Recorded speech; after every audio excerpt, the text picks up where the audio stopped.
am your Rusame reader, and today I bring to you the binge comp for Beneath the Surface by Unnamed Untold.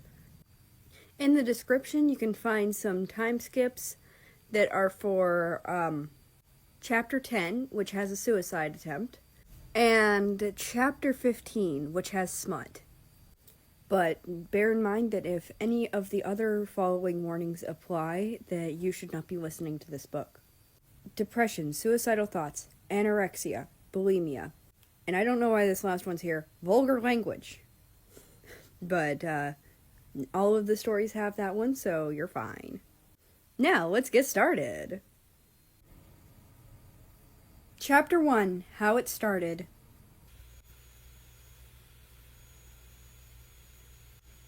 It was a rather normal world meeting. Everything was going as it normally did with the nations of the world when they had all gotten together under one roof. In other words, complete chaos.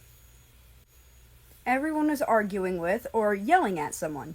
Poor Germany had given up trying to get the meeting back under order hours ago, and instead sat in his chair with one happy Italian on his lap, and another cursing him out.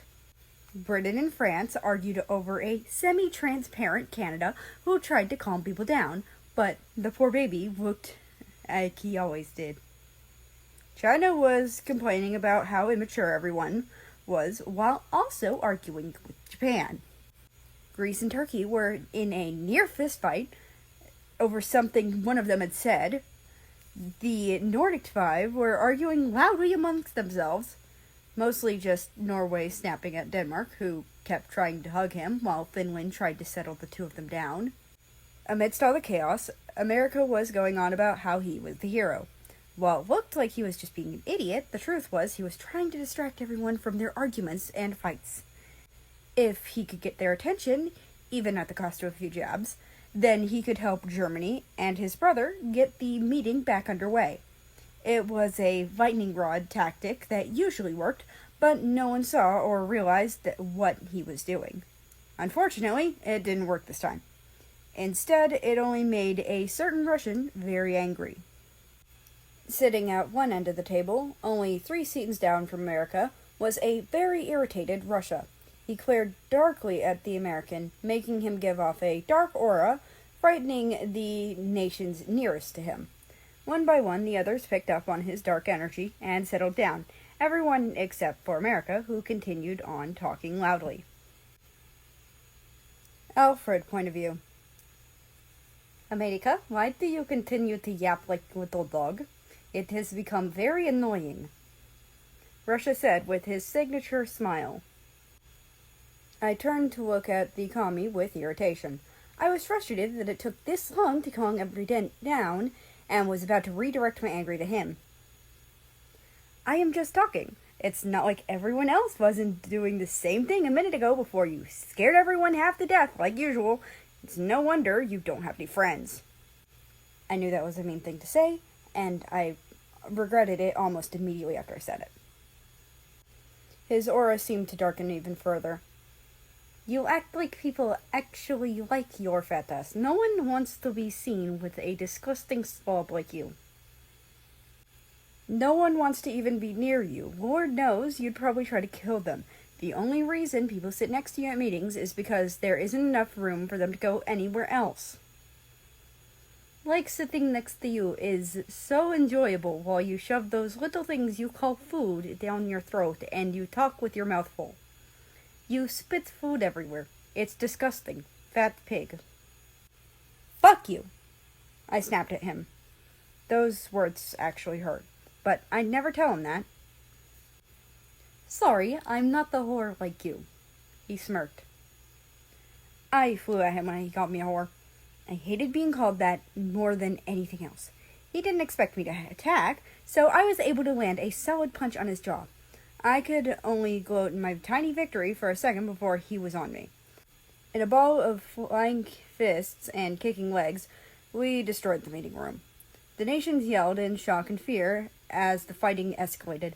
Somehow, Russia had pinned me down while his hands were wrapped around my neck, almost cutting off my airflow. I was clawing at his face while repeatedly kicking him in the ribs and abdomen. I could hear cracks where his ribs broke and left long gashes on his face. We were finally pulled apart by the nations, but I was too distracted by him to see which ones. We were both pulled away and shoved into different closets where we both calmed down. I sat on the floor and tended to my wounds while I calmed. I was mostly bruised, with a few cuts from where I fell when we broke the table. Those were already starting to heal. The only thing that concerned me in the slightest was the puncture wound above my hip. I lifted my shirt to see that it wasn't too bad and left it alone. Now that I was mostly calm, I thought back over the fight. The only thing I could think was that my boss was going to kill me. Time skipped to 2 days later. I sat outside my boss's office, where he was having a meeting with Russia's boss. Sad Nation glared at me from across the small hall. He looked like he was mostly recovered from our little scuffle the other day. I fiercely returned his glare with one of my own. We stayed locked in this little battle until our bosses came out of the room. I stood up to face them, and barely noticed that Russia did the same. This endless fighting needs to stop. You two need to learn to get along. So, we're going to put you two in the same house for 1 month, my boss said. We immediately started to protest, but we were just silenced just as quickly. This will force you two to get along. You both are not allowed to fight with each other while you two are there. If you do, there will be consequences, Russia's boss stated. You have to spend every meal with each other, with the exception of breakfast. Every other day you will go out and do something together. Go see a movie, eat out, take a walk through the woods, something. But you have to do it together. You two have to spend a minimum of 2 hours together each day. Play a board game or watch a movie, something, as long as you two are together. Your stay together will last 30 days.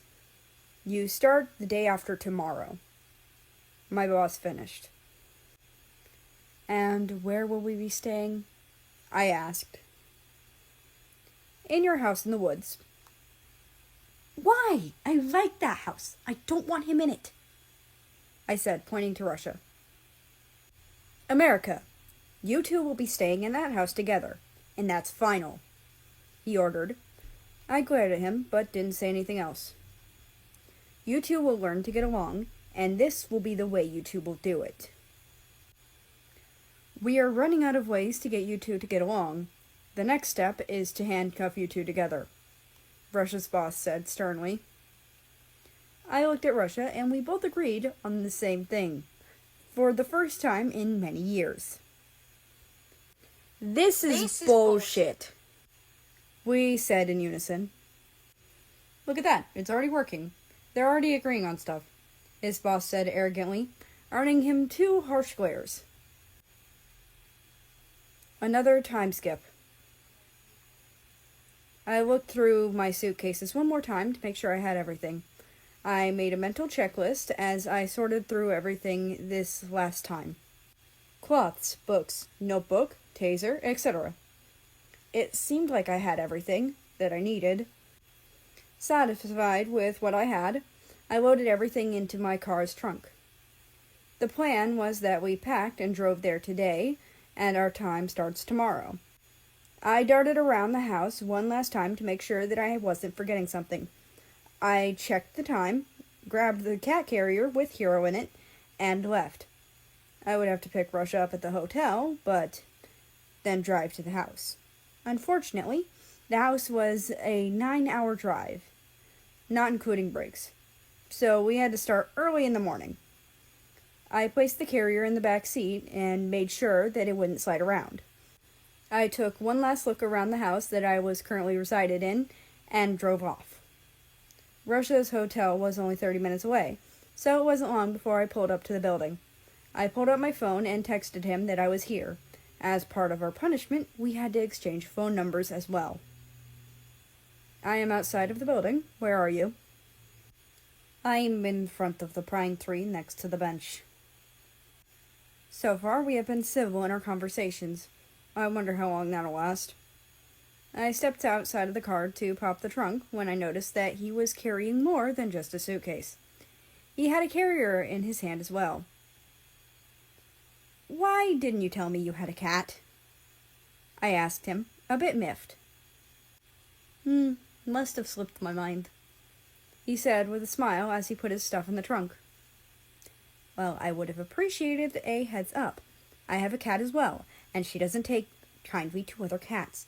We're going to have to figure something out, 'cause I don't want them fighting," I replied angrily as I got back in the driver's seat. "And people call me inconsiderate," I huffed under my breath. I watched him carefully through the rearview mirror. He had to move a few things around in the trunk to fit his suitcase, which was a lot bigger than I thought it would be. Once he was done, he opened the car door behind the passenger seat. He carefully set his carrier down next to mine. To my surprise, Hero didn't immediately start to hiss when she smelled another cat. Usually she would go crazy, so I assumed that she was asleep, and she would start hissing as soon as she woke up. "We best get moving now, da?" Ivan said from next to me. "I don't want to have to spend any more time with your fat ass than necessary." "Trust me, the feeling is mutual, fucker," I grumbled. Another time skip to about 6 hours later. We stopped at a cute diner with outside seats just on the edge of town. It was about 1 o'clock in the afternoon, and we were both hungry. I stepped out of the car and stretched my aching legs. I hated having to sit relatively still for more than 2 hours, so this trip was a killer. I rubbed my aching eyes before turning to Russia. "Go get us a seat while I take care of the cats," I told him and opened the back door. "What are you doing?" he asked. "Letting them out to pee," I responded as I untangled Hero's harness. I opened her cage and let her walk out. She stretched and yawned before climbing onto my lap so I could put the harness on her. I put the leash on her harness and let her jump out of the car. I closed the door so that the air conditioning would stay in. I walked her over to a little strip of woods so she could do her business. She sniffed around for a moment before finding a decent spot. I let her do her thing, and then took her back to the car. Then repeated the process with Russia's cat. I changed their water bowls and added more food to their dishes, gave them each a bit of love before leaving. I walked into the diner, pleased with its interior decoration. It was an older style with a homey feel to it. It was mostly wood decoration with a few paintings and some deer heads mounted on the walls. The lights casted a warm honey glow over the place, and it was bright enough to see, but not too bright as to not ruin the feeling of the place. I looked around to see that Russia had picked a spot in front of the car so that we could keep an eye on the cats. I walked over to the booth seat and sat across from him. I picked up the menu to see what kind of food they had. "Don't bother looking at the menu," I heard him say. I looked up at him questioningly. "I already ordered for you." "Why?" I asked, surprised. "I already knew what your fat ass wanted," he replied with a smirk. I glared at him and then looked out the window. The town where we were was a small, quiet town, as it had no real big buildings in it, but it was very wide. It would take us about 40 minutes to cross from one side to the other. From there, it would be about another hour into the forest that covers 3/4 of the town before we got to my house. A house that I hadn't visited in about 30 years. I moved from house to house roughly every 5 years to avoid suspicion from people around them. I wasn't supposed to visit this one for a long time. I sighed. I was in for a long cleaning session when I got there. It won't be too bad since I have someone to go to my houses and clean them once a month, but I would still have some serious dusting. I'd probably have to fix a few things up as well.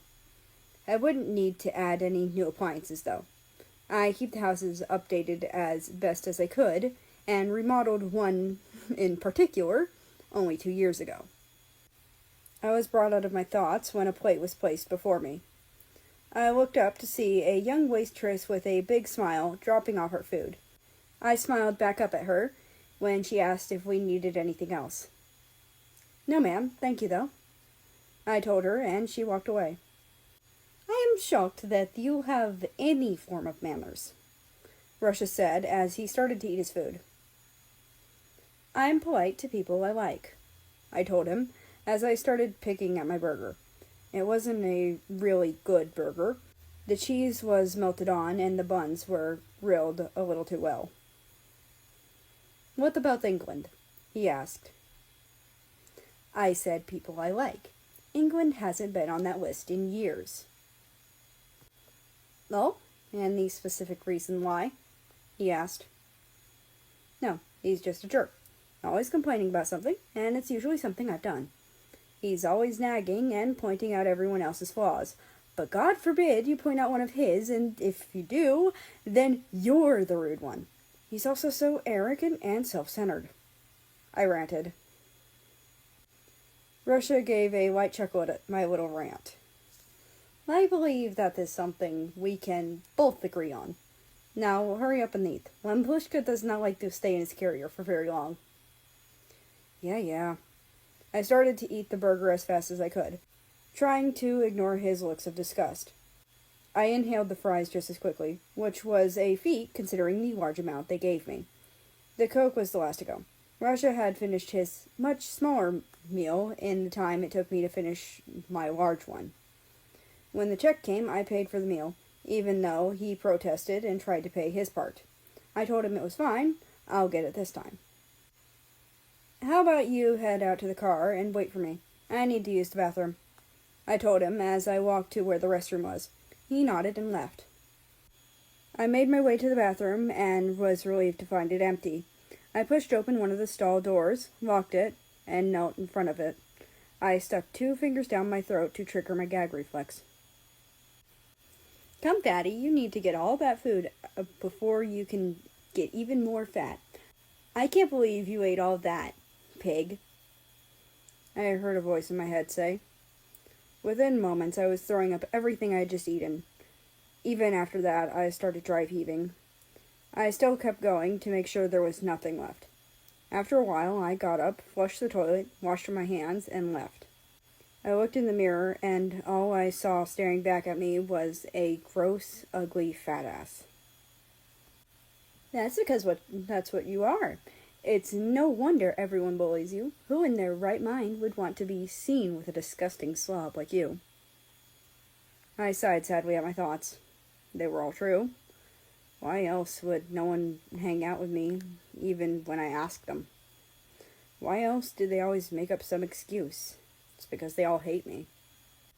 I sighed again before plastering a fake smile back on my face. I walked out of the restaurant, saying goodbye to the nice waitress on my way out. Russia was in the car, playing on his phone, which he got off the second I got in the car. I started the car and turned to him. "Okay, you're going to want to pay attention to where I'm going and the places around town. This is the closest town to my home for miles. So, if you want to come up here for any reason, you need to pay attention to the directions," I told him as I pulled out of the parking lot.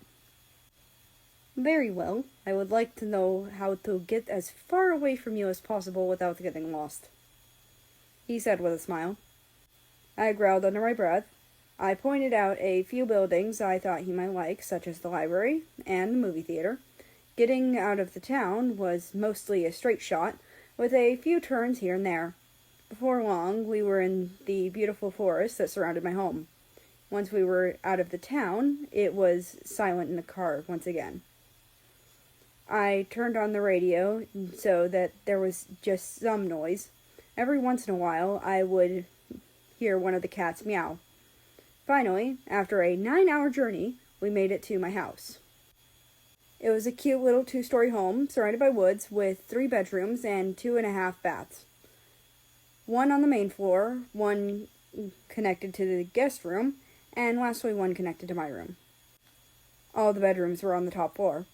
On the ground floor, just to the right of the foyer, was the living room. It had a large sofa in front of a TV and a love seat in front of the fireplace.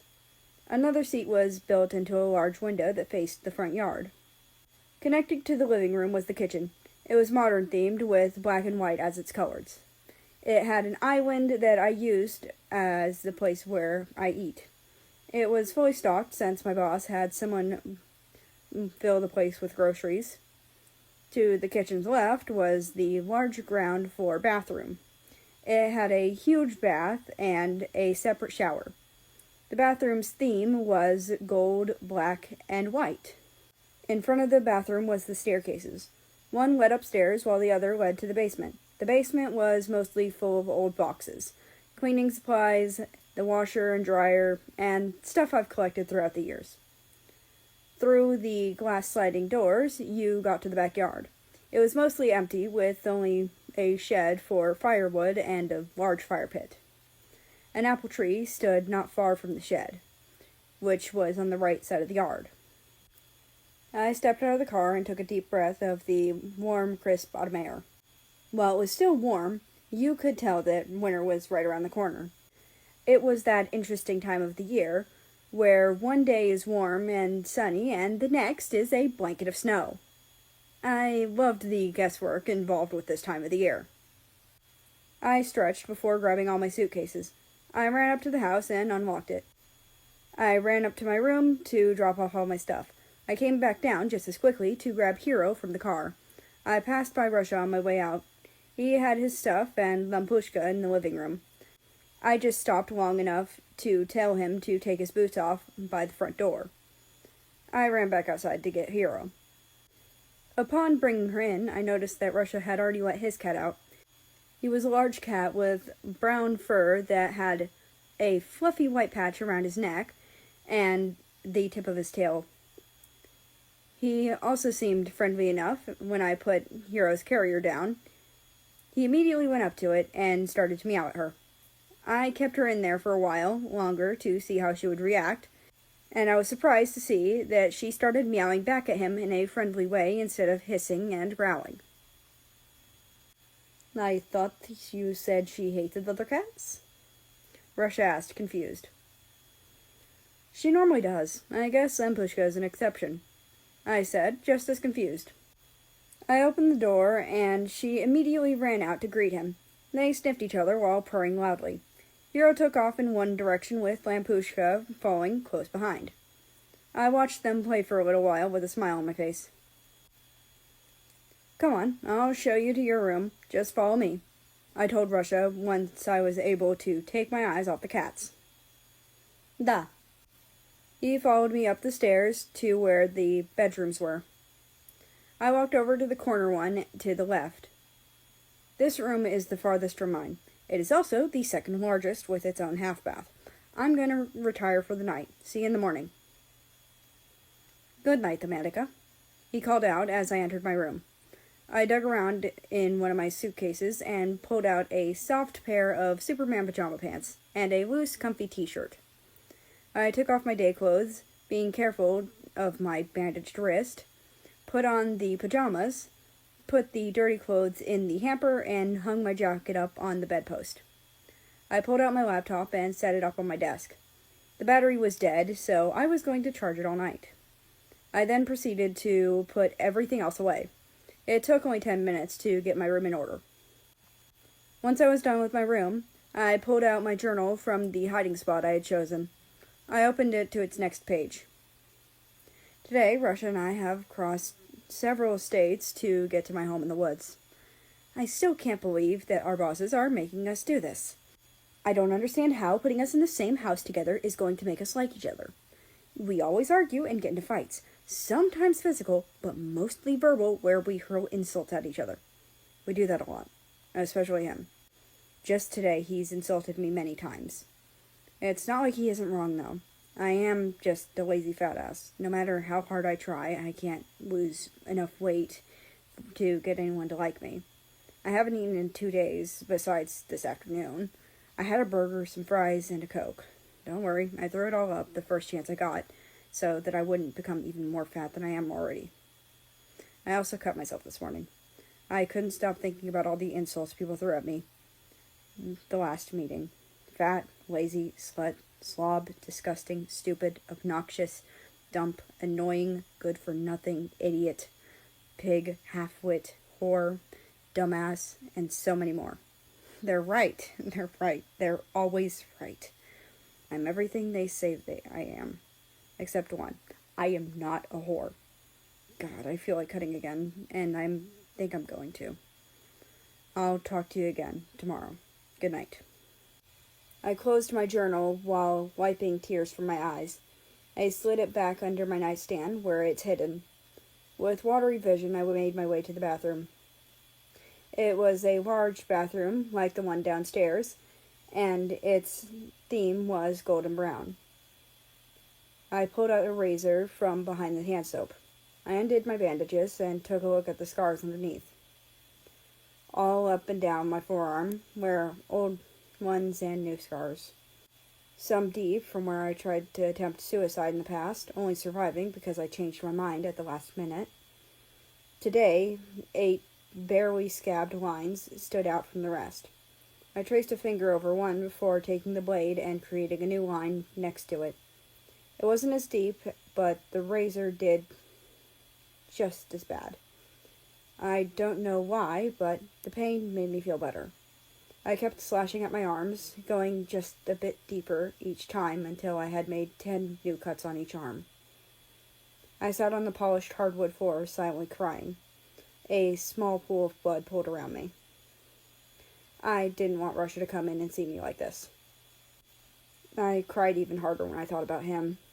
Ever since the day I met him, I loved him. He was so caring and gentle back then. He was so nice. We were the best of friends back in the day. Then Soviet Union happened and he changed. He grew dark and dangerous. He became a madman that hurt others. The friend I once adored and loved was someone else entirely. After the fall of the Soviet Union, he went back to how he used to be, mostly. But we never went back to how we used to be. And it broke my heart. It breaks my heart to see the man I care for act the way he does now. Every jab and insult hurts worse coming from him than it does anyone else. Knowing that my once friend and love thinks of me like that hurts so much. I know we'll never be lovers or even friends again. But if we could at least stop being enemies, that would be enough for me. I wiped the tears from my eyes and stand up. I opened the medical kit and started to clean my cuts. I didn't want them getting infected, so I used alcohol. It stung worse than the actual cutting, but I didn't care. I bandaged up my arms and left the bathroom. I heard meows come from my door. I knew it was Hero, ready for bed. So I opened the door enough to let her in. I scooped her up in my arms and carried her to the king-sized bed. I plopped her down on a big pillow to sleep on. I crawled into the bed and snuggled under the covers. From the top of the bed, I could hear Hero purring loudly. It soothed me from my earlier crying fit.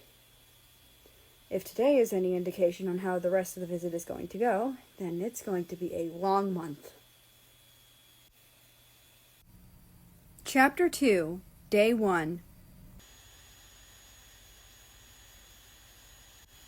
I awoke to a rough tongue licking my cheek and faint meows of hunger. I opened an eye to see Hero on my chest trying to wake me up to let me know that she was ready for breakfast. Noticing that I was awake now, she hopped off the bed and started meowing at my bedroom door. I went to open the door when I remembered that Russia was here. I didn't want him to see my bandaged arms, so I grabbed my jacket. We head downstairs, Hero speeding ahead of me. I walked into the kitchen to find that it had an unfamiliar smell in it. I looked to the stove to see Russia was cooking something, so I looked over his shoulder to see what it was. It looked like pancakes, but thinner. "What are those?" I asked, startling the larger country. "Ah, America, I did not hear you come down the stairs. I am making blini. It is like American pancake," he told me. "Cool." I am making enough for both of us. I figure if we have to stay together for a month, we might as well try to get along. He told me as he went back to cooking. That makes sense. Might as well at least try to do what the bosses want, I said as I pulled a can of tuna out of the cabinet. I pulled down 2 small plates and divided the can. From at my feet, 2 cats meowed up at me hungrily as they smelt the fish. I smiled brightly at them. They were so cute. I walked over to the water bowl and placed a plate on either side. Both immediately dove to eat the tasty meal. I pet their backs while they ate, getting 2 loud purrs in response. Cats do love tuna, I hear Rusha say from the counter. He was preparing our plates now that he was done cooking. Yeah, a friend of mine once said that you can take the meanest, most aggressive alley cat there is, give them a can of tuna, and they'll be your best friend for as long as they still have the tuna. I laughed. I would not doubt it, he said with a chuckle. I gave the cats one last pet before joining Rusha. I sat across from him where the other plate was. It was a stack with the unfamiliar food. I cut off a piece of one and took a bite. I was surprised to taste strawberry jam in the middle, but was very pleased with the flavor. I hummed in appreciation as I ate them a little more eagerly. Out of the corner of my eye, I thought I caught a pleased smile on Rusha's face, but it disappeared the moment I looked up. I take it you are enjoying the food, huh? He asked. Yeah, it's not too bad for commie food, I jabbed half-heartedly. He rolled his eyes in response. We quickly finished our meal, him before me because he had less. I cleaned up the kitchen while he went off to do his own thing. Once I was sure he was busy, I walked into my room. I opened the bathroom and knelt before the toilet in front of me. I stuck my fingers as far back as I could to trigger my gag reflex. Within seconds, I was hurling up breakfast. It didn't take long for everything to come back up, and let me tell you, it tasted better going down than it did coming back up. I took a few minutes to recover and stopped shaking. Once I felt okay again, I stood up, cleaned up, and left my room. I went to the basement to get cleaning supplies. Even though the house was mostly clean, it still needed a good dusting. Poor Hero hasn't stopped sneezing since we got here. I plugged in my earbuds to my phone and started on the living room. I dusted the shelves, table, and TV, stopping once to open the window when the dust got too much. Once that was done, I started vacuuming the floors and the couches. Next, I took down the curtains and beat them outside to get rid of all the dust that clung to them. I brought them inside and started working on the bathrooms. I then dusted and vacuumed the halls. Finally, I cleaned up all the rooms except Rusha's. Satisfied with the interior, I went to work on the outside. The lawn, thankfully, was mowed, but the dead, dried-up grass and endless amount of leaves surrounding the forest needed to be raked up and dealt with. Everything was going in the fire pit to be burned later. Hopefully in a big bonfire with s'mores being made. By the time I was done cleaning up the big yard, and though it was still early in the day, it was getting pretty dark. I stood outside for a while as I watched the sunlight set behind the trees in gold and yellow as if the trees were on fire. As a child, before England found me, the fall was a sign of harsh weather and hard times when food would become scarce. Fall was the time to store up as much food as possible before the first frost killed everything. When I was a child, fall was a sign of death. It wouldn't be until many, many years after England found me that I would be able to appreciate its beauty. Same thing goes for the harsher season that followed it. I stood outside until the sun had fully set. I walked inside to smell the cooking of food. I was too tired to talk to him, so I instead went up to my bathroom to take a shower. As I let the water heat up, I undid my bandages. I carefully inspected each cut to make sure that an infection hadn't set in any of them. Once the check was complete, I stepped into the warm spray. I hummed in contentment as the warm spray relaxed my tense muscles. Taking a hot shower after a long day of housekeep always felt nice and refreshing. I stood under the spray for a long time. I'm not sure how long, but I was forced out by a knock on the bathroom door. I gave a surprised shout and nearly slipped. "Russia, what are you doing in my room?" I demanded. "I have been calling your name for half an hour. I came to see if you were dead," he replied through the door. "I'm fine, get out!" I shouted. I was internally panicking. If he stepped in, he'll see the bandages I left on the counter. I knew I should have thrown them away earlier, but I didn't think he would come into my room. "I am leaving. Dinner is done and waiting for you," he said gruffly. "Yeah, fine, whatever. Just get out of my room," I yelled, trying to sound mad instead of panicked. I waited until I heard my door close before getting out of the shower. I quickly dried off, taking care to be gentle with my cuts. I grumbled angrily to myself about boundaries as I got dressed.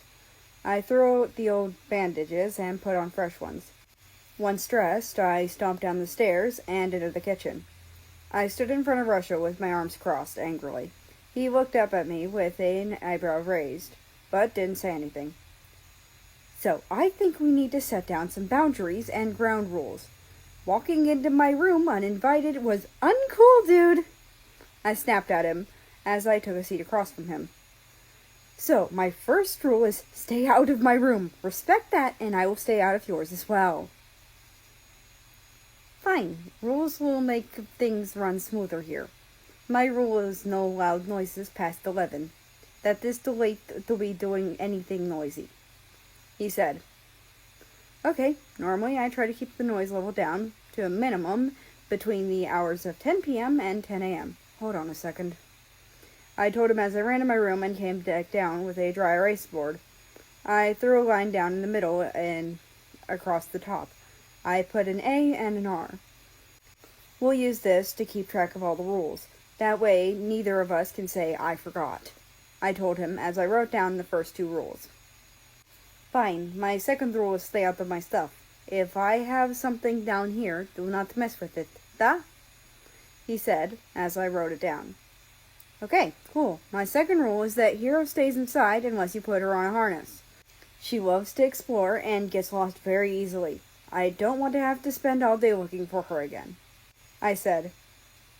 "Do not touch my scarf. I doubt that you will see it off me, but if you do, don't touch it," he said threateningly. "Fine.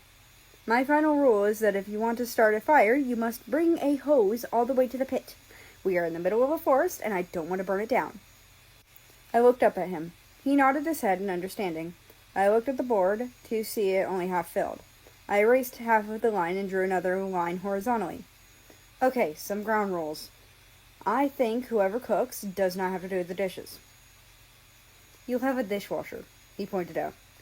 "They still need to be put in, started up, and put away. Plus, some need a good rinse before we put them in. And the cast iron never gets put in the washer," I told him. "Besides, that rule is mostly to help keep the peace." "All right. Any more rules?" he asked. "Yes. The 5 basic rules that I have followed all my life," I told him as I started writing them down. Which are? If it's dirty, clean it. If it's on the floor, pick it up. If it's broken, fix it. If it's hungry, feed it. If it's sad, love it," I said distantly as I remembered how I learned these rules. I snapped into my thoughts real quick, though. The rules cover all grounds and are very easy to understand. Is there anything you would like to add, Russia? "Yet, these will work," he said.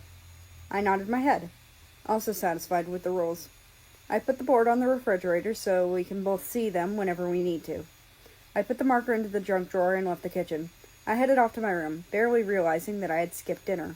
I wasn't hungry, so I got ready for bed instead.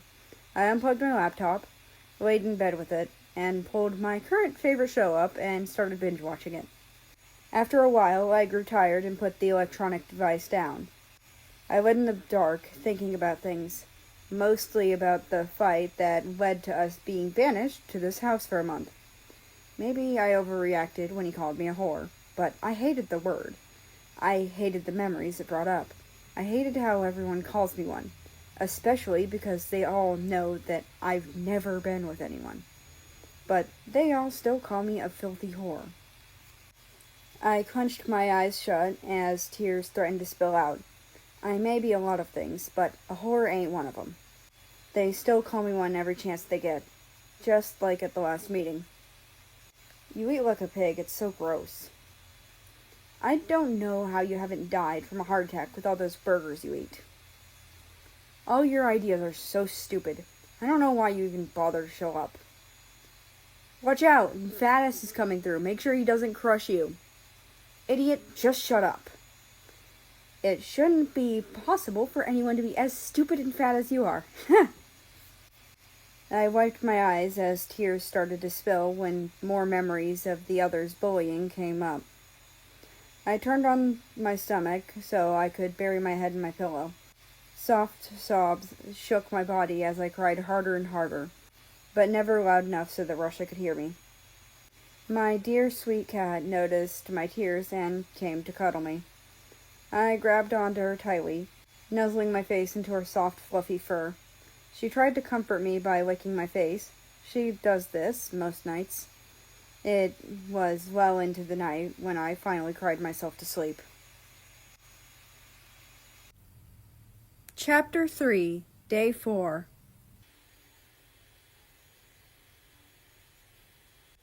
I was sitting at my desk, trying to get some of the endless amount of paperwork done when I heard a knock at my door. I stood up and walked over to it. I opened it to ask Russia what it was he needed. For the past few days, we mostly kept out of each other's way and barely had any interaction with each other, besides a hello or question. It was fine by me, but it made me question why he was at my door now. Hey there, Risky. Need something? I asked him politely. Part of punishment is for us to go out and do something together every other day. We have not done that once, and I would prefer to stay out of trouble. I propose that we go to the movie theater, so that we can ignore each other during the time that we are forced to spend together. He said gruffly. I rolled my eyes, but agreed. There is a film being played at 6 tonight. I do not know what it is about or how long it is. Okay, sounds kind of fun. I'll see you when it's time to go, okay? I suggest. He gave a nod and left. I checked the clock to see that it was 3:45. I had 15 minutes to go get ready because of how long it takes to get to town. I brushed my hair and grabbed my wallet, keys, and phone, and a blanket in case the theater was cold. I met Russia by the front door as I was putting my shoes on. I noticed that he'd traded his normal big winter coat for a dark blue sweater and dark blue jeans. His ever-present scarf was obviously still there. I was dressed in a Captain America t-shirt with light blue jeans. I had on my bomber jacket as well. We started out the door when I stopped.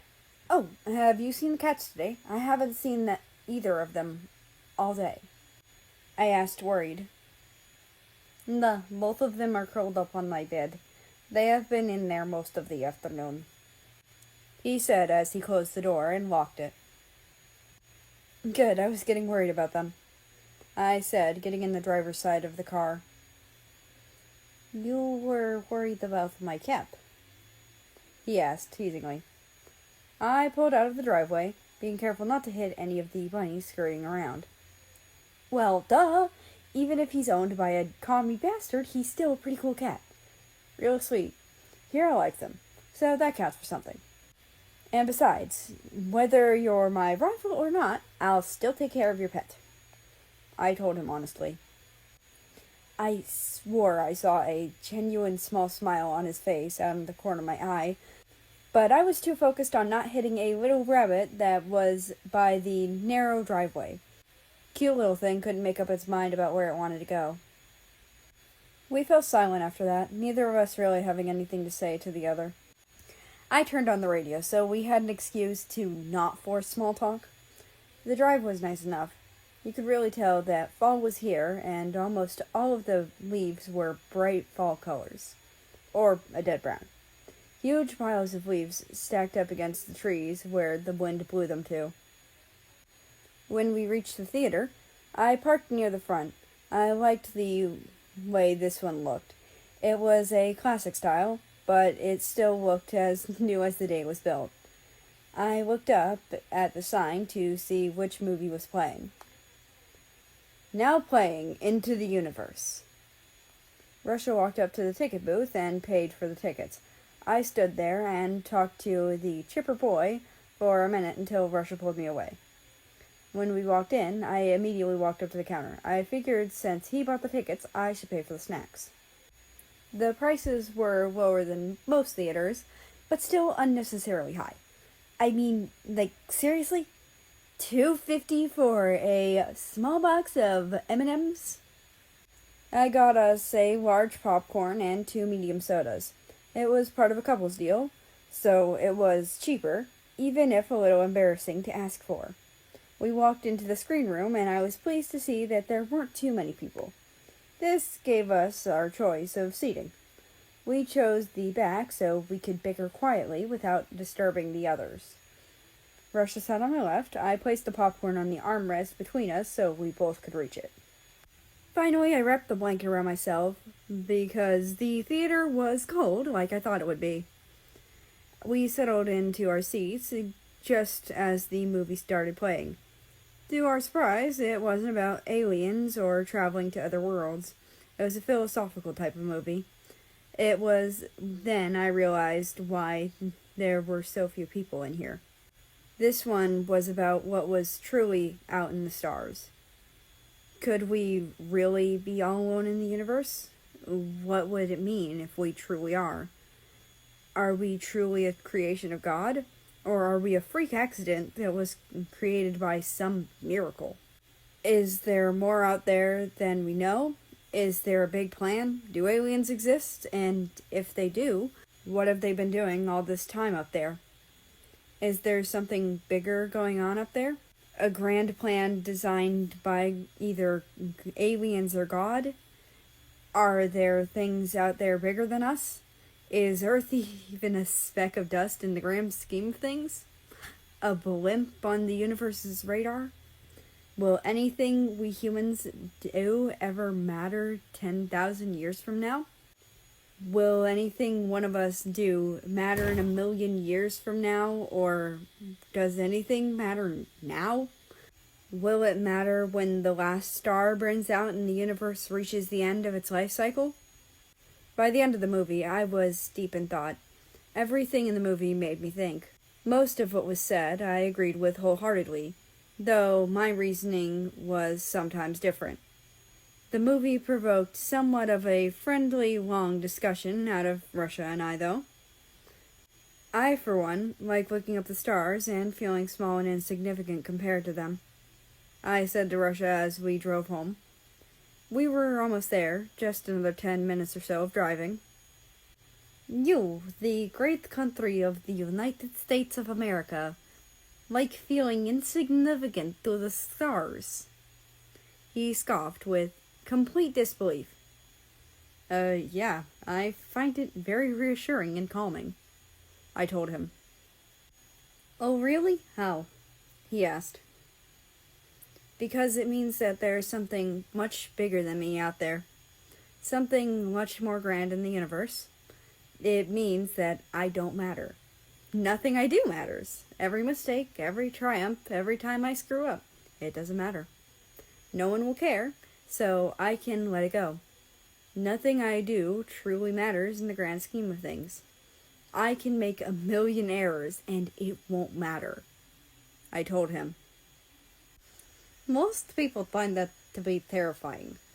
That whatever they do might not withstand the test of time, he said softly. I find it calming to know that nothing I do matters. That I don't matter, not really, I said softly as we pulled up to my house. I turned to Russia to see that he was giving me a look I couldn't quite place, like he was trying to figure out something when he already knew the answer. Well, I guess I'll see you inside. That movie put me in the mood for some stargazing. He nodded and headed into the house. I took the blanket and spread it over the soft grass. I laid down and looked at the softly glowing silver stars. Being this far out from any major cities had its perks. Being able to see the entire sky of stars was one of them. I looked for one constellation in particular. It isn't one you would find in a book, since it's one that was made up a long time ago by someone special to me. It was a bear playing with a rabbit. I was out there for a long time when I saw Russia come into my view. In his hands were 2 mugs. I looked up at him curiously as he sat down next to me. I sat up to be somewhat level with him. Even sitting, he still had a few inches on me. He handed me 1 mug that I saw was hot chocolate. I smiled softly at the drink and took a sip. It was pretty good, actually. It is still cold for you to be out here for much longer. You might catch a cold, he said a bit gruffly. Aw, does someone care about me? I teased him. I just don't want to have to listen to you cough all night or have to take care of you. He turned to face the other direction.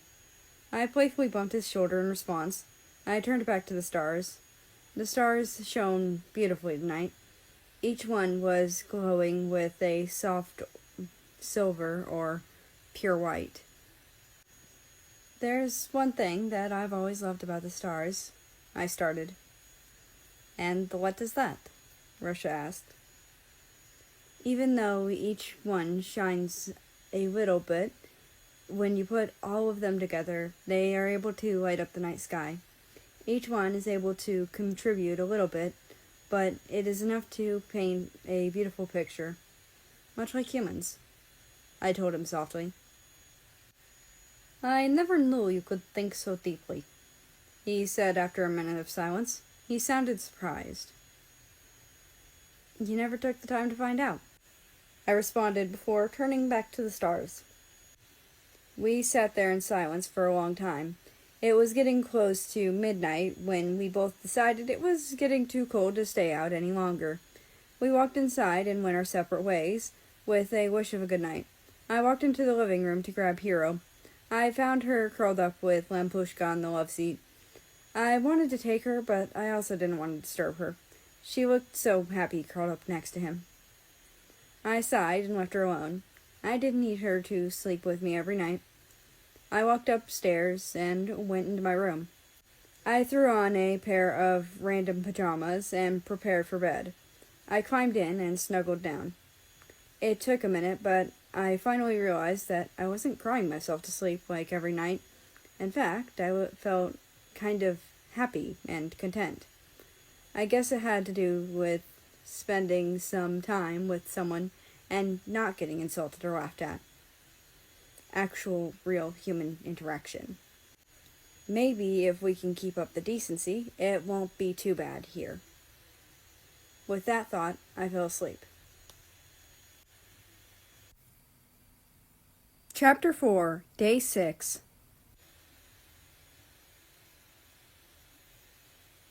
After our trip to the movies, we had started to get along better and had gotten closer. We rediscovered our common ground of our love of the stars.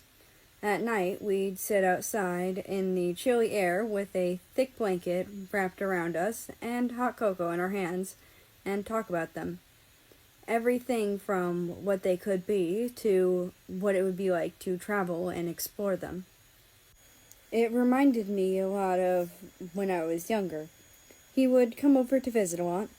We would usually talk all day and then gaze at the stars at night. Many times I would fall asleep out in the field and I would wake up in my bed.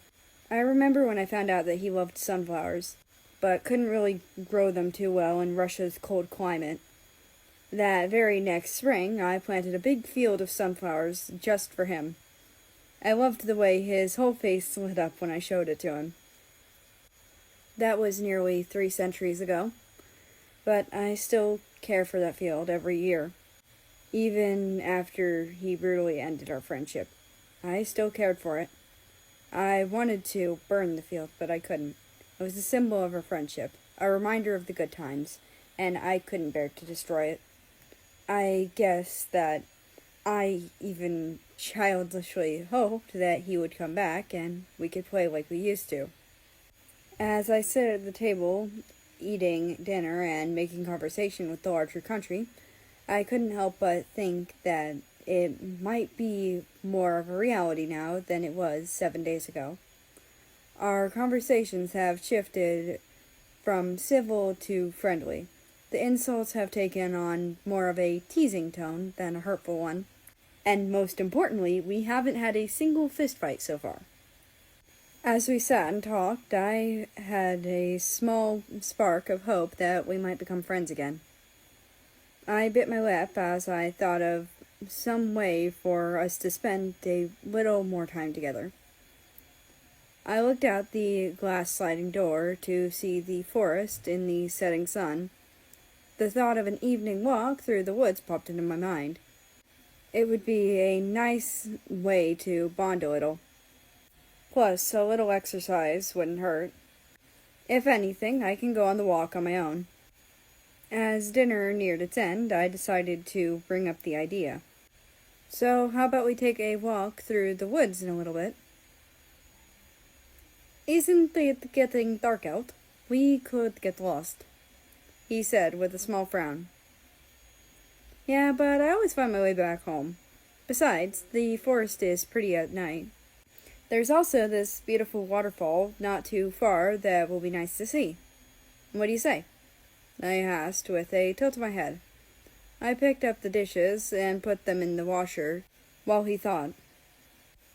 If you know your way around the area, then it wouldn't hurt to go for a walk, he finally said. I grinned and told him to meet me by the back door in 10 minutes. I ran up the stairs to my room. First thing I did was lock myself in the back room. I puked up dinner and cleaned up. I thought I heard something by my bedroom door, but I ignored it. I cleaned up and walked into my room. I grabbed a bag and packed a few things in. I pulled out a flashlight from my nightstand, along with some bright yellow yarn. I grabbed the pocket knife from the top dresser. This was mostly to be used in an emergency. I walked downstairs and into the kitchen. From there, I grabbed 4 bottles of water and half a dozen granola bars. I heard Russia walk into the room. You ready to go, big guy? I asked him. Da, I have a question, though. Shoot. When I walked by your room, I thought I heard you puking. Were you? My heart stopped for a second, and I nearly panicked. I managed to keep my cool, though. Oh, yeah, I was. I think I upset my stomach by running up those stairs so quickly after I ate. Are you okay? He asked, concerned. I was surprised by that, and a little pleased. Yeah, I'm fine. Maybe you should eat again before we leave, he said as he picked up an apple from the wicker basket on the island. I don't want to eat something so soon after my stomach just rejected food. That's why I'm taking so many granola bars, so that we can eat when we get there. I still want you to pack the apple as well. It will fill you better than those oats held together with honey, he said, handing me the apple. I rolled my eyes, but packed it anyway. I went to adjust the bag more securely on my shoulder when I felt him take it from me. Hey, why are you taking it? I asked, not really fighting him taking the bag. You just threw up, he deadpanned. Whatever, let's just go. I rolled my eyes again and led the way out the door. We started in the direction of the waterfall, with me slightly in the lead. Every once in a while I'd stop and tie a piece of yellow string around a thin tree. Rush asked why I was doing this if I knew the way back so well. This is in case we get separated, or you have to find your way back yourself. Or if you want to visit in the fall by yourself, I told him, as I finished tying a little bow. Remember, the bows face the house. This way you know which direction to go. Clever, he said as we started moving again. The forest was dark but bright at the same time. The waning gibbous moonlight made deep shadows outlined by rays of moonlight. The red and yellow trees had a bluish silver line around them, while the trunks glowed a ghostly white of the birch tree to the deep gray of a black oak. The whole forest was an art gallery of grays, blues, silvers, and whites. The creatures of the night provided a background melody to the haunting beauty of the night. I'm glad I decided to go for a walk tonight. The moonlight will be too little for deep wood walks in a few days. Well, too little to take for Russia. He would have too much trouble trying to see where he was really going to get anywhere. I, on the other hand, will have no problem navigating the dark woods and will have little to no light to guide my way. After all, I spent the first part of my childhood doing so. The walk was mostly in silence, but not an uncomfortable one. It was a peaceful one, as we enjoyed the beauty of the woods at night. It wasn't long before I heard the thunder of the fall. Hear that, Russia? Yet I do not, he said after a moment of silence. I can hear the waterfall from back here. It won't be too long till we hit the fall. How did you discover this place? He asked. I knew about this place before England found me, back when the fall was a little taller and narrower. Centuries of irrigation withered it down to what it is now, but I still recognized it the second I laid my eyes on it again. I was looking for a place to build a house in this state, and chose here just so I could have the falls practically in my backyard, I said as I pulled some branches to the side.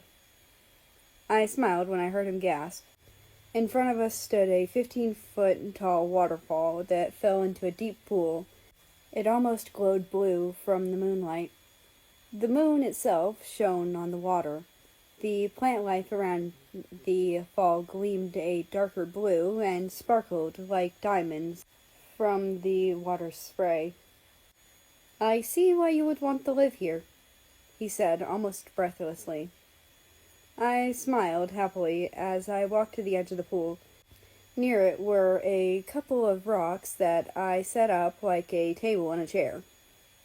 I sat on one of the moss-covered rocks, not at all minding the slight dampening of my pants. Russia sat across from me and set the bag next to the table rock. He looked across the small clearing, taking in the beauty of the spot. I didn't mind the lack of conversation. It gave me a moment to enjoy the place and relax. After a long moment, Russia spoke. If you love this place so much, why didn't you build your house at the edge here? The road was already built. It was mostly just a dirt path, big enough for a carriage, but I wanted to preserve as much of the forest around here as possible. I only went in deep enough that the forest could surround my house. Besides, Big Sis always said that a flower rarely seen is most beautiful, while one that is common is often ignored. I believe that she meant that for everything pretty, I said, not thinking about what I was saying. Big Sis? He asked curiously. I winced, but nodded. Yeah, I had a couple of older sisters many years ago, I said sadly. Who were they? He asked. My big sisters, Vinland and the 13 colonies. Their names were Valenka, which means strength and power. It actually described her perfectly. She hated her name, though, so we called her Vivicia. Vivi for short. My other sister, Brittany, which means of Britain, made sense since she was the representative of 13 colonies, largely a British population, I said fondly, my face taking a far-off look. I thought that you were the representative of the colonies? And how come we never met either of them? I looked out over the small pool. No, I am the representative of America, like how Britannia and England are two different representatives. You never met either of them, because 13 died a year before England found me. That's why I was so confident about my revolt," I said, sorrow laced my voice. "With no representative, the 13 colonies wouldn't last long," Russia finished, with a knowing look. "Vivica died centuries ago, about 80 years before Brit died. She lasted for years after her country fell. It was her strength and willpower that kept her alive and long enough to protect and teach the rest of us." I wiped a tear from my eye and refused to let more fall. "Protect you from what?" he asked, but I refused to answer that. "America?" "Nothing I want to talk about right now," I said shortly. "Sorry, I didn't know it was a sensitive subject," he apologized. It was quiet for a long time. I watched the waterfall with a dark look on my face. Eventually he spoke again. "What were they like?" I laughed. They were nothing like me or Canada. Brit was a paradox. She had no real regard for human life, yet all life was precious to her. She would always look for a solution other than killing first, but was merciless when she did kill. She was passive until she was aggressive. Then she was a demon on earth. She loved animals and loved to hunt and eat them. She was a hard worker and skilled with crafts. She had this air of contentment around her. She believed wholeheartedly in love, but hated so much. The thing with her was that nothing was black and white. It wasn't even areas of gray in between. It was colorful and full of different angles you must have to look at before making a judgment. It wasn't always good or bad, black or white, win or lose, right or wrong. There was always something else there that you had to look at. There was always a middle ground, and then some. Vivica, she was something else. I have no idea how to explain her without making her seem like a psychotic bitch. She was brutal, a killer at the core. She hated everything and just about everyone. She was ruthless, and in all honesty, I feared her more than anything. Even to this day, she is the one thing I'm scared of more than anything. But she was so wise. She had this understanding of the world like no one else. It was like she could read deep into the mind of the universe and all those in it. And as brutal as she wasn't a savage. She hunted only when necessary to protect nature. She took only what she needed, so it could grow back the next year. And although she was more willing to kill than Brit, she never went out of her way to do so. I hummed in thought. It was her who taught me how to survive. She taught me how to hunt, fish, forage, fight, and build shelters. For the time, she taught me all the physical necessities to survive. She was the one who taught you to survive before Prussia? He asked, a little surprised. Oh yeah, she was brutal with her training. She is why I can take a hit to the head from your pipe and be able to shake it off like it was nothing. She taught me how to survive, no matter the problem or cost. She was not gentle with us. She couldn't afford to be. We needed to be tough to survive. She punished and trained with a heavy hand, but she always told us why. And you know what? I respected her more than I ever did England. I feared her too, but that's not why I was obedient to her. I respected her authority because I trusted her. If she told me to jump off a cliff, which she has, I jumped without a second thought. If she told me to stay in one spot and not move, I stayed. I was hiding under a tree for 2 days before she came back. If she came back today and told me to stand down and let her take point, I would. I have that much trust and respect for her. I finished. I wish I could have met the one who tamed America, he said teasingly. That's where you're wrong. I said with a small smile. She never tried to tame me or make me become something I wasn't. She let me run free. She let me be wild.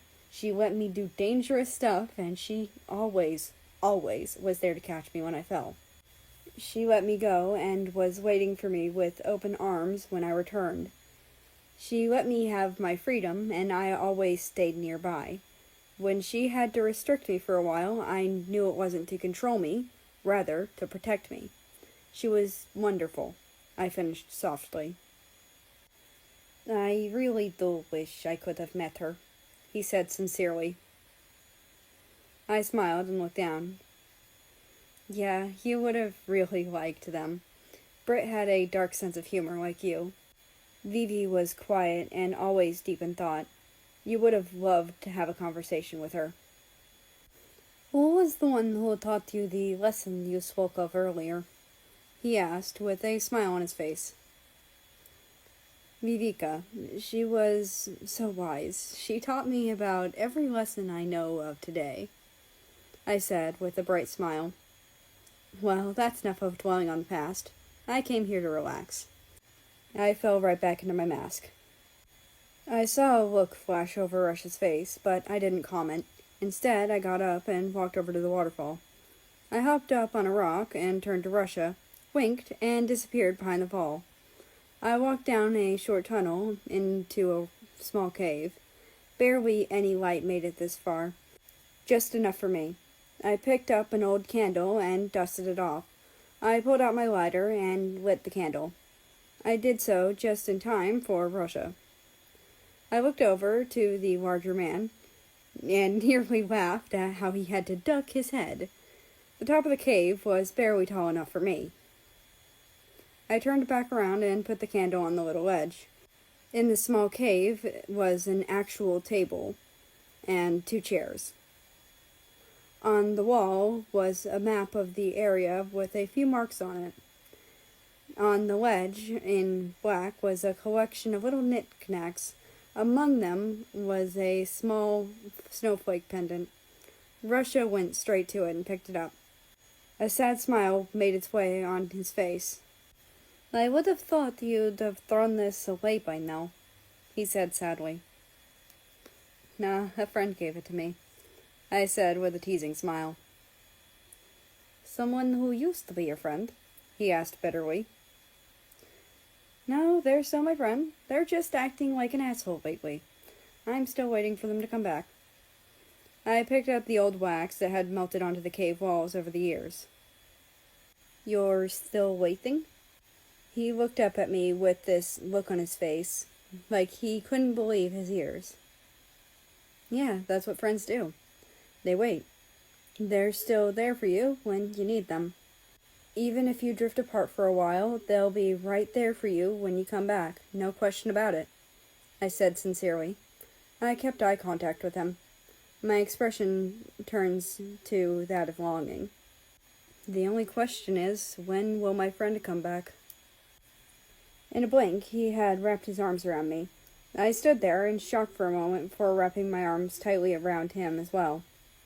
All the sadness and longing for each other over the last centuries came out in that embrace. All our sorrow, guilt, and our desire to have our best friend back. All of our pent-up feelings came. Not a word was spoken, but a few tears were shed. I sobbed quietly into Ivan's shoulder.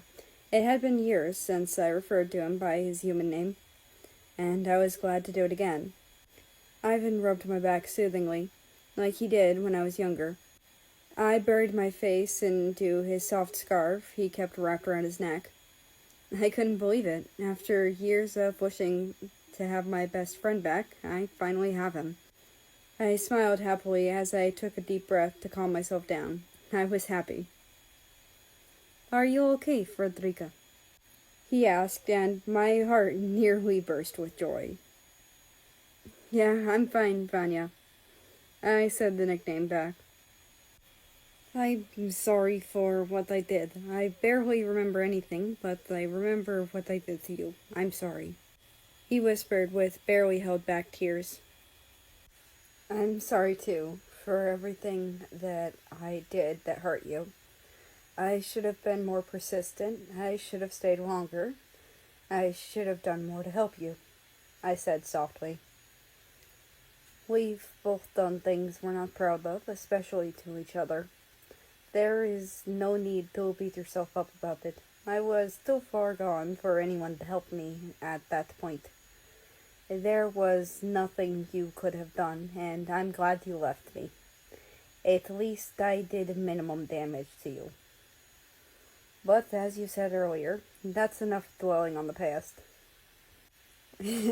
Yeah, no real reason to dwell on things we can't change. I sighed. I just want to say I forgive you, and I'm sorry. I forgive you, too, and I'm sorry as well, for every time I insulted you and made a jab at you. I thought it would be easier on both of us if you thought I didn't care. Then I continued even after the Cold War, because I thought you hated me, he admitted. Well, I was convinced that you did hate me. That's why I pretended not to care about you either, I said, pulling back from the hug. He pulled from the back and hit his head on the ceiling. Blip! He shouted. I snorted as I tried to hold in a laugh. I received a half-hearted glare in response. Come on, you're much too tall to be in here. As he walked up, I picked up the little pendant. He gave it to me so long ago when I was younger. I loved it, but it belonged here, in the past, with everything else here. With a sad smile, I put it on the ledge. As I walked out, I thought about something Vivika told me a long time ago. Sometimes you need to burn down a forest so that something better can come from it. Why would you need to burn down a forest? If it is rotting and filled with disease, then you need to burn it down to rid it of the infection. It might just spread to the other forest and kill them too. It is something that needs to be done on occasion, and no matter how old or beautiful the forest once was, you need to know that it isn't the case now. But that doesn't mean that something even more splendid can't come from the ashes. After all, ashes do fertilize the ground. But you must never save something from the old forest. You need to keep all of the past in the past, unless you want to risk carrying the infection to the new grove. As usual, my sister is right. If I really want to try again with my friendship with Ivan, then I can't bring anything from the past here. I need to leave the bad, along with the good, in the past. I don't have to forget them, though. When I walked out from behind the ball, I almost missed the apple thrown my way. I barely caught the red fruit before it hit my face. I looked up at the larger country and was met with a small glare. I rolled my eyes, but bit into the fruit anyway. For some reason, I was happy he remembered that I needed to eat. It made me feel cared for. As we walked back home, I felt a spark of hope in my chest. For the first time in a long time, I really have a friend. Not an ally, but a real friend. Someone I can laugh with and play with. I took a deep breath and sighed contentedly. Chapter 5, Day 7.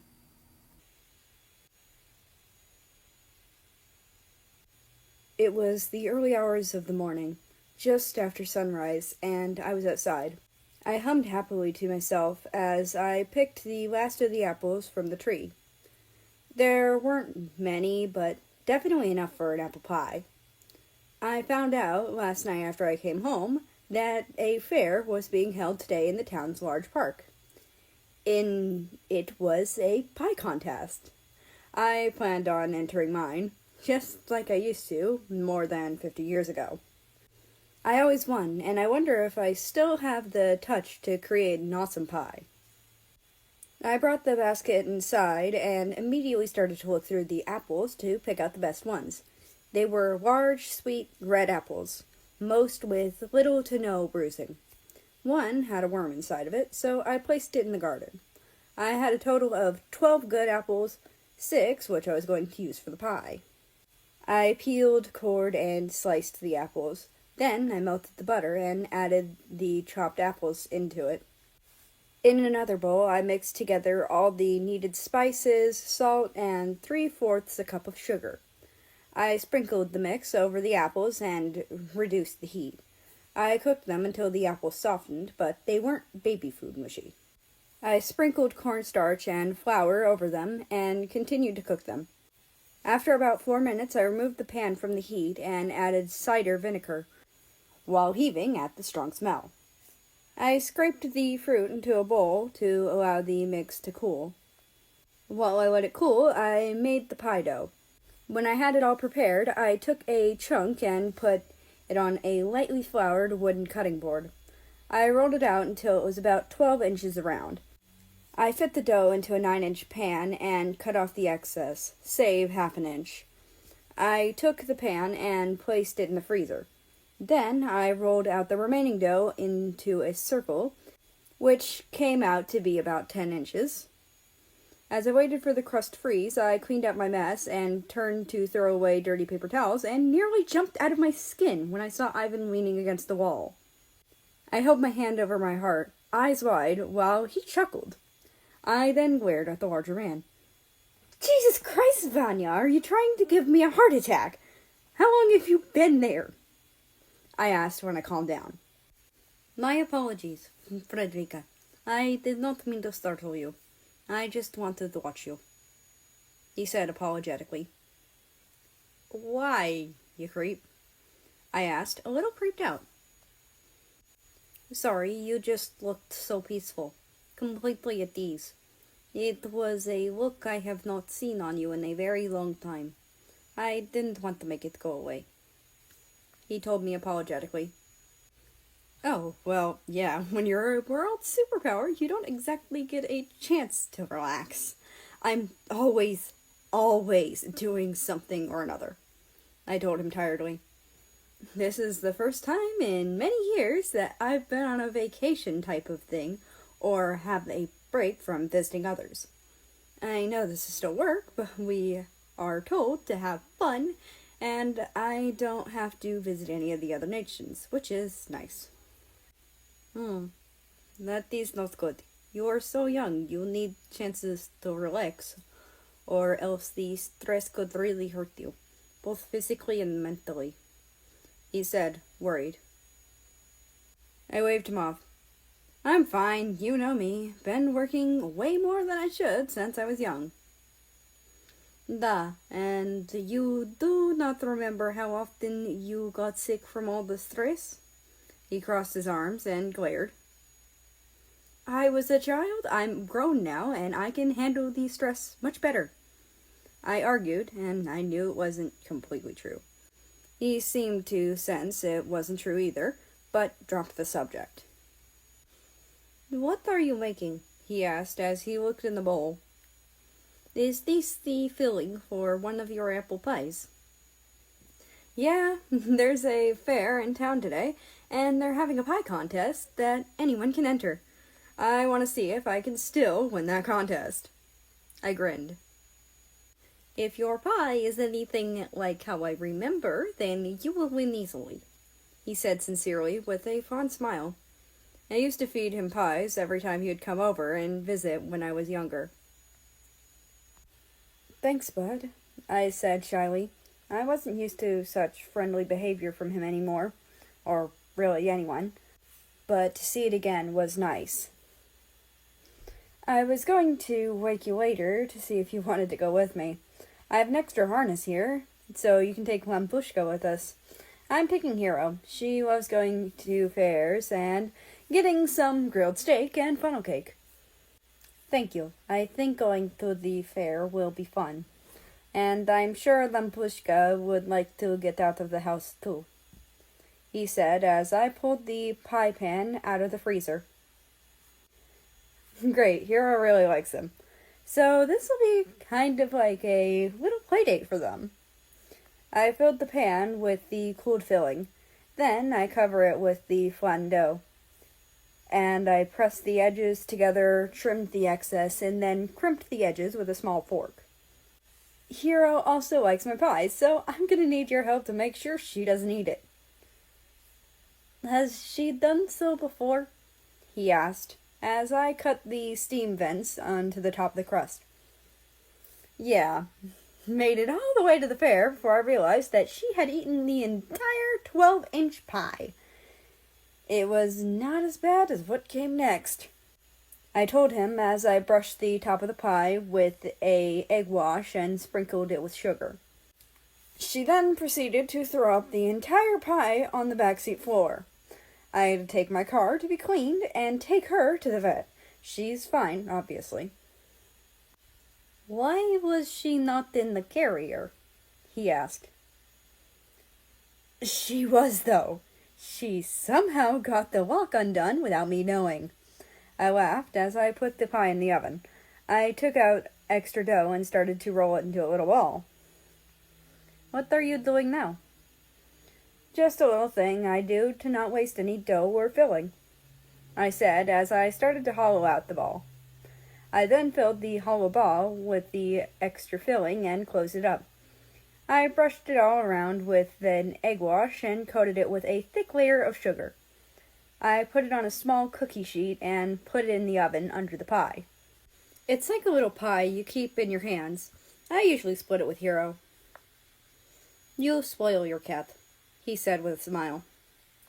Yeah, she's a spoiled kitty cat, I agreed as I pulled down a couple of small plates. I jumped a little when Ivan showed up next to me with a can of tuna. You are determined to give me a heart attack this morning, aren't you? Niet, you are jumpy this morning. Are you okay? He asked as he started to open the can. The sound of an opening can dragged the cats out from where they were. Hero didn't sleep with me last night, which was unusual for her. Yeah, I'm fine. I'm just jumpy sometimes. I waved him off. Truth was, my anxiety was high this morning, and I have no idea why. Everyone has their bad days, you know? Duh, he said, not really convinced. I could tell he wanted to continue the subject. He instead started to make breakfast. I put the cat food down by the water bowl, like I did every morning since we got here. Weird part was Lampushka didn't immediately go after his. Instead, he sat by it. I watched as Hero ate all of her food, then go after Lampushka's. And all Lampushka did was purr like a motorcycle, like he was happy she was eating his food. When she was finished with his, she then went after the dry food. What the fuck? You just ate a whole can of tuna, and you're still hungry, I said, amazed as she chowed down. I shook my head and pulled the mini apple pie out of the oven. I looked at the big one to see that it was just about done as well. I put the mini pie on the windowsill to cool. I looked down to see that Hero had finished half the bowl before she pulled back. It was then that Lempushka started to eat. There is something up with the cats, I told Ivan. I saw. Maybe Lempushka is just trying to be a gentleman, he suggested. I hummed as his cat started winking my cat clean. They do seem very friendly. It's just that Hero doesn't normally eat this much. She'll eat her half of a can of tuna, then nibble on her dry food for the rest of the day. She might just be a little extra hungry this morning. Perhaps she did not eat last night? Yeah, maybe, I said as I pulled the pie out of the oven. I set it down on the cooling rack, and Hero was immediately on it. Oh, no, you don't, I told her as I pulled her off the counter. She cried out.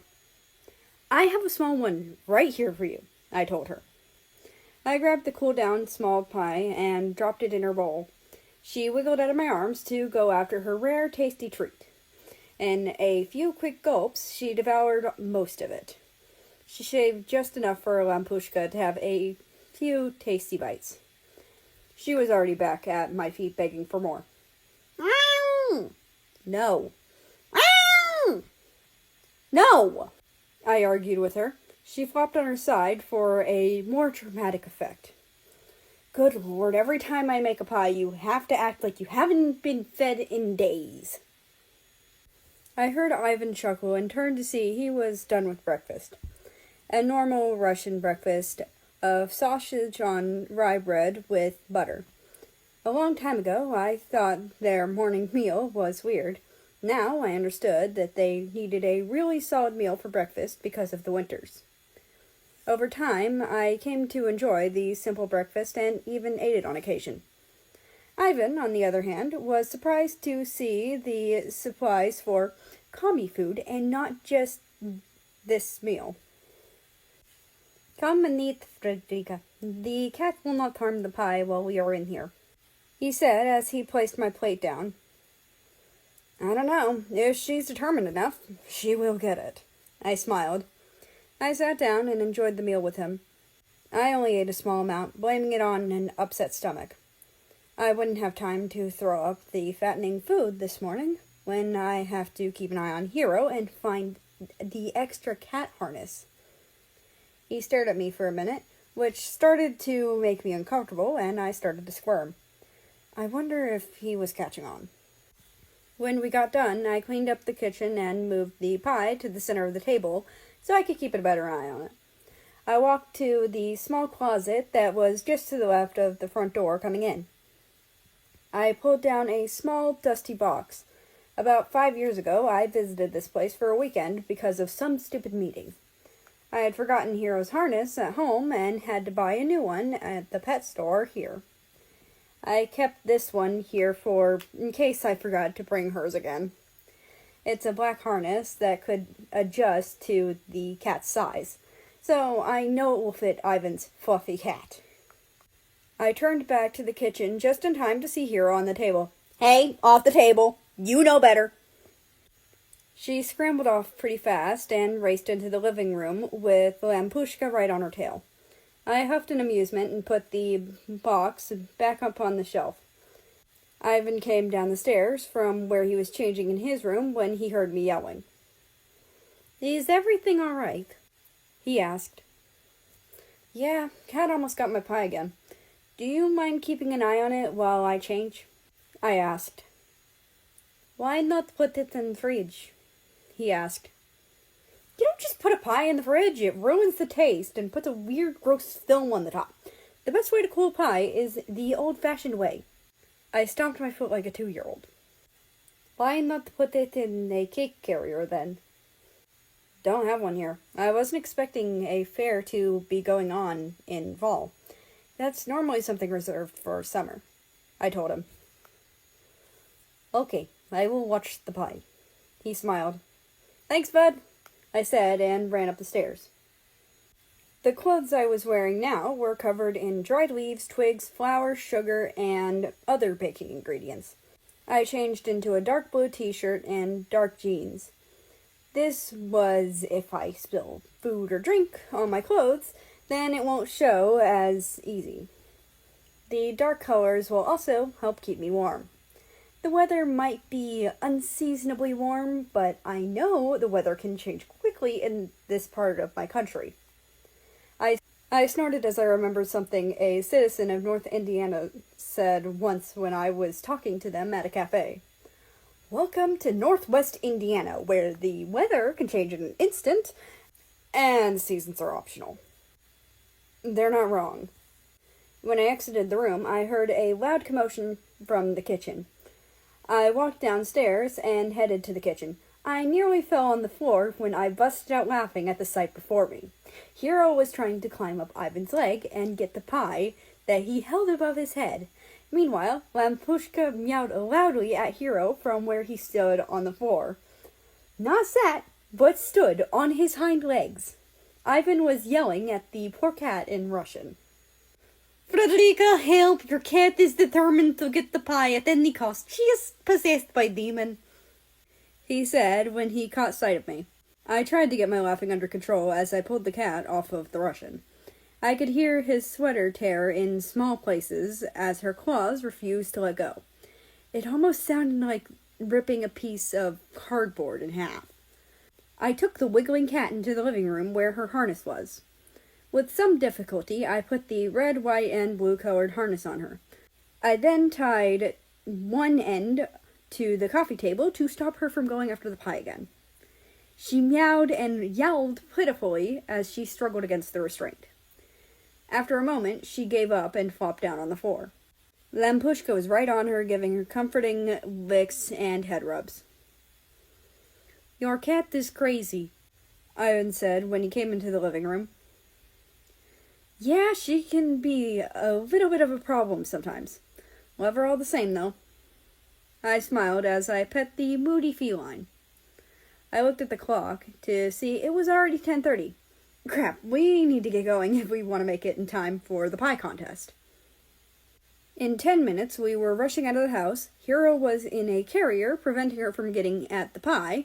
She didn't like it, and she made sure we knew. It took us an hour to get there and another 10 minutes to the park. By the time we were at the fair, we were rushing. Luckily, I was able to make it to the sign-ups in the nick of time. "Please place your pie at the end of the table here, and here's your number. Good luck at winning," the young teen said as he handed me a yellow card with the number 12 on it. I placed the pie on the table and walked around to the other side to stand next to the other contestant. From up here, I had a good view of the crowd and was easily able to pick out Ivan. Not that hard, since he is the size of a bear. In his arms, he had his cat and barely held my cat. I gave a little wave and a small smile, which he returned. Just then, the 3 judges announced that they will be starting the contest. As they walked down the line, I started to get a little nervous. It's been a while since I last made a pie, and I wondered if I messed up somewhere. What if the dough was undercooked? What if the crust was too sweet? Or what if the filling was too mushy? I was slowly starting to freak out and breathe quickly, nearly passing out. When I saw Ivan trying to get my attention, I looked at him to see him motioning for me to breathe deeply. I did so and started to calm down. After a few minutes of this, I calmed down enough to not faint. I gave him a small smile and thanks and paid attention to the judging. While I was freaking out, they had made it to the person next to me. "Ah, Mr. Peterson. Good to see you here again. I hope your pie is as good as always," the judge greeted warmly. He was a fat man and had a warm, welcoming air about him. "As always, I don't know why the others keep entering their pies. I am undefeated, and I have been for 12 years now," he said smugly. "Now, Tom, the contest isn't over yet," another judge said. This one was a young girl with strawberry blonde hair and bright green eyes. "We still have this young man's pie to taste. What's your name, son?" The third judge spoke. He was far older than the other 2, but he still looked like he could show a younger a thing or two when it came to a fight.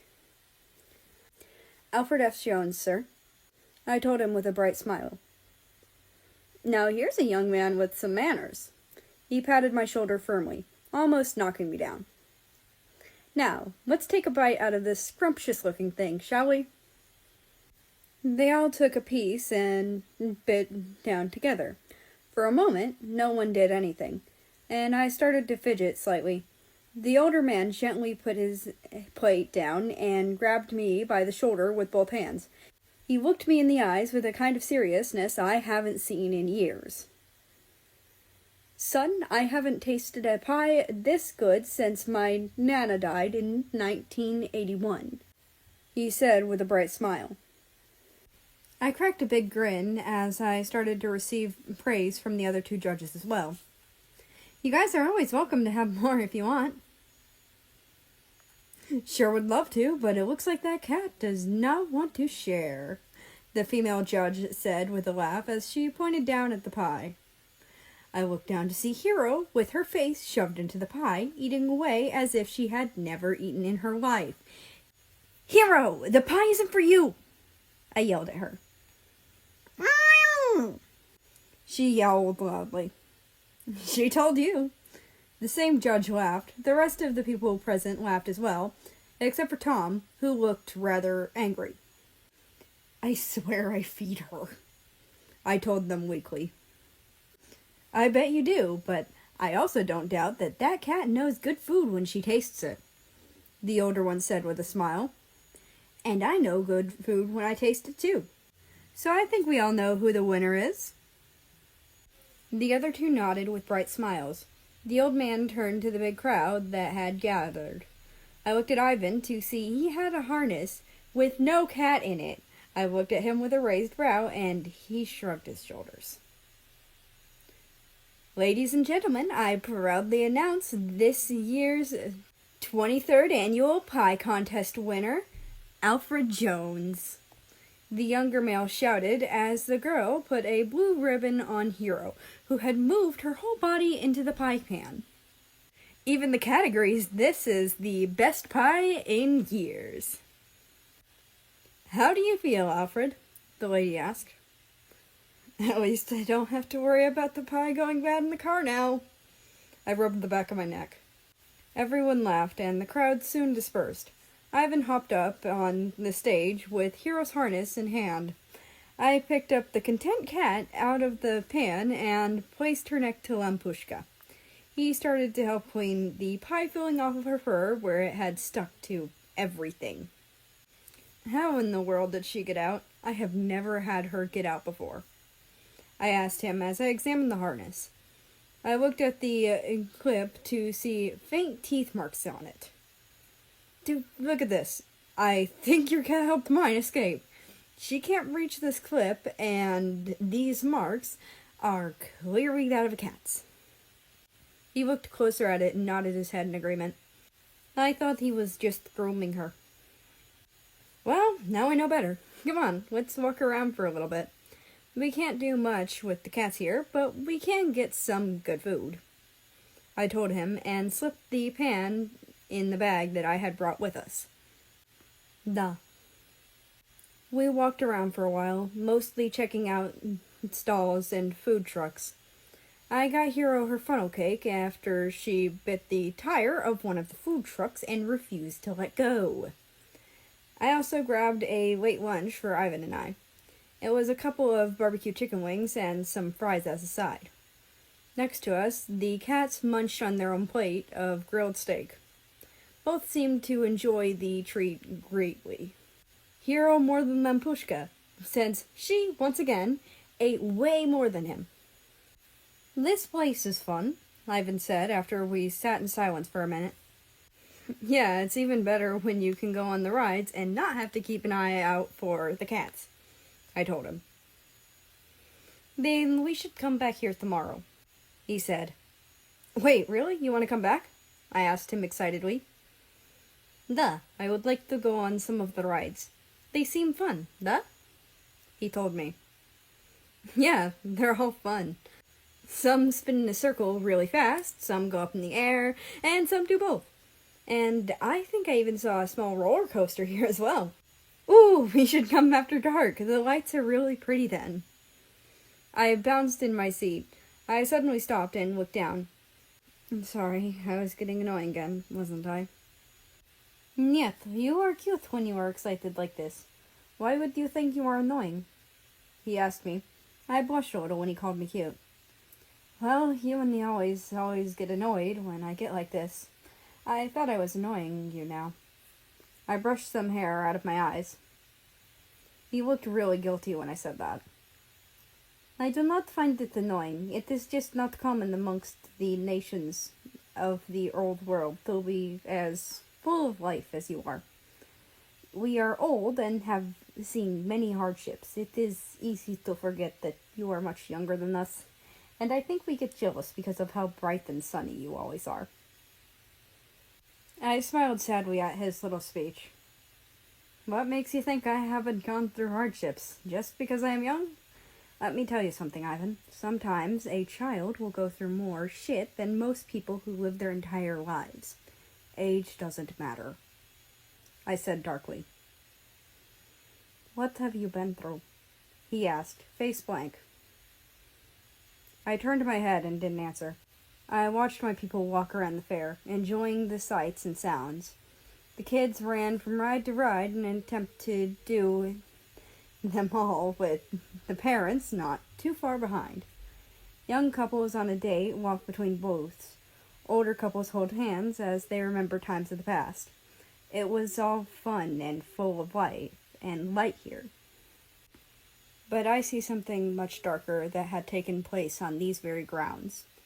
Something much more sinister and evil. Where screams of laughter now ring out were where screams of horror sounded for days. Spilt drinks land where spilt blood once stained the ground. Bright lights shined where a blood red had once glowed. There is a reason why all of my houses are where they are, and it's not the pretty reasons I always give to why. I told him at last. You'd be surprised by the horrors that lie behind a pretty front, even with land. But enough about that. I want to hit the farmer's market while we're still here.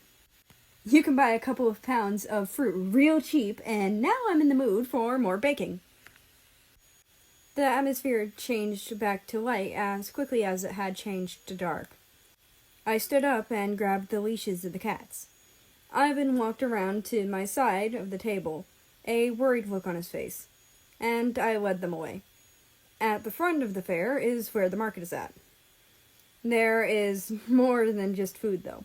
Some people sell live animals, such as ducks and chickens, while others sell trinkets, like small carvings and jewelry. I enjoy walking around these parts, and I could tell Ivan liked looking at everything around as well, if the small smile on his face was anything to go by.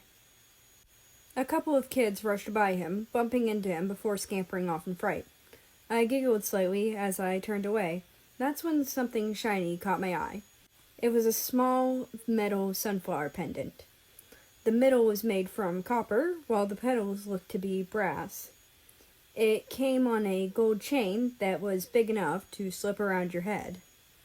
Next to it was a much smaller one that was supposed to be a bracelet that can be wrapped around your arm a few times. Those are some pretty pendants, miss.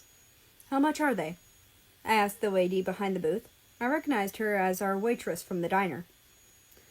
$12 for the big one and $6 for the small, she told me as I looked over. Hey, ain't you the feller that beat Tom in the pie contest? Yes, ma'am, that was me, I told her as I pulled the money out for the charms. Any feller who knocks that arrogant jackrabbit down a few places deserves a deal. I'll tell you what, I'll give you 50% off on these pieces of jewelry, she told me with a broad smile. No, you don't have to, ma'am, I told her sheepishly. Any feller who puts old Tom in his place deserves a discount. And call me Rose, okay, sugar? She winked. I handed her the money with a bright smile. You got it, Rose. Have a nice day. You too, sugar. She waved me off. As I was walking back to where Ivan was, I took the bracelet and looped it over Lampushka's head. The flower hung nicely against the part of his white fur, making it more noticeable. When Ivan turned around from looking at a stall, I hoisted Lampushka up so he could see him. He looked at his cat in surprise and then at me. Your cat got some new bling, I giggled. I can see that, Rosika. Did you get him this? He asked with a smile as he held the small pendant in his hand. I put the cat down next to Hero, who looks dejected. Poor jealous baby. Yipperdoodles. I also got a matching one for you as well. I held out the necklace for him. You didn't have to, he said shyly. I know, but I wanted to, I told him, and I got a flashback to many years ago when the position was reversed. I was standing inside the cabin, waiting for my friend to show up. I heard a knock on the door and fussed it open. Standing on the other side was my friend. Vanya, you're here! You're here! I shouted as he walked in. He shook the rain off of his head, splashing me as a result. I giggled as the droplets hit me. And I am here with the one. How are you today? I'm fine. I snared 3 rabbits today and canned the last vegetables from the garden. I'm all set for winter now. Good. I am glad you will have an easier winter this year. Thanks. So, how was the meeting with my boss? I think it went well. It was very long, though. He sat down in a rocking chair that I had built just for him. Yeah, some of them sure do sound like their own voices. I smiled. I noticed a small package in his hands. Hey, what's that? Oh, this is a gift for you, he said, standing back up. I stood up and walked to him. I was still just a kid, so I came up to his waist. You got a gift for me? I asked as I took the brown package. It was tied with a piece of string that made a cute little bow. Da, now open it. He smiled at me. I grinned and carefully undid the wrapping. Sitting in the paper was a necklace, a small silver one with a snowflake made from silver, a tiny sapphire in the center. It was the one I was admiring yesterday when we went into town. He noticed and got it for me. My eyes teared up, and I lunged at him for a hug. Thank you so much, Vanya. I squeezed him. He hugged back just as tightly. You're welcome, Frederica. Here, let me put it on for you. As I felt the slight weight of the pendant pull on my neck, I got a little shy. You know, you didn't have to. No, but I wanted to. I came out of the flashback as he put the piece of jewelry on. It came down enough to stay on top of his scarf, but still short enough to be tucked under his shirt if needed. I smiled brightly at him and grabbed his hand to pull him away. Come on, Vanya, the fruits should be over here. Chapter 6, Day 8. I rushed around the house to make sure that the cats had everything they needed. A full food bowl, fresh water, and clean litter box. I left a few treats scattered across the house for Hero to find. It makes her think she's hunting, and it boosts her ego a little bit. Once the cats were all situated, I grabbed my jacket and headed out to the car. There, Ivan sat in the front seat for the first time this trip. You sure you know the way to town? I can drive, you know. I asked him as I slid into the front seat. Da, I have been there enough times now. Besides, I doubt that he'll let us get lost. He rolled his eyes as he started to back up the car. I suppose so. Watch out for that rabbit! I shouted as he braked. Alfred, I saw. I know how to drive. He huffed in annoyance. He waited for the bunny to move out of the way for a long while, but it stayed put. Why won't it move? I don't know. Maybe it's scared. Hold on, I said, getting out of the car. I walked up to the little brown rabbit. Poor little thing looked scared stiff. I gently picked the little ball of fluff up and gave it a quick cuddle and some kisses. It calmed down enough to sniff at me, making its whiskers tickle my neck. I giggled and placed them down on the grass with the others of its kind. I walked back to the car and slid back in my seat. All right, we can go now, I told him. I had forgotten you had this way with animals. No one else I have ever met can do what you just did. How were you able to do it? He asked as he pulled out to the road. I don't know. I've always been able to do it. Can walk up to any animal and they'll just let me. I guess they just like me. I smiled softly. I can see why. You're so gentle and caring. I think they can sense that in you, he said with a soft look on his face. I blushed and ducked my head. A small smile made its way onto my face. To cover up my embarrassment, I turned on the radio. An upbeat song played, and I started to dance in my seat, or at least the best I could do in the seat. The whole drive to the fair, I listened to the radio and danced to the songs. Occasionally, I would nudge Ivan with my shoulder to get him to join, but he would shake his head instead. Parking for the fair sucked worse this time, since it was later at night, and that's when people love to go. It was cool out, and the lights shone so beautifully. When we finally found a parking spot, I was jumping in my seat. I was so excited. "Are you on cocaine, Alfred?" Vanya asked me when we exited the car. "No, why?" I asked him. I walked right up to his side. "Why are you so excited then?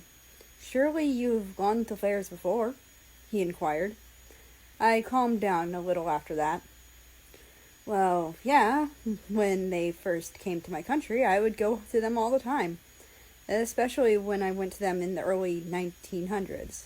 It was just that I haven't been to one in a long time, and I haven't had anyone come with me in an even longer time," I told him sadly.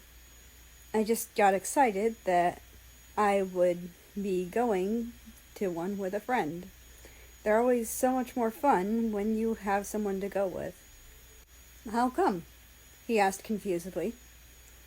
"Surely you could do all these same things without the comrade."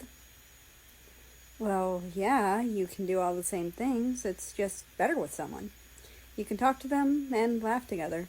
You can help each other out on spinning rides and make them go faster. You can hold each other's hand when you're on a scary ride. Not that I get scared, that is." I blushed and laughed nervously.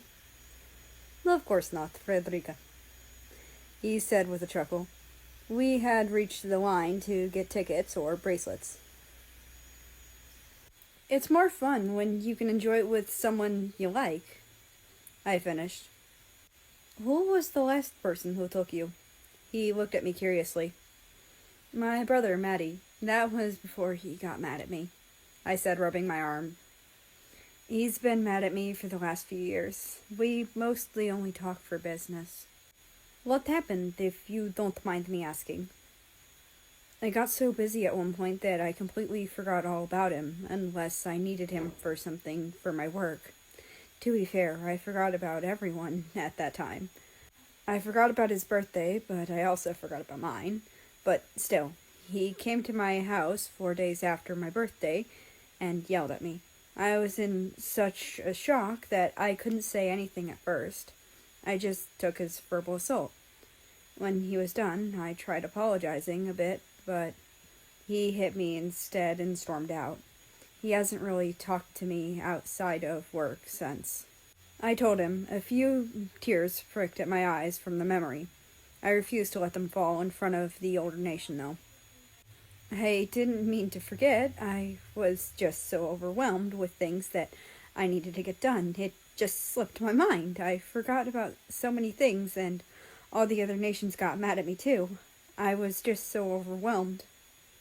I buried my face in my hand. I felt Ivan take my hand and lead me somewhere. We had gotten bracelets, so it didn't matter much to me. I was only a little surprised when he led me to an empty table. I sat down, and he disappeared. I sat there for a while until he came back. I didn't expect him to put a small ice cream in my hands. I looked up at him, confused. "You looked like you needed one. It may have been a few years since we have been friends, but I still know how to make you feel better." He smiled at me.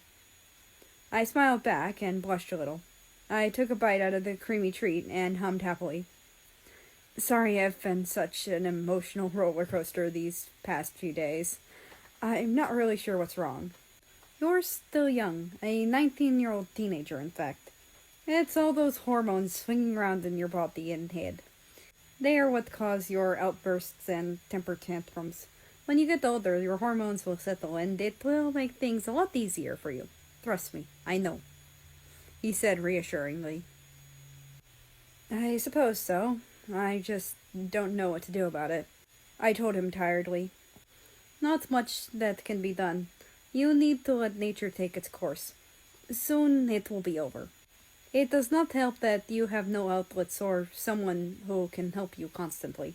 I will do my best, but once this month is over, I cannot be here all the time," he said regretfully. "Hey, I survived my entire childhood without someone to parent me. I think I can handle this," I growled playfully. Just because you do not need help, little one, does not mean you should reject it when it comes. It can make things easier for you if you accept it. It is not weakness to accept help when needed. He lectured me softly. Yeah, I guess, I said as I finished my ice cream. Come on, we came here to have fun. I know the perfect ride to start with.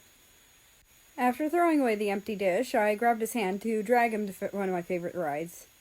It was a ride that had its seats lined up, sat up at an angle, and spun around really fast. It was kind of like the spaceship one, only we stayed on the ground. We showed the man our bracelets and picked out a cart. I need to sit on the inside since I'm both lighter and smaller. This ride makes us go about 1G, and I do not want to get crushed, I told him as I slipped into the inside seat.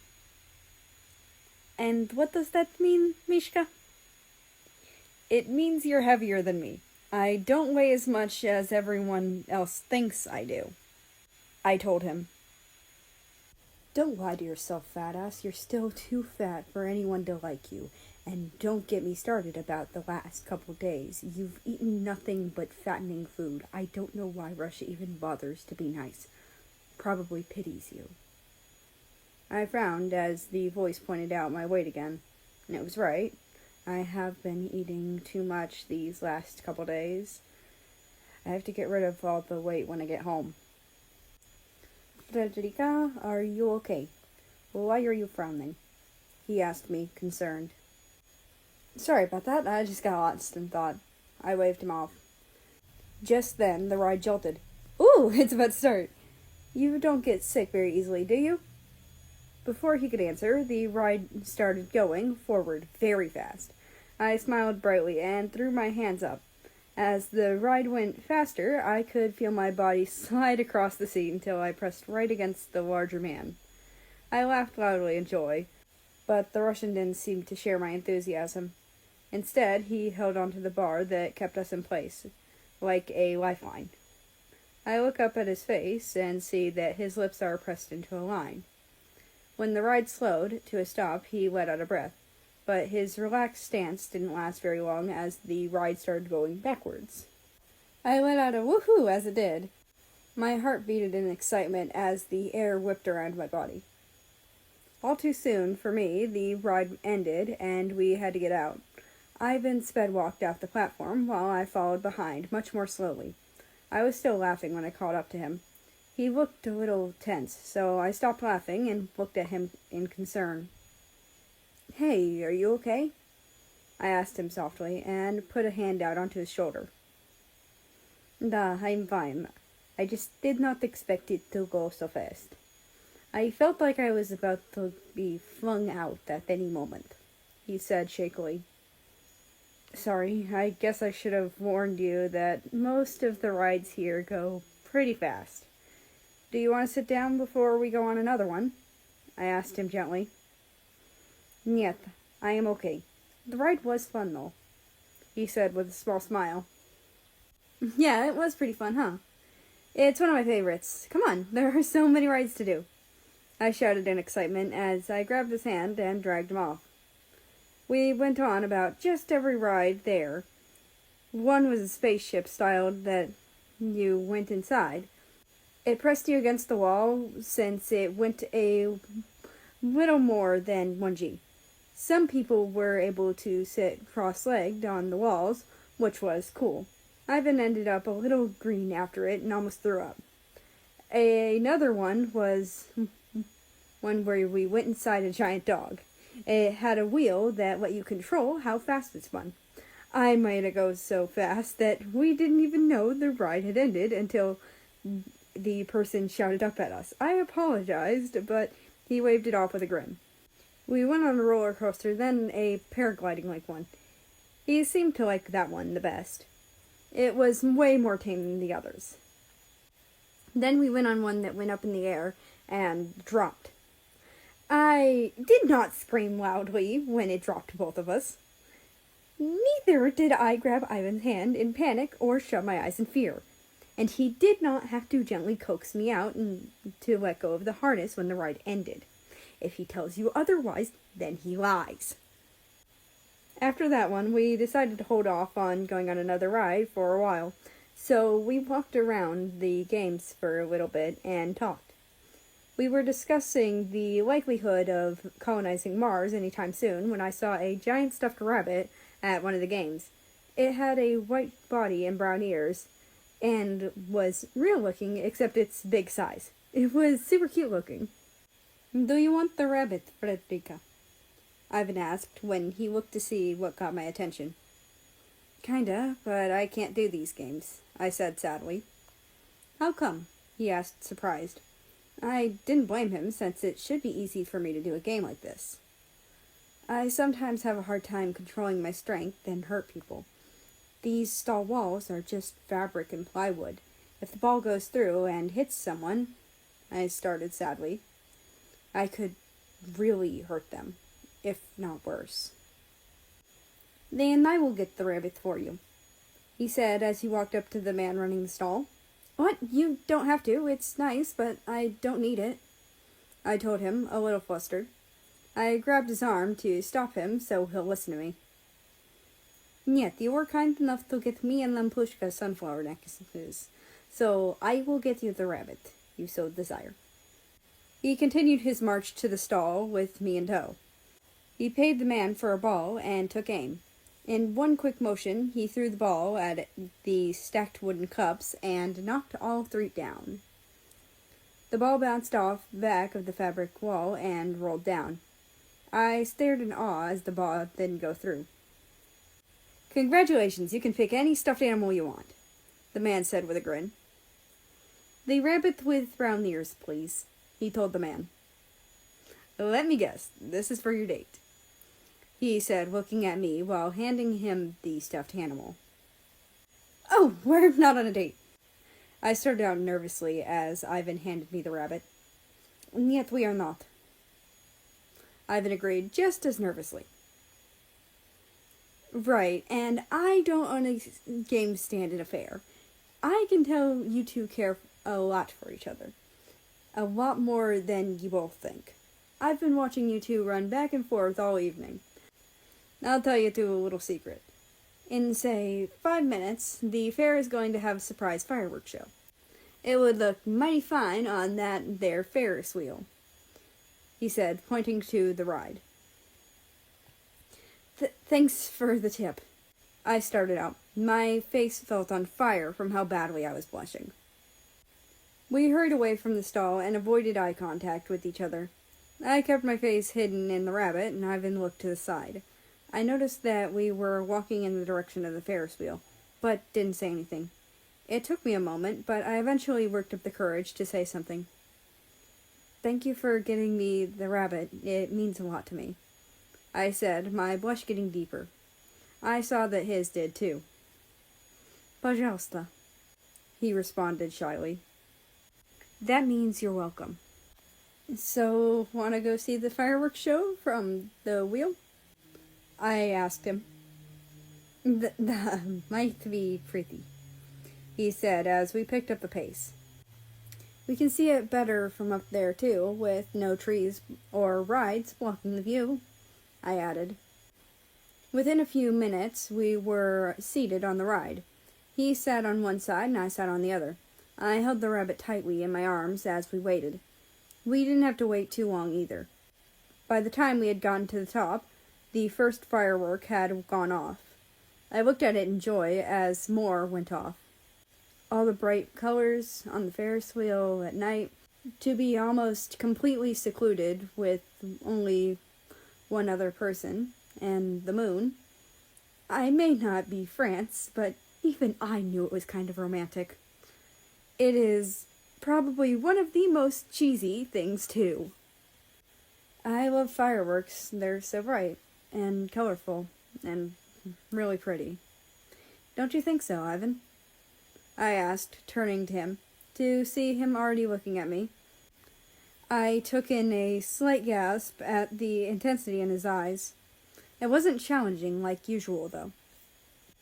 He looked me in the eyes. Yes, very beautiful. They're so bright and colorful. Nothing quite like them. I blushed and looked down shyly with a smile. My attention was caught by the fireworks again.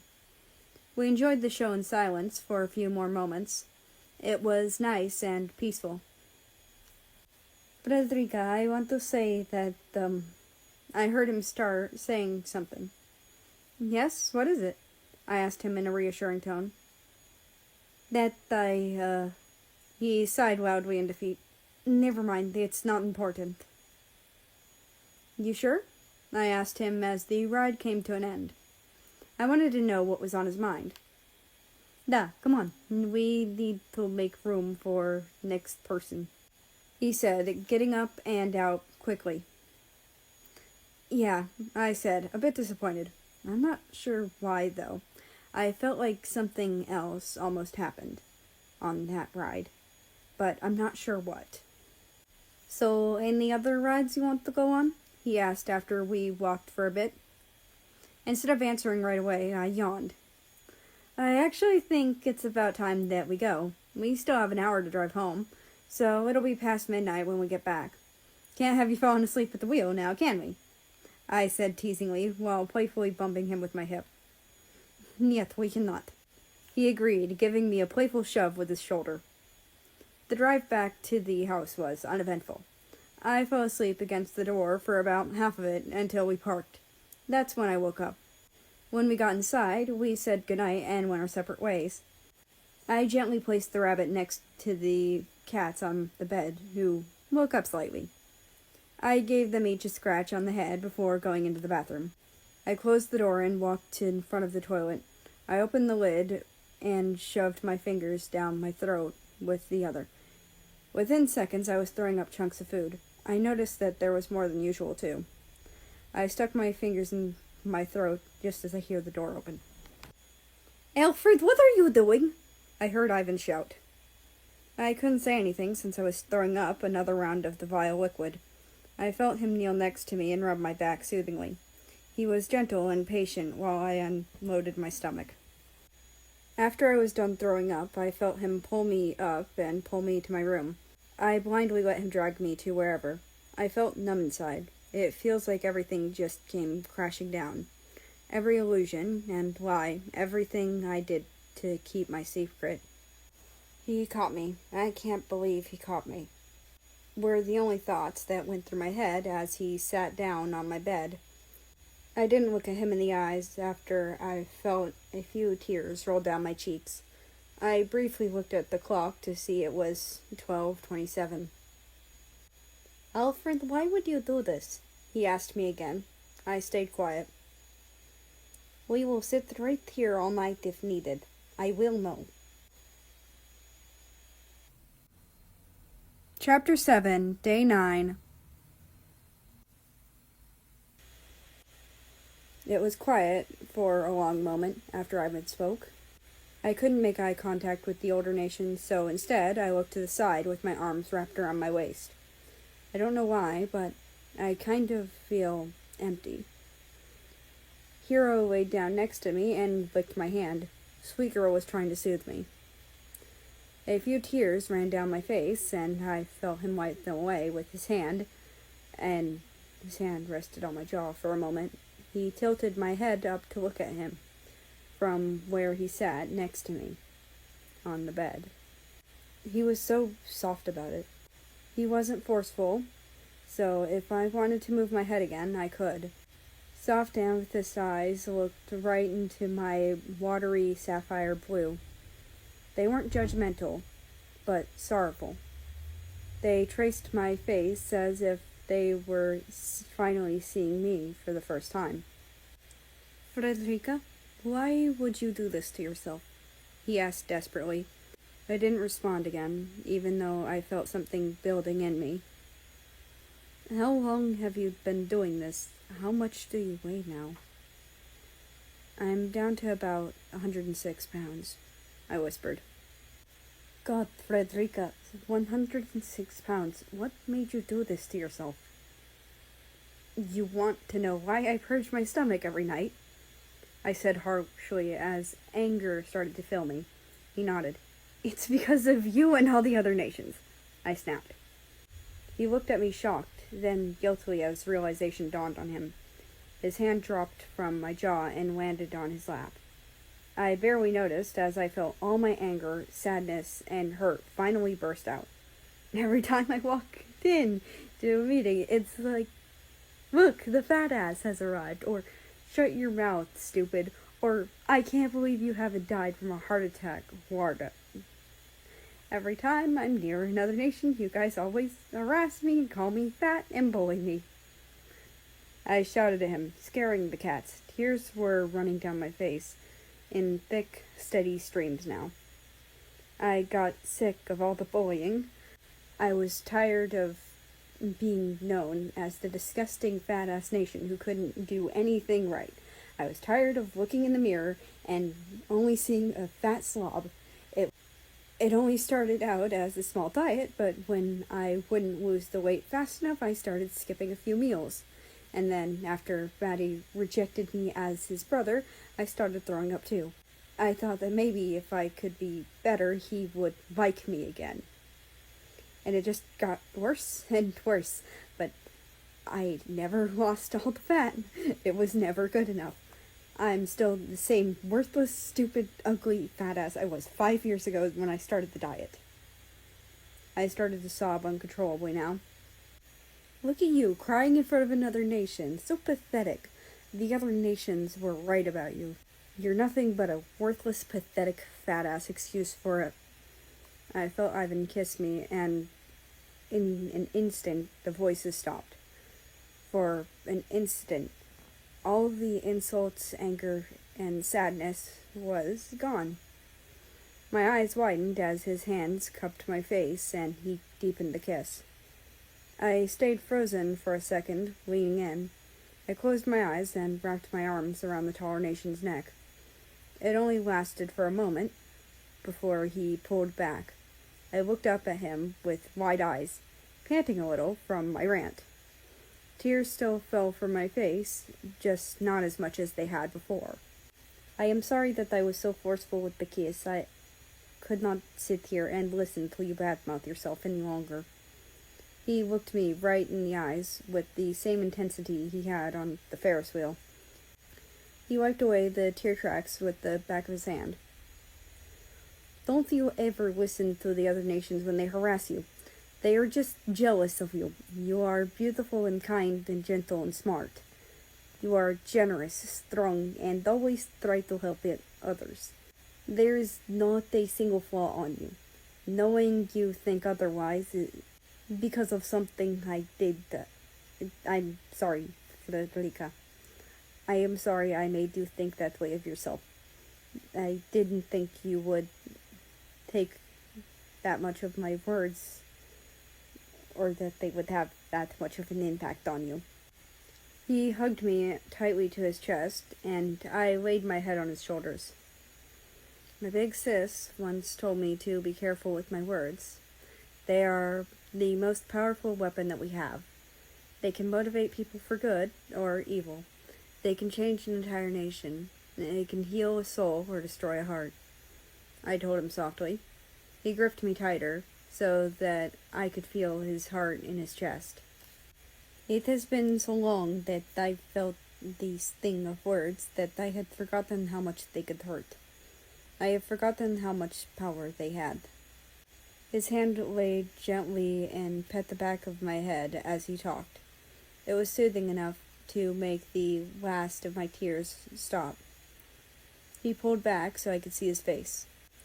I love you, Alfred, and I don't want to see you ever suffer like this again. I gasped at his confession. I had the feeling he liked me when he kissed me, but to hear the words made my heart leap. Do you mean that? Da, I have loved you since your revolution. I wanted to confess back then, but you were so young. You needed time to learn how to stand on your own 2 feet. Then, when I went crazy, I hurt you. And when I finally got my mind back, I couldn't confess to you after that.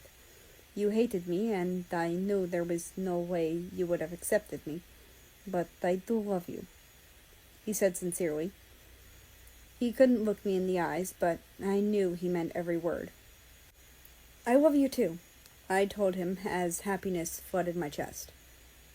He looked at me with a shocked face, and I kissed him. In a second, he was kissing me back. His arms were wrapped around my back to hold me close while mine were around his neck. This kiss lasted much longer than the first. I was sloppy since it was only my second kiss, but he was patient while I learned. We only broke apart for air.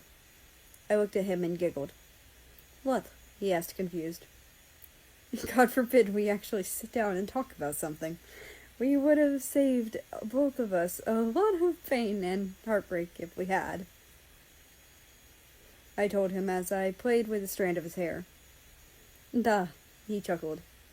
"Now come, Frederica. I want you to eat something after throwing up dinner." He took my hand and stood up, but I hesitated for a moment. He looked at me confused while I stayed where I was. I bit my lip, nervous of what I was about to do, but I knew I needed to. I took my hand from his and pulled off my jacket. I didn't look at him as it slid off, revealing my scarred arms. I heard him take in a sharp breath, and I ducked my head. "Frederica," he said softly, and picked up my hands. He looked at the scars and even traced a few of them. "I didn't want you to find out another way.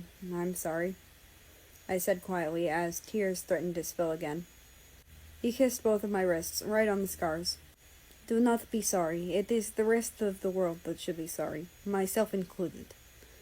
"Why are some of these like this?" he asked, and I looked to see him tracing a long, deep scar. "Those ones are the ones made when I tried to kill myself," I said softly, half hoping he didn't hear me. I felt him freeze up when I said that. He pulled me to him and hugged me tighter than ever before. It borderline crushed me, but it felt good at the same time.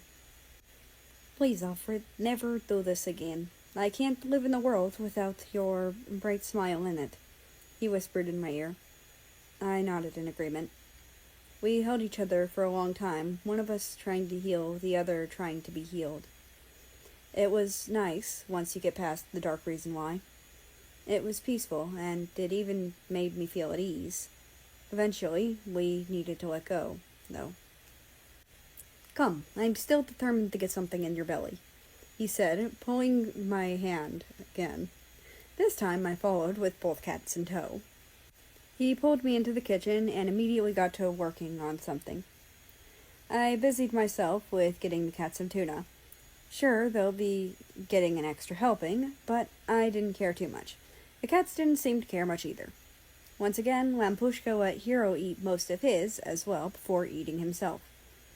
I've been making sure to leave out an extra kibble lately because of my cat's newfound gluttony.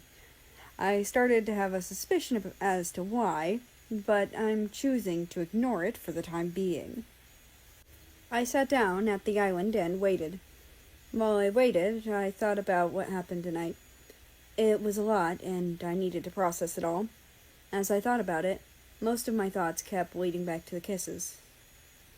I now know he loves me, but are we in a relationship? Does he want to wait for that part? I decided the best way to get an answer is to ask. "Hey, Vanya?" I called out. "Da?" He turned to look at me. I looked down shyly before asking. "Those kisses, do they mean we're in a relationship now? Are you my boyfriend?" I heard him walking over and looked up. He smiled gently and cupped my face. He leaned down and kissed me softly. He pulled back after a moment with a small smile. "Da, I am your boyfriend now, and you are mine." Another blush creeped up on my face as he went back to cooking. A big smile made its way on my face, and I turned back around the right way. I played with my phone for a while until he was done cooking. When he was done, he brought a bowl over and placed it down in front of me. He sat across with me with his own bowl. I could tell based on smell that it was potato soup. I scooped up a spoonful and hesitated for a second. Do you really want to do this? All the work down the drain. You're going to get fat again. Put down. Hey. I looked up to see Ivan staring at me. Whatever is going on in your head, shut it down. You're not fat and you deserve to eat. Anything you want, you can have. I smiled at him and took a mouthful. It was thick and creamy, with some cheese in it. I knew he put that in to help me gain back weight, but I found that I didn't mind. Seeing him put effort into getting me healthy again made me feel cared for. I hadn't felt like this in years. A small smile made its way back to my face. I had one arm on the table while I was eating. It was just resting there when I felt his hand take mine. He ran a thumb over my knuckles in a soothing way. I looked up at him questioningly. I'm just happy that I can finally hold your hand, he told me, and my heart melted. I blushed and looked back at my meal. The meal was mostly in silence, with little talk here and there. By the time I got halfway through my bowl, I was full. The soup was heavy in my stomach, and I couldn't fit any more in it. I felt a little bad since he went through all the trouble to make it. Sorry, I can't eat any more. I'm full, I told him sheepishly. How? You were able to eat more than that before, he asked suspiciously. Before, I would overstuff my stomach to not tip you off. I was able to do it because I knew I was about to throw it up. I know you won't let me throw this up. Damn right I won't. So I can't eat as much, I told him. I see. Then it is okay. I'm going to rinse your bowl out. You stay right there, he said sternly. You got it, I said cheekily. I wait for him to rinse out the bowl and put it in the dishwasher.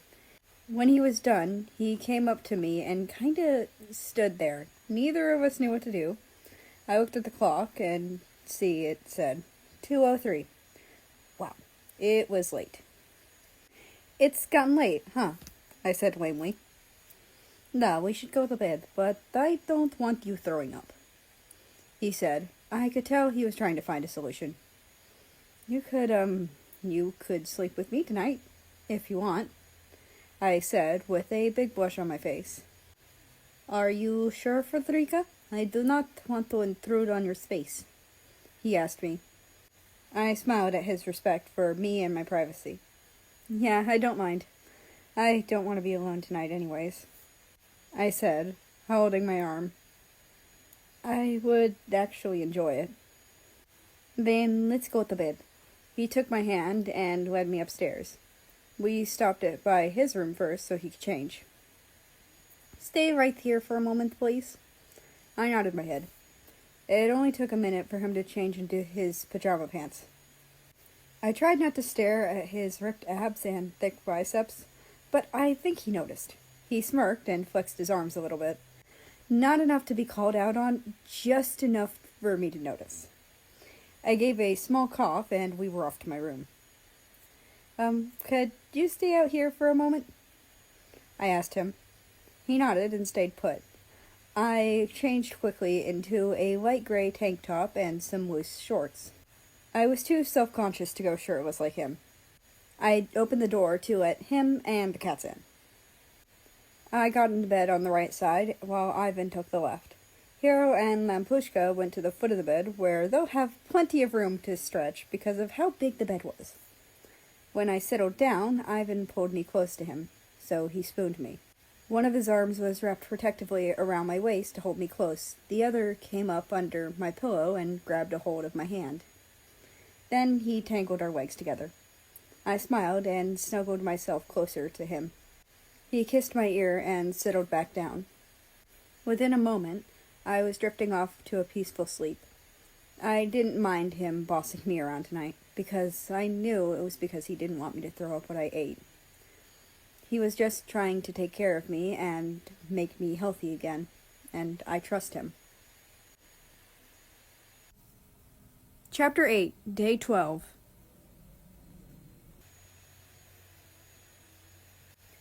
I ran across the yard as fast as my legs could carry me. All I had to do was make it to the tree line, and I'll be home free. From behind me, I can hear his pounding footsteps on the old dry leaves. He was just right behind me. I was about 30 yards from the forest when he tackled me. We rolled 3 times on the grass before he pinned me to the ground. "Got you, Mishka," a grinning Russian said as he looked down at me. "You didn't have to be so hard, you jerk," I teased as I playfully hit the larger nation. Since I've started keeping down my food, I've had more energy. And more energy meant play.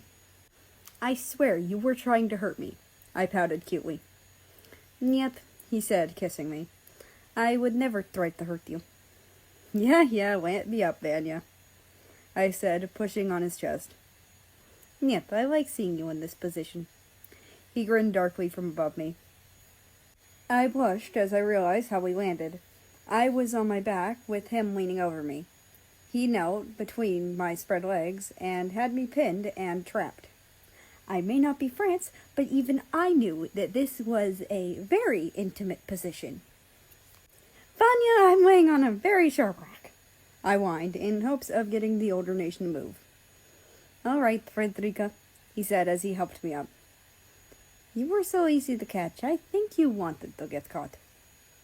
"Maybe I like being chased and caught," I said, flirting, and walked up to him so I was nose to nose. His hands rested on my hips, and I wrapped my arms around his neck. Maybe I liked the effort put into both. "I have been chasing you for the last 200 years, he told me. "And you finally caught me, because I finally let you." I giggled. He gave me a quick peck and then looked at the sky. "It's noon. Time for lunch, Frederica." "Who is cooking?" he asked me as we started walking back to the house. "I feel like you've been doing a large amount of cooking, so I'll do lunch. What do you want?" I offered. I wanted the division of chores to be fair. "I do not care. Make whatever you want." He kissed my temple. "I noticed that you like kissing a lot. Not that I'm complaining, but why?" I asked the snowy nation. I actually really liked all the attention he's been giving me lately. It's not often I get positive attention from other nations. After 2 decades of longing, I finally have the world's sweetest, brightest, most beautiful nation in my arms. Why wouldn't I want to kiss him every chance I get? He held me closer to him as he said that. "You big softy," I giggled. I took on a competitive look. "Race you back to the house." I took off like a bullet, with him right behind me. It's true that I let him catch me earlier. I'm too fast for him to get a hold of me if I go full speed. So I slow down a bit so the heavier nation has a chance of getting me. A race, however, is different. I want to win. And when I did, I reached the house 30 seconds before he did. I cheered when my hand touched the house and did a small dance. He caught up and rolled his eyes fondly at my childlike behavior. "You have had so much more energy lately. Always wanting to play," he told me as I opened the door. "And whose fault is that?" I teased as I hopped over to the sink. After playing in the dirt all afternoon, I needed to wash off my hands. "I gladly take full responsibility for your increased energy levels." He came up behind me and hugged my waist. "So, what are you planning on making?" "Well, I was thinking something simple, like sandwiches and that leftover fruit salad.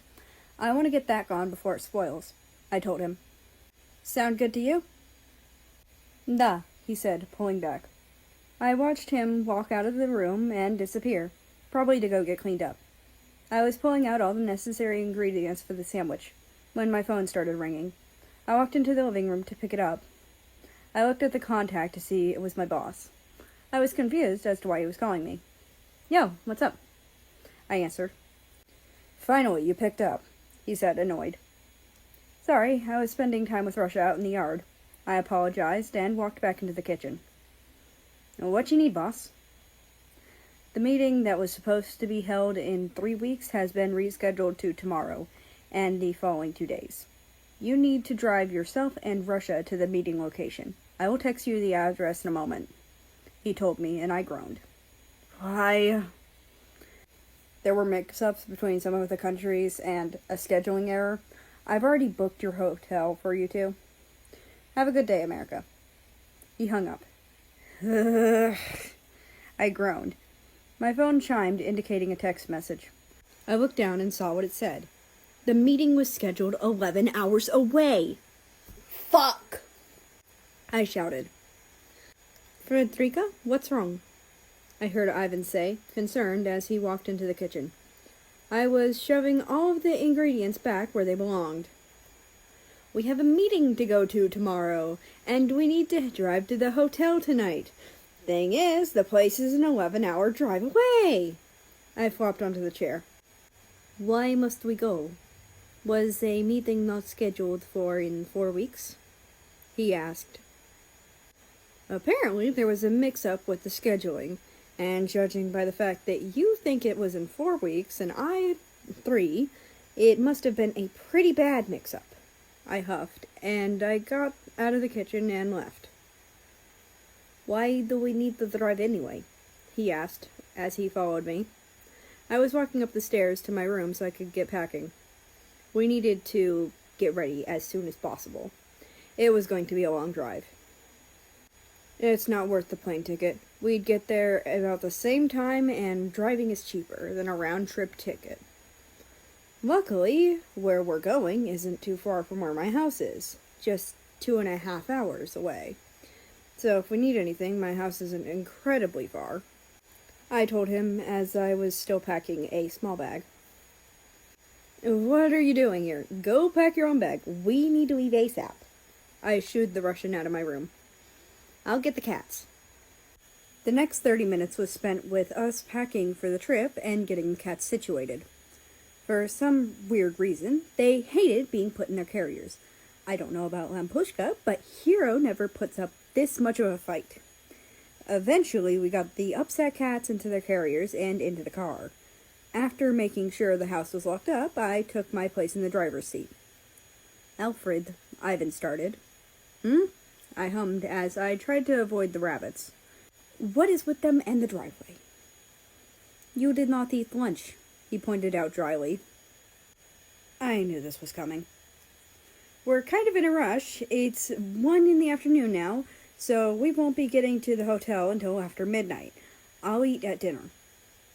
Alfred, he said warningly. Hey, I've been doing a good job these last couple days.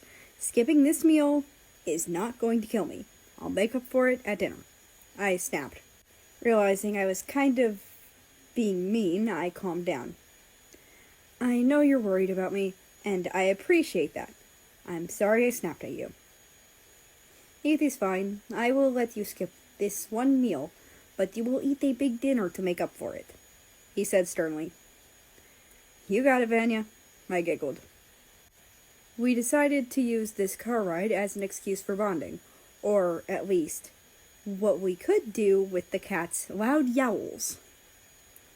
The next 6 hours of the trip were filled with random chatter, mostly us telling old stories of when we were young, like child young.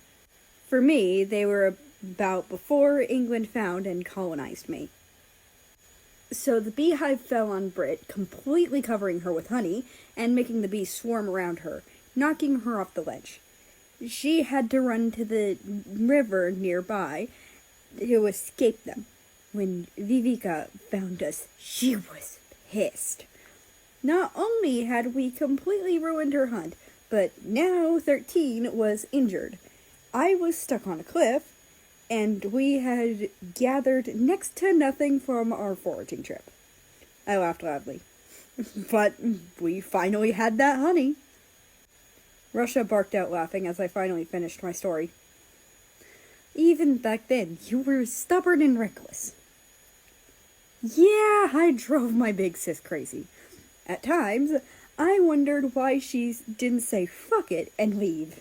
I mean, seriously. One time, I climbed all the way up the top of a redwood tree. And you know how tall those things can get, and got stuck there. Her giant ass had to climb those skinny little branches to get me because I was too scared to climb down on my own. And trust me, you have not felt fear until you have seen Vivi's angry face. That was after a branch broke and we almost fell to our deaths. I sighed happily. Those were good times. You definitely kept her on her toes, he agreed. Yeah. Hey, how does here look? I asked, pointing to a restaurant. We were driving around a town looking for a place to eat. It was about 7 at night and we were hungry. The place I pointed out was a nice-looking steakhouse. The parking lot wasn't too incredibly full, so there were sure gonna be plenty seats open. Duh, that looks nice, he agreed. I pulled into the parking lot and picked a spot near the entrance. I left the car on so that the heat could run for the cats. It was cold in this area, and I didn't want the fur babies to freeze. I gave them one check and followed Ivan into the steakhouse. The waiter led us to a spot in the back. I picked up the menus and scanned the contents. I was still very worried about my weight and getting fat again, so I wanted to pick something healthy. I bit my lip and started to regret picking here. Nothing on the menu seemed non-fattening. There wasn't a salad section or soup, just a lot of red meat. Hey, it's okay. I looked up to see the Russian smiling gently at me. Eating something high in fat every once in a while is okay. It's healthy, even. I'm just worried I'll get overweight again, I muttered. How much did you weigh when you first started diet? He asked me. First time anyone's ever done that. 200 pounds, 90.7 kilograms. I told him. Frederica, that was a healthy weight for you. You are an active 19-year-old male, he said, somewhat surprised. Then why did everyone call me fat all the time? I asked him sadly. We assumed because of all the burgers you ate. He looked away guiltily. We never actually thought to check on your weight. I only ate those because I skipped breakfast, because I overslept, because I was up all night doing paperwork. Then I often missed dinner because of how much work I had to do, so I made up for it by stuffing my stomach when I actually had time to eat. I explained. Why didn't you tell us? Would you have believed me? I know you. I've known you since you were a colony. I have always known you to be a hard worker, he said, matter-of-factly. Fine, but do you think anyone else would have believed me? I countered. Yet, they wouldn't have. It may have only caused more trouble if you said anything. He understood. But now that I'm with you, I won't let anyone else mess with you. You can eat anything you want, and if anyone has a problem, then they can come see me, he said with a dark smile. I shivered, but smiled back. So you don't mind telling others of our relationship? Yet, do you? He asked. He sounded slightly hurt. No, but I don't really want to tell people. I mean, if they find out, good for them. They could tell others, but I don't want to go out of my way to tell them. It's none of their business, really, I said honestly. I can understand. I will be telling my sisters, however. He let me know. That's fair. Mind telling Boers when I'm not around? I said nervously. I can, but I know she likes you. And while she may not approve, I don't think she'll try to kill you. Hurt you, almost definitely. Kill you, I think not. He tried to reassure me. Thanks, I said dryly. Big sister will be more than happy, though. I brightened at that. Hello, boys. What can I get for you tonight? A middle-aged woman came up to us. I didn't see her come up, and she startled me. Oh, hello, I greeted. I would like a steak with a loaded baked potato and a Coke, please. Sure thing, honey. She smiled as she wrote down my order. And you, sir? I will have the same, but with the strongest drink you have, he told her. Oh, and can we have a small grilled fatty piece of meat, waiter? I want to give our cats a nice treat since they've been in the car all day, I asked her. Wait, they're still in your car? She said, worried. Yeah, but I left the heater on, so it will keep them warm. I reassured her. She smiled. Okay, you got it. Your orders will be ready within half an hour. I'll have your drinks in a moment. She walked away. She's nice, I said. Da. After dinner, we continued on our journey. I usually preferred driving at night since there was way less traffic, and it was more peaceful. However, after another 3 hours of driving, I was getting frustrated. I was sick and tired of driving. My eyes hurt from concentrating on the road for hours on end. At one point, I had enough and pulled over to the first gas station I saw. I got out with a huff and slammed the door shut. Frederica, are you all right? He asked, worried and getting out with me. Yeah, but if I drive one more mile without a break, I am going to lose it. You drank, so you can't drive, I said tensely as I got Hiro and Lampushka out of the car. I was quick to put the harness on both of them. I'm taking the cats for a small walk. We need this.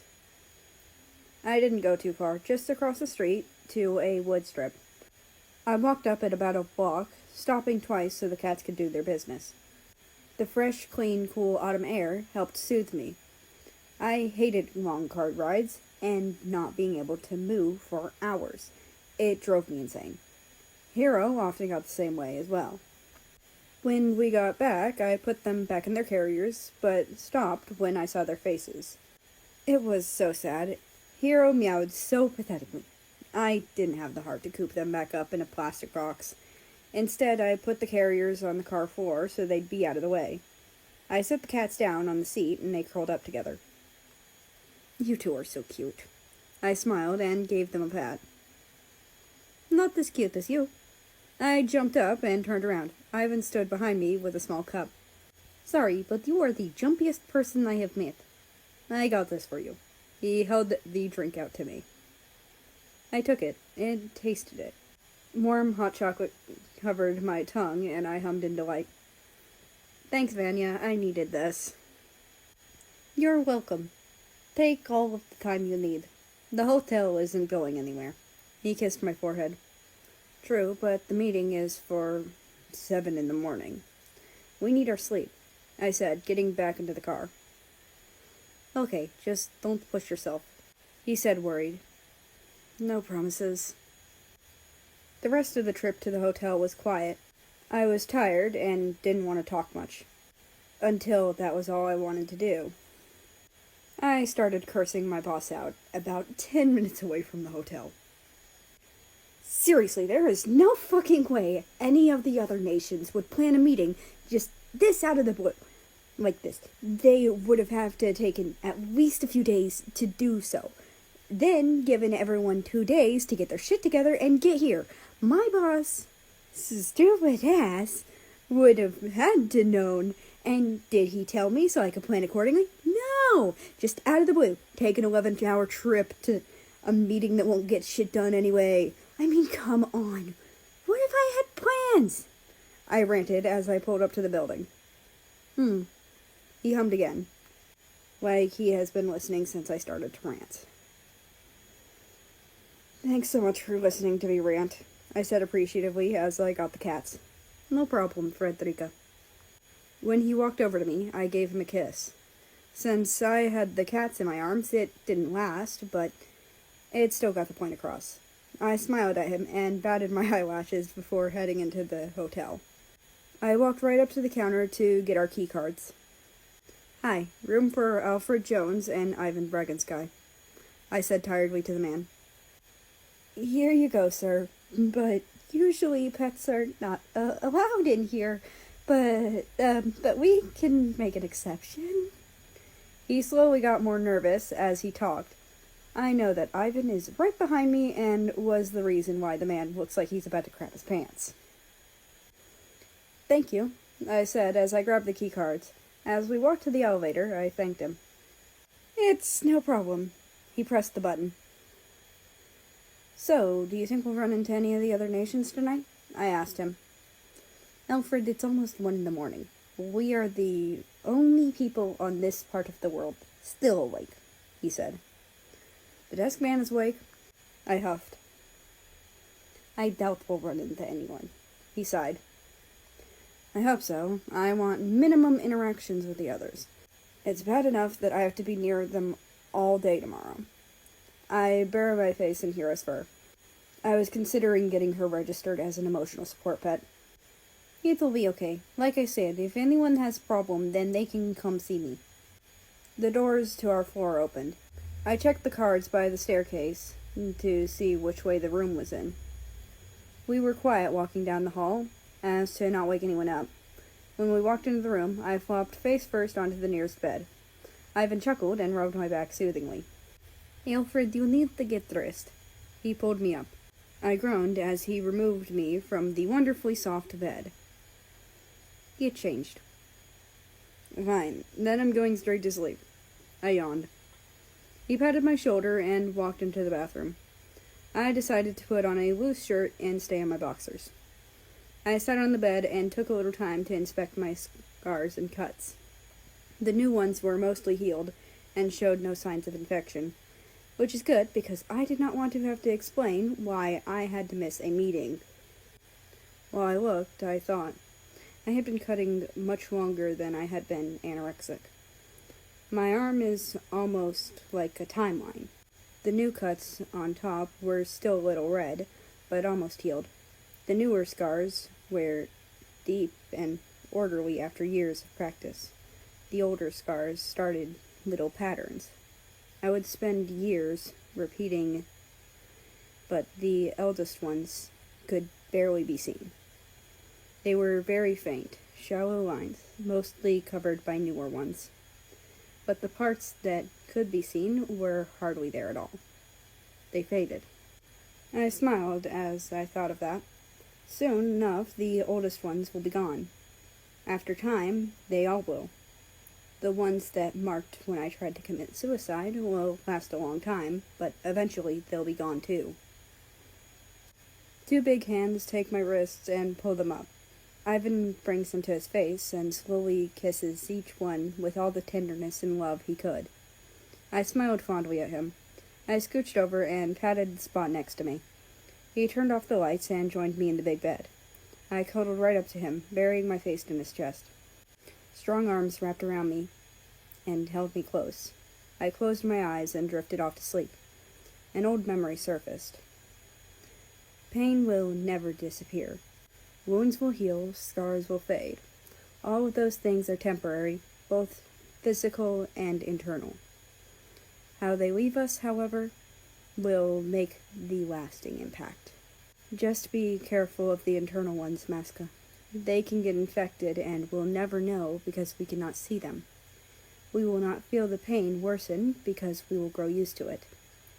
They can rot you from the inside out if not treated.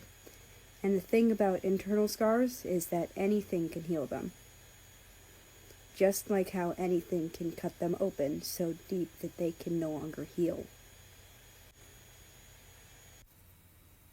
Chapter 9, Day 13. I woke up to large, cold hands shaking me. I knew Ivan was trying to wake me, but in my sleepy state, I couldn't figure out why. I groaned and tried to bury myself deeper into the pillow. He continued to shake me, so I swatted his hands away. I heard him chuckle in amusement. Frederica, I know you're still tired, but we have to get up now. We need to go to the meeting, he said patiently as he tried to gently coax me awake. I lifted my head to groan again loudly at him. I don't want to, I'm tired. I noticed that my sight was really blurry and realized I didn't have my glasses on. I tried looking around for them as best I could, first looking in the general location I remember putting them last night. I felt Ivan take my chin and pull it up. Gently, he placed Texas on my face. You'll need to stop sleeping in these. One day, you will break them, he said sternly, but not meanly. Yeah, I'm kind of surprised I haven't broken them already, I agreed. I yawned loudly and looked for a clock. What time is it? It is 6:20, he told me. I jumped in a panic.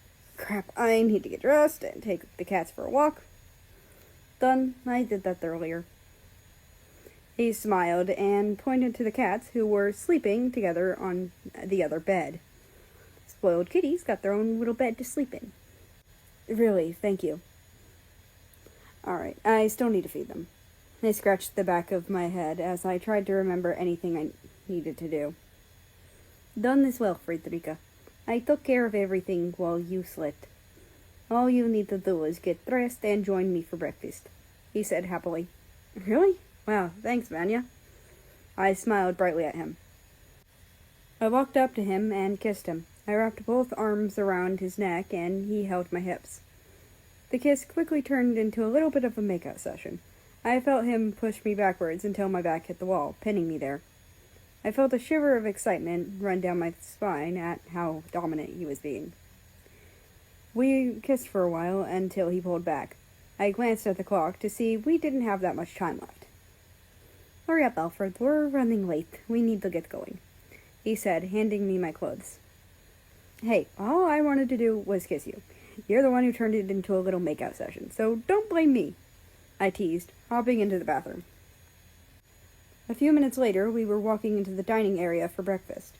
The hotel provided a wide mix of breakfast foods, such as pancakes, waffles, bacon, eggs, yogurt, cereal, and so much more.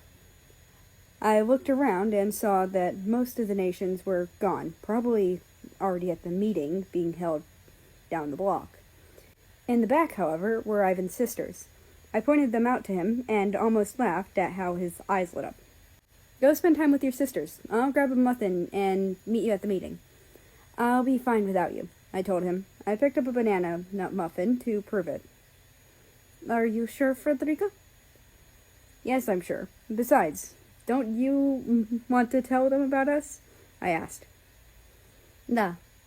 Then I want to be as far away from your little sister as possible. I patted his arm as I walked out. I'll see you in a few. See you soon, he said over his shoulder. The walk to the meeting room was short. After being in the country for a while, I could really smell the smog of the city. The sunrise was also blocked out by the massive buildings. No stars shone in the pieces of sky that you could actually see. I let out a sigh as I looked around. I loved cities, but I was sure looking forward to getting back to the country. I walked into the big meeting room and was a little surprised at the early morning chaos. Usually people waited an hour or so because 7 in the morning was just too early for almost everything. But I guess something was enough to set a good portion of them off. After years of practice, I expertly dodged and ducked around groups of fighting nations to get to my seat. I saw that I had been situated between England, who had France on his other side, and Canada, who had Prussia on his other side. I sighed quietly and sat down between the two countries. England was fighting with France, and had yet to notice me, and Canada chose to ignore me. I sighed dejectedly to myself and began to pick up my muffin. The clock said that the meeting would begin in less than 10 minutes. Ivan still wasn't here, but neither were a few of the others. I took a moment to look around the large room. It was bright, with large windows to help let in natural light. The table was also large, a solid oval.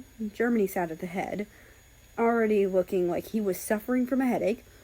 Italy chattered about pasta next to him, definitely not helping with his headache. At 5 minutes till, the doors opened again to show the snow trio. That's the name I gave Ivan, Katyusha, and Natalia. When they walked to their seats, all three looked at me. Ivan fondly, Kat happily, but I couldn't tell with Natalia. She looked a little angry, but that could just have been her normal RBF. My phone vibrated in my pocket, and I pulled it out.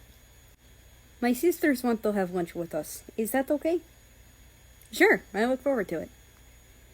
I'm glad. They are looking forward to getting to know you. I am too. Is Natalia mad at me or something? I can't really tell. She's more sad than angry. I felt a little guilty. She had been after him for years, but he's her brother, and he really didn't want to marry her. Him finding someone else was bound to happen, eventually. Okay. Stop texting and pay attention, you bloody prat. The meeting has started, and I'm surprised you haven't walked off a cliff with how little you pay attention. England angrily shouted next to me.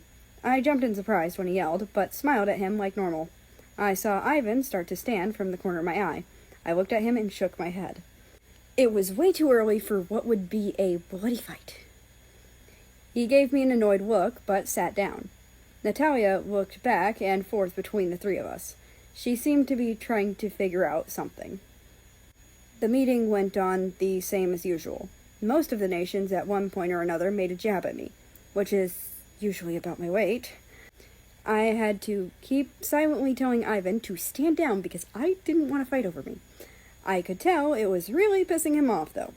Luckily, lunch would be soon, and I could have a chance to talk with him. Alright, the final presentation before lunch will be America, Germany announced. When New Zealand sat down, most of the nations that were paying attention groaned and grumbled. Don't have one, I said with a fake smile, bracing myself for the crap I was about to get from the others. And why the bloody hell not? Too lazy to actually contribute like the rest of us, England sneered. I knew he would be the first to say something. I ground my teeth in agitation, but continued to smile anyway. I was told that the meeting wouldn't be for another 3 weeks. I was preparing a presentation for then, but haven't finished yet. My boss just told me yesterday afternoon that the meeting was rescheduled for today and the next couple of days. Then why didn't you prepare at least a preview of your presentation over the way then? Germany asked, annoyed with crossed arms. Couldn't. Why not? I had to drive 11 hours yesterday just to get here, not counting stops for food or gas. I didn't even get to the hotel until about 1 in the morning. I had no time to prepare anything for today, I explained. Fine, whatever. Just have at least a preview ready for the final day. Germany sighed in agitation. To keep this meeting on schedule, we will be breaking for lunch early. Be sure to be back here within an hour and 20 minutes. Well, at least your incompetence is good for something, you stupid git. England huffed. For once I agree with you, Angleterre. France laughed. A few others gave their own jabs, but I didn't bother to pay attention to who. I stayed put, still smiling, while everyone else walked out of the meeting room. Once the room was empty, I finally let my fake smile fall. Ivan and his sisters walked over to me. They looked at me while I concentrated on the dark brown table. Why do you let people attack you like that? Why don't you let me stop them? Ivan asked, irritated. I didn't want you to get in a fight because of me. It's not worth it, I said, getting up. It is worth it. You are my lover, and I will protect you, he growled. I knew his anger wasn't directed at me, so I didn't take his bad mood personally. I don't want anyone getting hurt by a fight. Everyone is irritated, and they need something to take it out on. I don't mind being the lightning rod. At least then they won't take it out on each other, I said softly with big eyes. He sighed loudly. You have a big heart. That heart is going to get you killed. He shook his head fondly. Vika used to say that all the time. Only she said it with a sad look on her face. I told him. Come on, let's go get some food. I saw a cute little outdoor diner on my way here. Sound good to you guys? That sounds nice, he agreed with a smile. Kat nodded her head in agreement, and Nat grunted. So, Ivan said you guys want to get to know me. What do you want to know? I asked the girls as we started walking. Oh, just some basic stuff, like, what's your favorite color? Kat asked with a bright smile. Blue, particularly snow blue. I like how soft and calm it looks in the winter. I smiled. What else? What do you like to do for fun? That really depends on the time of year. Some things I do year-round, like video games or reading books. I bake sometimes. I watch movies. It all really depends on what I have time for, I answered. We stepped into the elevator. What do you like to do? Oh, I like knitting and working in my garden. What do you like to knit? I mostly make sweaters and blankets. I also make scarves and mittens too, she answered. And you? I turned to Natalia. She looked at me, surprised, like she didn't expect me to talk to her.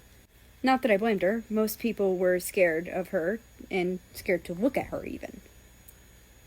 I sharpen my knives and read books, and write my own. What kind? She looked surprised again, but pleased. Horror, mostly. I love reading about stories where the protagonists have to believe unbelievable hardships and horrors. I like reading about how they deal with their problems. I also like reading about myths and legends. Most of them, if you read the real versions, are pretty dark and gory. It's hard to find something that I haven't read, though. I have some books for you, then. And I know you haven't read these, I told her with a grin. Oh, how so? She asked, skeptical.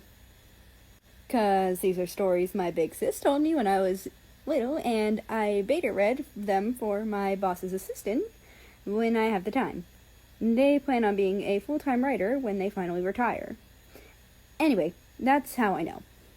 And I know that they'll love having another beta reader, especially one as experienced in horror as you. If you're interested, that is, I offered. I think I'll have to take you up on that. A faint smile came to her face. My heart swelled seeing her happy, even if only a little. Oh, it's right up here, I said, pointing down the street. What else do you want to know? I'll tell you pretty much about anything. We spent an hour chatting and exchanging stories. Katyusha and I did most of the talking, but I made sure to include the other. Kat was very sweet and mothering to me. She made sure that I got enough to eat. Nat was mostly quiet, but she listened well. She's not as crazy or cold as everyone thinks she is. I got her to smile a few times and even laugh once or twice. All in all, I had a great afternoon with the Snow Trio. By the end of it, while Natalia was still a little cold to me, I had won the battle for both of their approvals.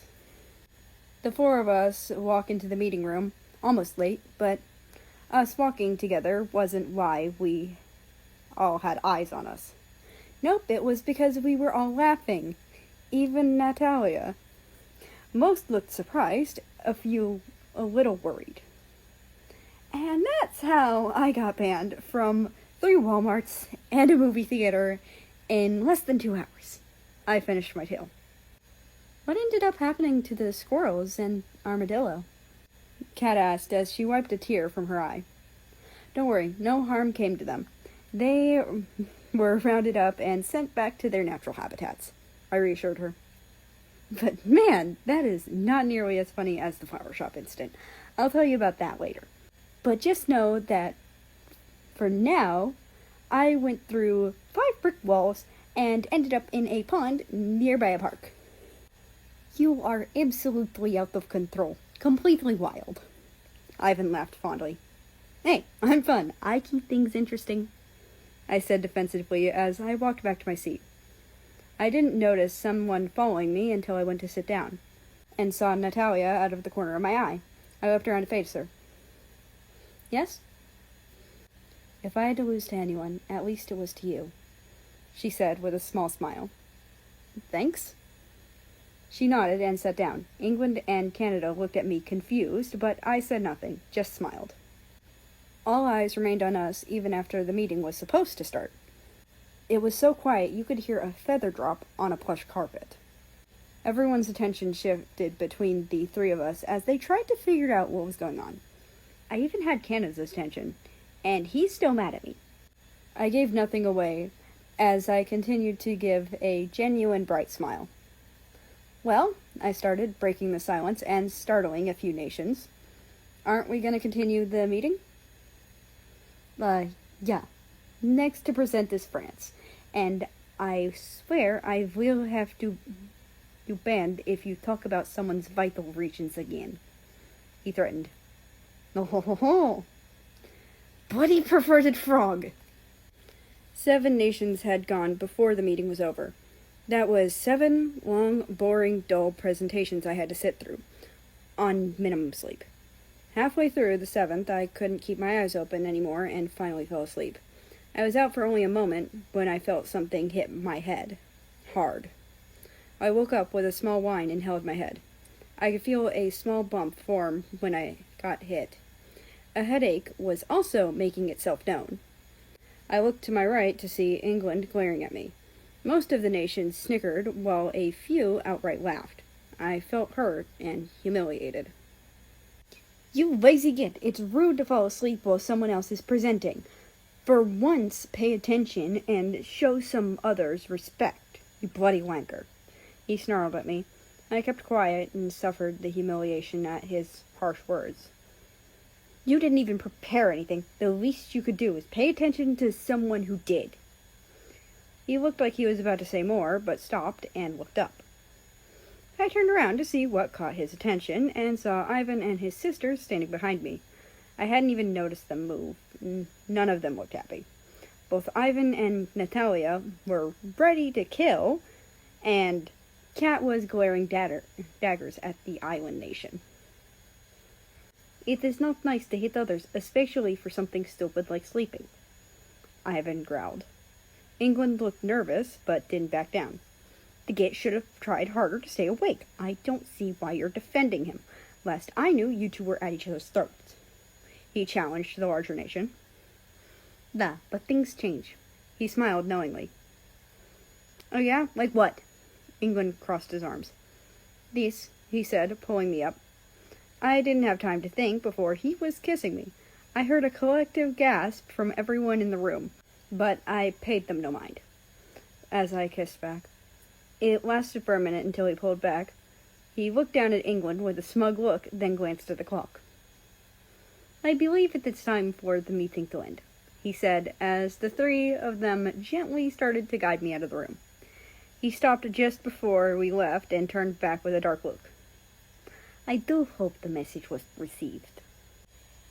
We were walking away from the shell-shocked meeting room in silence. All 3 were still in a bad mood, but they seemed slightly satisfied.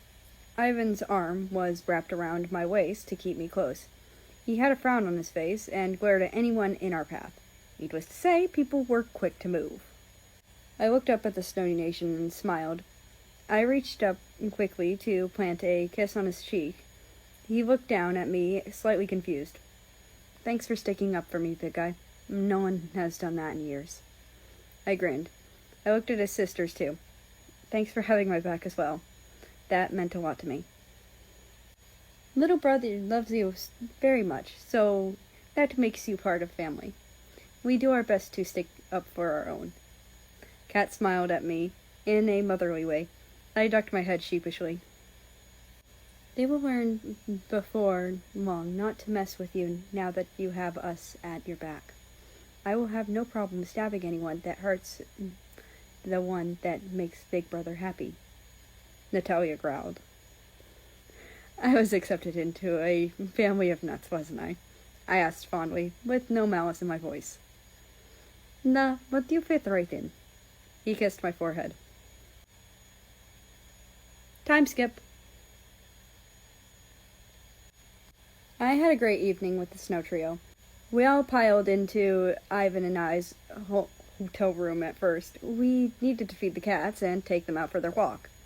Then we all went out for dinner to a nice restaurant. Afterwards, we had a walk around the park for a while. Ivan hung back during the walk to give his sisters and I a chance to talk and bond. We shared hobbies and stories and found we had a lot in common. When we finally got back to the hotel, I was a little sad to have to say goodbye to them for the night, but happy beyond belief to have friends and even maybe a new family. I'll see you gals tomorrow in the meeting. Good night. I waved them off as they got on the elevator to their floor. Bye, Alfred, they called back. Man, your sisters are awesome, I told him when the doors closed.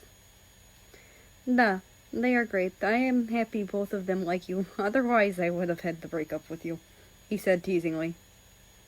I hope you're just messing with me, I said, a little worried. He only patted my head and stepped out of the way when our floor came up. Hey, what's that supposed to mean? I huffed in annoyance as I followed him. It means I did not worry about them not liking you. He giggled and stepped into the room. Yeah, I'm gonna go get some ice, I grumbled as I set down the container of juice on the table. Katyusha picked up some orange juice before we got back to the hotel for the night. I have no idea why. See you in a few minutes. I walked back out of the room and made my way down to the breakfast area where the ice machine was at. There were a few nations there with one another, but I paid them no mind. I grabbed the metal bucket and started to fill it with ice, then filled it with more ice than was actually needed. Turns out Lampushka and Hero both like eating ice.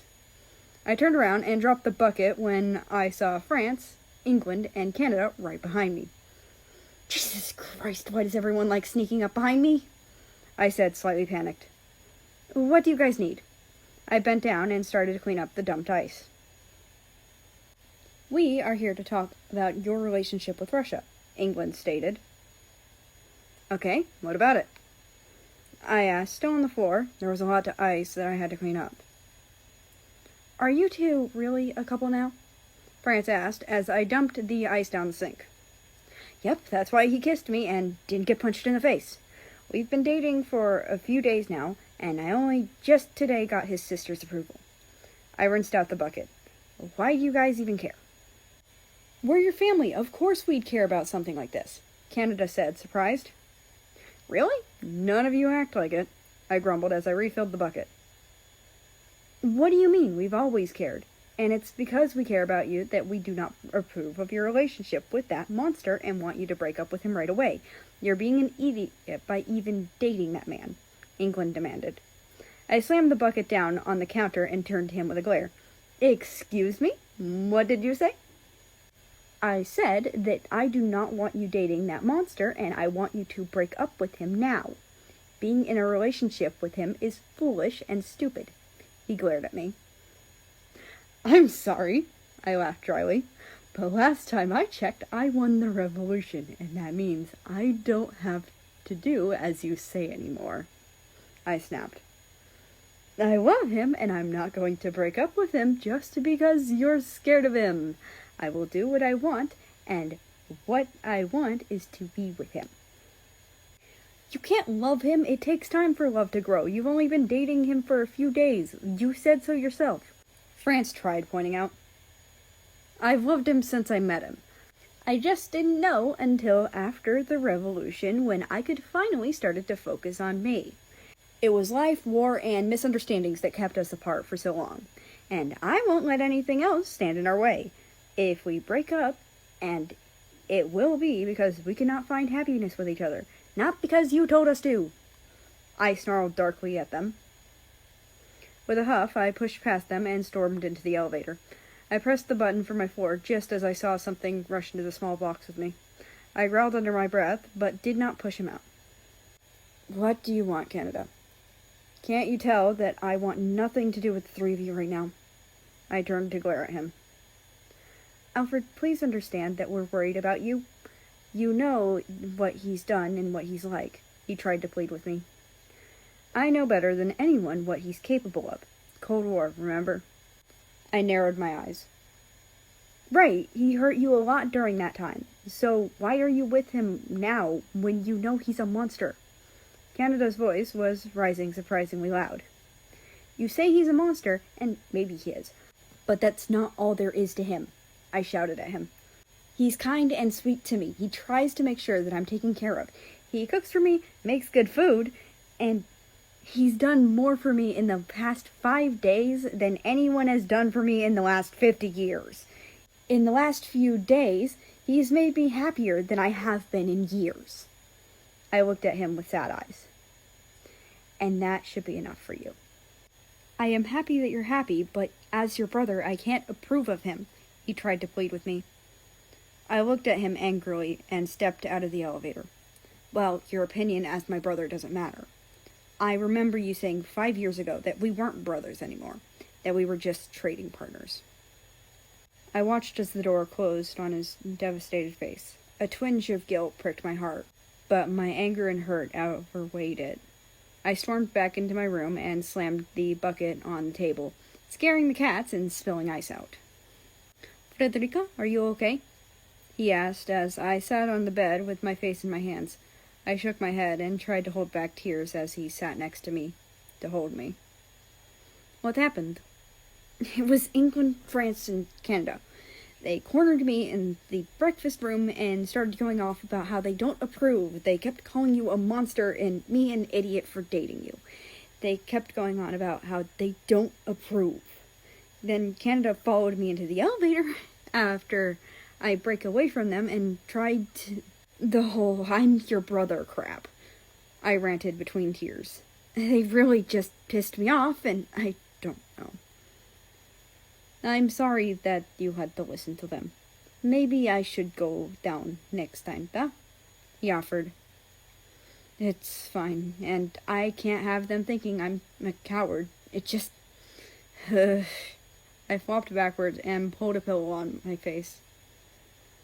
"Just what, Frederica?" he gently prompted. "It hurt," I whimpered into the pillow. He pulled the pillow down from my face so he could look me in the eyes. "Why?" "I don't know. They haven't acted like my family in years. England has barely talked to me outside of business and insults since the Revolution.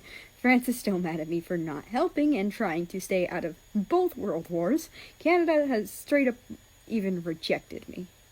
I wiped more tears away. "But deep down, I still wanted them to at least accept you. Once upon a time, we were a family, but we're not anymore. So why does it still hurt?" "Frederica." He moved the pillow and held me closer. "It hurts because they were your family. At one point in time, they were all you had. It hurts because even after all they've done, you still love them with all your heart. If you didn't, then it wouldn't hurt." God, I hate my heart. "Niet," he said harshly as he pulled my face out of his chest. "Don't you ever hate your heart for loving too much. What you have is a gift as much as it is a curse. I know it feels horrible. All you have ever felt is pain from others. But your heart is that makes you go to no length that none of us even knew existed. Your heart that makes you fight. It makes you work harder and become stronger and do more, just so that you can protect us." I stared wide-eyed into his intense purple eyes. Caring hands softly brushed away the tears that still fell from my eyes. His eyes and voice softened. "It is a cruel burden to bear, but it is what makes you the bright ray of life that you are. It is what makes things seem much more beautiful by just being around you. Your heart gives people hope that they need in this world, that this world can become a better place than it is now. It helps them to see the light and beauty in everything. Your heart may be ripped at every edge, but it is a beautiful masterpiece. Don't hate it. I am sorry that your family is how it is. They are cruel to you, and that is not right. I am sorry that your twin rejected you." He held me closely again. "But you will have us. My sisters and I will be honored to have you as part of our family." "You big titty bear." I sniffled into his sweater. "I would love to be part of your family. If you ever find that your family no longer wants anything to do with you, don't wallow in self-pity. Get up, wipe away those tears, and find someone who wants to be your family. Blood does not make family. Love does." Now, on to Chapter 10 of Beneath the Surface, Day 15. I yawned again as I sat through the final meeting. I was up late last night driving from here to my house and back again. I had to make a preview of a presentation last night, but my only nearby secure computer was at this house. I have to fill out and type up important documents on that one, so no one can hack into it and look through it for government secrets, such as the fact that nations exist. I didn't get back into the hotel room until about 3 in the morning. I was paying for that now. I glanced longingly at where the snow trio was supposed to be sitting, but unfortunately were not. Their bosses decided to have a talk with mine about how our relationships have improved, and how they could all benefit from it. Since I hadn't presented yet, I had to stay behind. I looked at the old grandfather clock. My presentation was next, and afterwards, lunch. I wasn't looking forward to speaking even more than usual today. Since I came in without Russia by my side, the jabs had increased tenfold. "All right, thank you, Hong Kong. You may sit down," Germany said tiredly. "Next up is America. I hope you have something to show us this time." Maybe the idiot doesn't, so we can go to lunch early again, I heard someone laugh. "Yes, I prepared a preview," I said. In my hands, I had a small stack of papers. "Very well, begin," he said when I stood up at the stand. I looked out over everyone, and the same nervousness as usual started to come over me, but I pressed it down as best I could. "Okay, so my economy has been doing pretty well lately." Arrogant brat, stop bragging about your country for once, Otto," China yelled. I froze for a moment, and my mind went blank. "Well, get on with it, stupid." As I was saying, I tried again, but quieter this time. "Speak up, we can't hear you back here." His throat is probably sore from sucking Russia's dick. Why do you want to hear him go on about his stupid heroes anyway? You know that the fat ass has come up with a real presentation anyway. I always knew he was a slut. He's so pathetic. Probably sells himself to Russia. That's the only reason why anyone would want to be with him. I didn't know Russia was serious when he said he was a whore. My mind went blank. With each insult, my heart cracked more and more. For 15 minutes, I stood in the front while everyone shouted insults at me. I did nothing to stop them. I took each insult and did nothing to stop them. Even when tears came to my eyes, I just kept my head down. I was done. Finally, Germany announced it was lunchtime. I started to walk out, leaving my bag and papers behind. I was almost at the door when I felt someone grab my shoulder. I stopped, but I didn't turn around. "Alfred," it was my brother. "Are you okay?" I didn't look up, so he couldn't see the tears pouring down my face. Of course I'm okay. The hero's always fine." I pulled my shoulder away and continued to walk away. He didn't stop me. I didn't stop until I reached my car. I didn't worry about the cats. I knew that Ivan would take care of them. I pulled out of the parking lot and drove home. Insult after insult bounced through my head as I drove home. Every incident, every word from the last 100 years made its way forward and pushed everything else back. It swarmed around my head, making it harder for me to concentrate. The tears that blurred my eyes didn't help. I had to drive slower than normal so I wouldn't hit anyone around me. I didn't mind the longer drive, since it all felt like a blur to me. The sun was setting when I arrived at the large house. I walked into the house and closed the door. It didn't shut all the way, but I didn't care. I was numb. They're right, all of them. You're no better than the common whore. I bet the only reason Ivan even showed an interest in you is because he thought you were easy. You're so pathetic, crying in front of everyone, showing weakness. It's no wonder your family has all rejected you. They didn't want you dragging them down. You don't deserve one anyway. After taking off my shoes, I walked upstairs to my room. Connected to the bathroom was a large tub. I pulled off my jacket and threw it on the bed. I loved that jacket and didn't want it getting ruined. I changed shirts to a short-sleeve one. I didn't want the long sleeves, if only because they would get in the way. I walked into the bathroom and started the tub. It was filling with warm water to make it easier. I then moved to a drawer. From it, I pulled out a new razor. It was a pretty silver and shone in the bathroom light. The bathtub was full by now. I slowly slid in, as to not create a mess. I wouldn't be able to clean it up. I wiped the tears off of my face for the millionth time today. Slowly, I brought the silver blade to my left wrist, pressing down as hard as I could as I dragged it from my wrist to my elbow. It bit harshly, but I didn't care anymore. The pain was welcome. Switching hands, and with some difficulty, I sliced open the other arm as well. I put the razor down on the toilet and looked at my arms.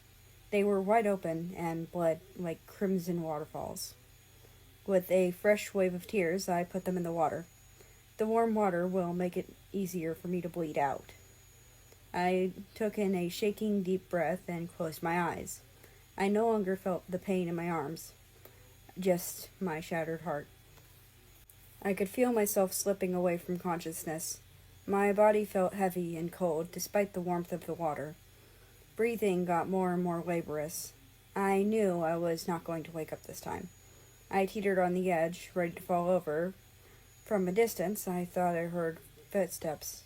Finally, it all went black. After Alfred left, Canada's point of view.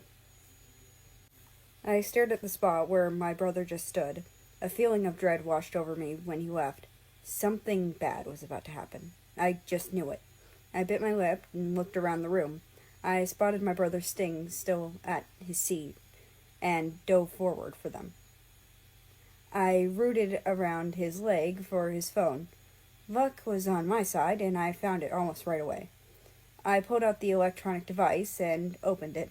I typed the password, silently thanking my lucky stars that my brother uses the same one for everything, and scrolled through the contacts.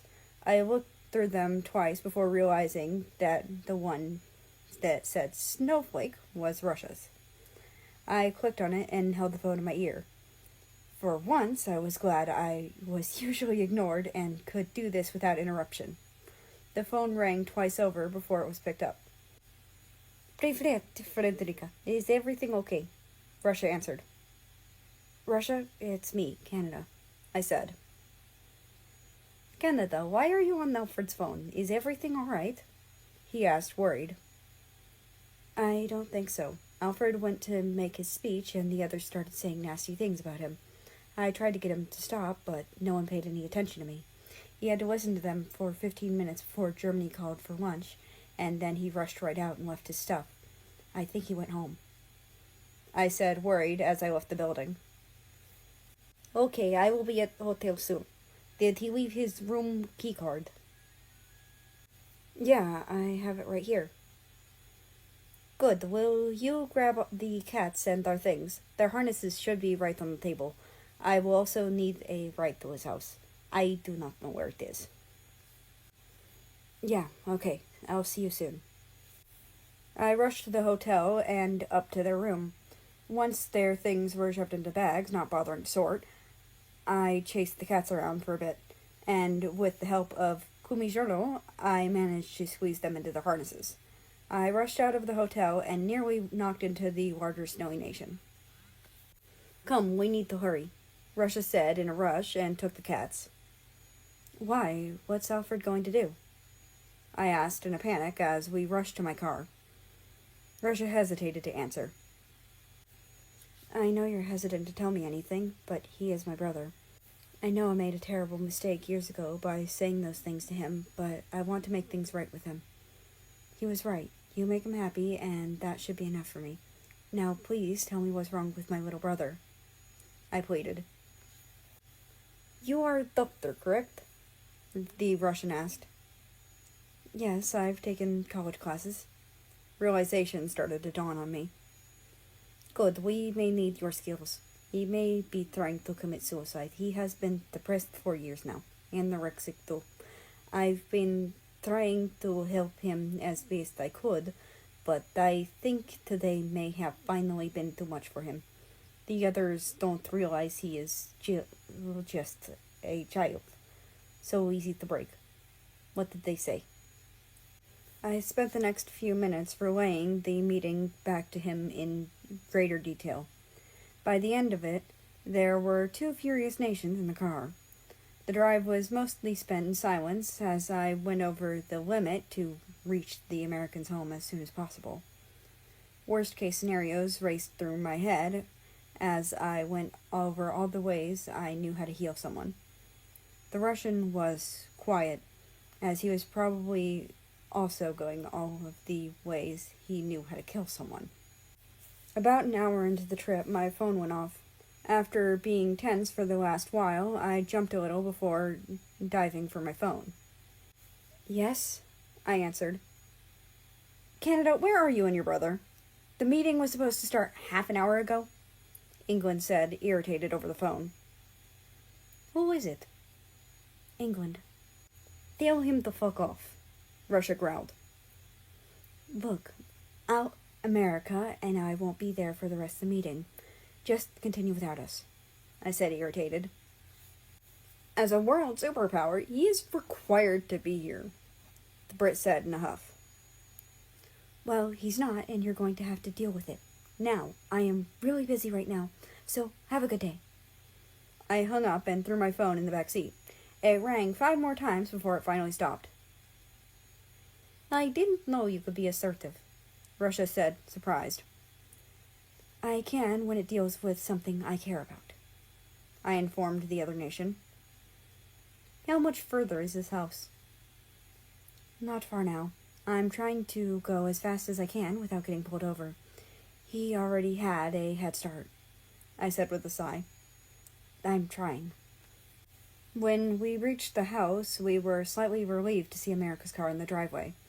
I parked the car poorly by his on the driveway. Both of us rushed out and into the house. Before I went into the house, I reached out and touched his car. It's still slightly warm. We were just behind him. Good. His door is open. He didn't close it, Russia said, rushing in. Where would he go? Upstairs. He likes being in his room, I said, pointing up. Both of us rushed up the stairs, with me in the lead. At the top, I hesitated for a moment as I tried to remember which way was my brother's room. After a moment of thought, I reached for the one that was right. The door was slightly ajar, so as good an indicator of any. We marched in, but did not see America in the room. We did see his jacket, however, and headed for the bathroom. When I opened the door, I immediately fell to my knees. In the tub, Alfred was lying in a pool of bloody water. Behind me, Russia took in a sharp breath. He raced next to the tub and pulled out the American. He held him close, with tears running down his face. I have never seen or heard Russia crying before. Frederica, I need you to wake up. Please wake up, he whispered. He pushed his wet hair from his paled face. Please don't do this. Please don't leave. I love you, so please wake up. By now, I had regained enough sense to crawl forward. I pressed my fingers back against his neck. To my relief, I still felt a pulse. Russia, start applying pressure to the cuts. I also need you to hold him still so I can stitch up his arms. Work fast, I instructed him as I started to dig through Alfred's first aid kit. I pulled out all the things I needed and dove back to my brother. Russia had 2 rags pressed against both arms. I removed one rag and started to throw up. It was one thing when I had to work on someone else.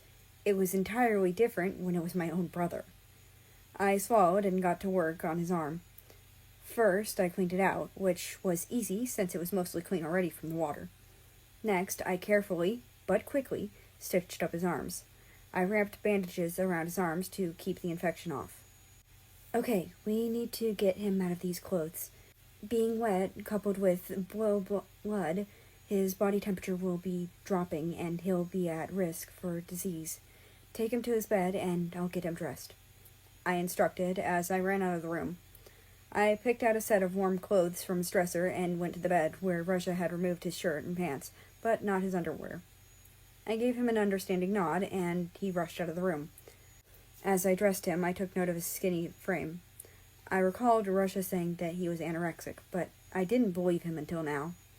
Guilt and regret took a hold of my heart as I dressed him. I did this to him, my own little brother. I sighed in regret and pulled him under the blankets. I pulled out an electric blanket from his closet and threw that on his bed too.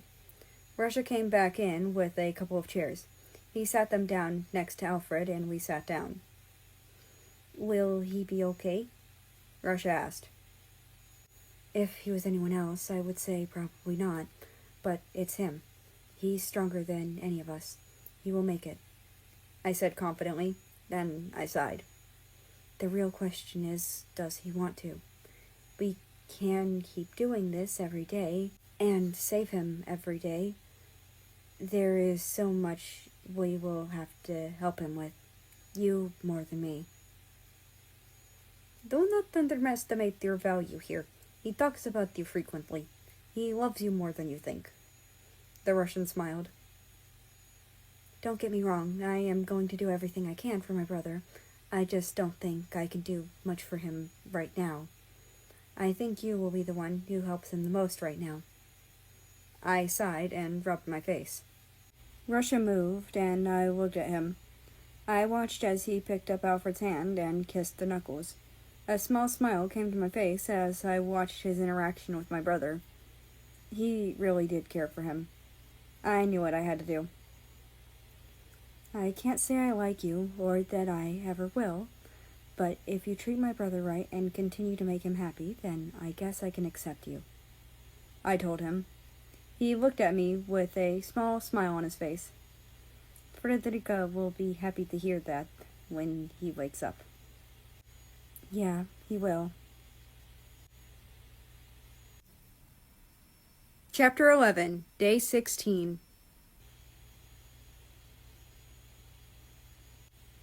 Slowly, I blinked my eyes open. I was still tired and very confused upon seeing the ceiling I don't remember falling asleep under. In fact, I don't actually remember falling asleep. I turned my head to my left and was surprised to see Kumo sitting next to me, along with Hiro and Lampushka. What is Canada's bed doing here? I heard a small snore and swiveled my head to the right. Sitting in a chair next to me was Ivan. I blinked at him in surprise since he normally slept with me. I looked up and looked around the room, seeing that it was my room I was in. I blinked a few times before noticing my arms. They were covered in white bandages that had a line of red on the underside. In a flash, everything came back to me. The insults, the drive here, slashing my wrists, everything. I looked at Ivan again as tears came to my eyes. Small, choked sobs escaped from my throat, despite my best attempts to hold them back. Small tremors went down my body, and I buried my face in my hands. I felt a hand on my shoulder and another wrap around my waist. He pulled me closer to comfort me as I had my breakdown. "Shh, Frederica, everything will be okay. It's all going to be okay." I took my face out of my hands and instead nestled into his chest. "I'm sorry." "For what?" he asked as he kissed the top of my head. "For not leaving a note for you. I didn't think to. I was just so focused on the pain. Hearing all those things they said was just too much for me. But I'm sorry, I didn't even think to send you a text or anything," I whimpered. "Shh, shh. It's okay, Alfred. I'm not mad at you. You were put in a dark place, and people do bad things in there. You are not the one to blame, and I should not be the one you blame either. It was them who hurt you. They are the ones who should be held accountable," he said in a reassuring way. "How did you find this place in the first place? I never took you here." I looked up at him teary-eyed. It was actually your brother who told me. He called me right after you left the meeting room, worried about what you were going to do. He then drove me here and was the one who put stitches on your arms. You sure gave us both a good scare, he told me as he pulled back so he could look me in the eyes. I looked up at him wide-eyed. I couldn't believe it. My brother rejected me and hit me 5 years ago. He refused to talk to me since as my brother, but he still stitched me up and was worried about me. My almost death scared him. Why? He loves you and you're important to him. It just took him a few years and a horrible what if for him to realize how much. He gently rubbed my arm. I thought he was going to hate me for the rest of my days, I admitted. No, I could never, I heard someone say from the doorway. I looked over to see Canada standing there with a tray in his hands. You're my brother, and I made a terrible mistake 5 years ago. He rushed to my bed and put the tray down. He climbed onto my bed and scooted up to me. I let my anger get the best of me, and I regret it. I hurt you in a way I promised all those years ago I wouldn't. I didn't even bother to hear you out. I'm so sorry. He pulled me close and hugged me tightly. Don't be. I already forgave you. I smiled into his shoulder. I don't know how you are so forgiving. Someone could beat you bloody and you'd still accept their apology. You already do, actually. He snorted and glanced up at Ivan. Of course I would. I don't know why you're so surprised. After all, my heart is too big for my body. I giggled. Yes it is. He sighed happily. I hummed contentedly. I have the man I've been after for years. I have a whole new family that accepts me. And I finally had my brother back. I glanced down at my arms again. I can't believe I almost threw this all away, I thought to myself. That would have been a horrible mistake. So, how are you feeling, Suna? Maddie asked me. Grinning at hearing the old nickname, I said, Better than yesterday, Mani. You feel like eating? I made pancakes, he tempted. Pancakes from the world's best maker? How could I say no? I giggled. Good, because Hey, Kumoshimshi, those weren't for you. Maddie shouted at the polar bear, who had helped himself to everything on the tray. Looks like I'll have to make more, he groaned. Hey, the fresher the better, right? I nudged his shoulder. Yeah, I guess. What are you doing? He asked as I moved to stand up. I don't want to sit in bed all day long. You know me. I always have to keep moving, I told him as I shakily stood up. Ivan carefully held my elbow to prevent me from falling. See, I'm all good. I was trained to still be able to fight, even if I was mostly bled out. You know this. Yes, but I still worry for you. You're my baby brother. He watched me worriedly as I made my way around the bed. What do you mean, trained? I heard Ivan ask. Big sis Vivika wanted to make sure that no matter what, I would be able to keep fighting in the toughest of situations. So she trained us to be able to fight with only a little bit of blood left in our bodies. I told him vaguely. I sighed heavily. We had to survive a lot of dark times when we were little. It's best if we leave the past where it belongs. If you say so. He looked at me concerned. Let me help you down the stairs, he said, getting in front of me. I ain't gonna fall. You know I'm tougher than I look. I protested, but let him take my hand anyways. That was before you were only 127 pounds, Maddie hissed, and I ducked my head. You know about that? I said meekly. Yes, I had to change your clothes. I could see how skinny you are. I also inquired Ivan about it. He told me. And I also want to say I'm sorry for every time I called you fat. I didn't realize how much my words meant or that you'd take them to heart. It's okay. Ivan's helping me get better. He's made me gain weight despite my best attempts not to, I said, and Ivan glared at me. Oh, I was just messing around, dude. I stopped fighting it. Good. I prefer you not being on death's door. He rubbed my shoulder. Oh, please. I wasn't on death's door. Trust me. I've been there, knocked on his door, took a selfie, and left. Now, can you pull down a couple of plates so I can get the cats a morning treat? I asked as I opened the cabinet to pull out a can of tuna. I didn't have their normal treats here, just regular canned fish. Nah.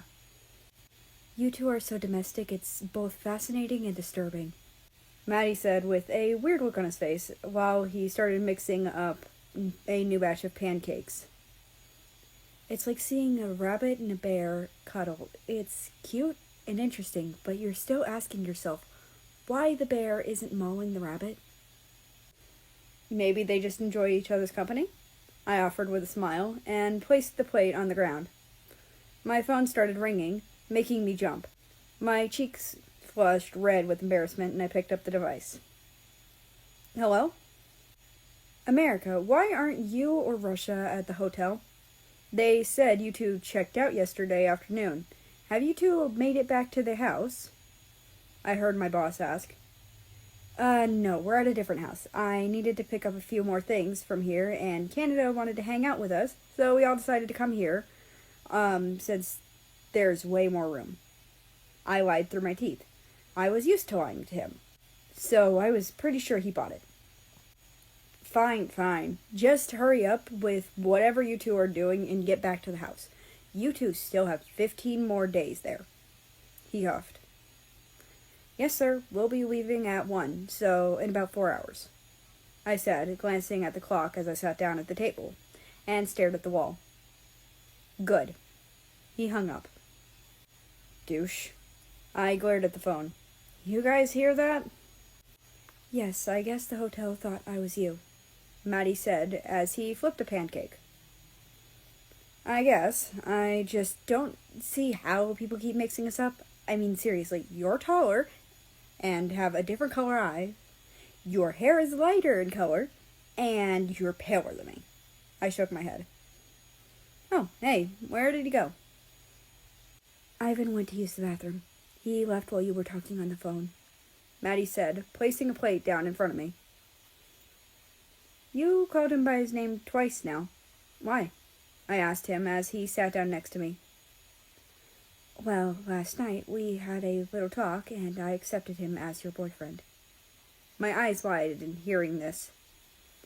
I figured that if you, of all people, were willing to give him a chance, considering you two's history, then I guess he isn't such a bad person anymore, and I should give him another chance as well. I launched myself across the table and hugged him tightly. He, not expecting me to do that, fell on the floor and took me with him. So we both laid on the floor in a tight hug until Ivan came back in. Did I miss something? He asked with a fond smile. I just found out Maddie gave us his blessing.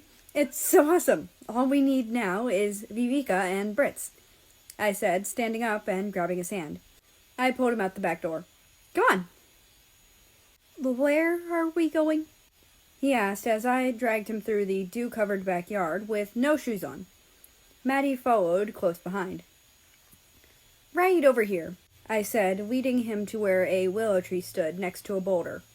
Both sat inside my property line, just outside the forest. I slowly came to a stop in front of them. This is where we buried our sisters, I whispered. Oh, he said softly. Hey, big sisters, I said, kneeling down in front of the objects. I know I'm a bit late coming to say hi and all. I was sent to one of my other homes with Ivan because we got into another fight. Don't worry, we're friends now. Actually, we're a little more than friends.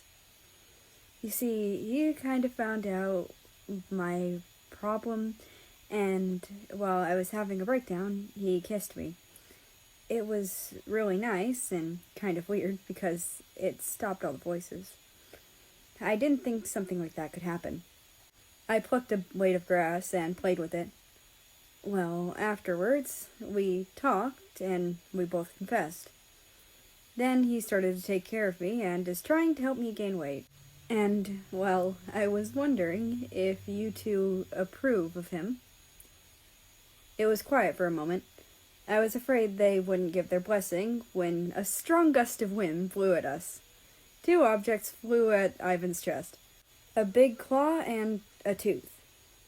Ivan picked them up, and I quickly recognized them as belonging to a bear and a wolf. Thanks, big sisters. I grinned at the rock from a distance, and I hear thunder. Oh, I got more good news. Maddie and I made up. We're cool again. The thunder rumbled louder. I think a storm is coming, Ivan said, looking up to the sky, but it was clear. No, that's Big Sis. She loves storms, and she said she'd come back to guide me as one. I smiled fondly. Come on, I want to eat those pancakes before the bear does. I started to head back, but stopped when I noticed Ivan was still looking at the rock. I watched him to see what he would do. Maddie stood next to me, equally as interested. Ivan placed a hand on the rock and muttered something while clutching the tooth and claw in his other hand. Another thunder rumbled softly, and he backed away. What was that? I asked as he came up beside me. Maddie looked at him from my left. I was promising your sisters that I would take care of you, that they need not worry about you. He smiled at me. You big softy, I said, hugging his waist. We went back inside and ate breakfast together. They ate a little more than me since my stomach was still getting used to keeping food down. Maddie looked at me both guiltily and worried. I gave him a reassuring smile in return. When I was done, after eating a little more than half a plate, I gave the rest to Kumo, who had already taken up residency underneath the table. He was on them like ducks to water. I giggled and gave him a scratch behind the ear. Hey, Alfred, I heard Maddie's soft voice say. What's up? I asked, sitting up. We need to change your bandages. You bled through them a little more than I would have liked. I was in a rush yesterday to patch you up, and I think one of those stitches came loose, he said, taking an arm and examining it. It's true, the little red lines from this morning had grown, especially one spot in particular, on my right arm. Okay, yeah, we should probably clean it out too and see the damage, I said, a little nervous. I turned to look at Ivan. You want to watch? I might need you to help me later when my brother is unavailable. Better safe than sorry, he said, following to my bedroom's bathroom. What I'm about to do is really simple, Maddie said as he unwrapped my right arm. True to suspicions, one of the stitches had broken and my arm was slowly seeping out blood. First, we clean it up and remove the dried blood from the skin. This will lower the chances of infection. Next, I just remove this old stitch, then tie these ones off. Then I take this needle and thread it with this strong black thread. Then you can pinch the skin close together and gently stitch it up like you would leather. You have to be careful or it could rip the skin around the cut and make the problem worse, he said, demonstrating. Do you get it? Looks simple, he said, nodding his head. Good. Put this ointment on his arm and then wrap it up with this fresh wrap, he said, handing him the supplies.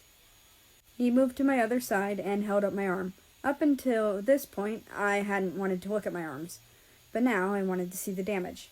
I had to at some point, and that point might as well be now. I looked at my arm and gasped in shock. It was way worse than any other time before.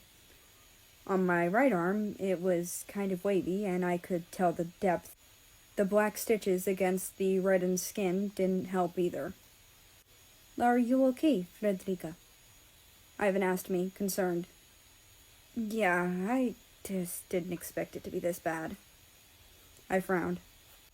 It is not too bad. With time, scar will go away, da? He said soothingly, and I smiled at him.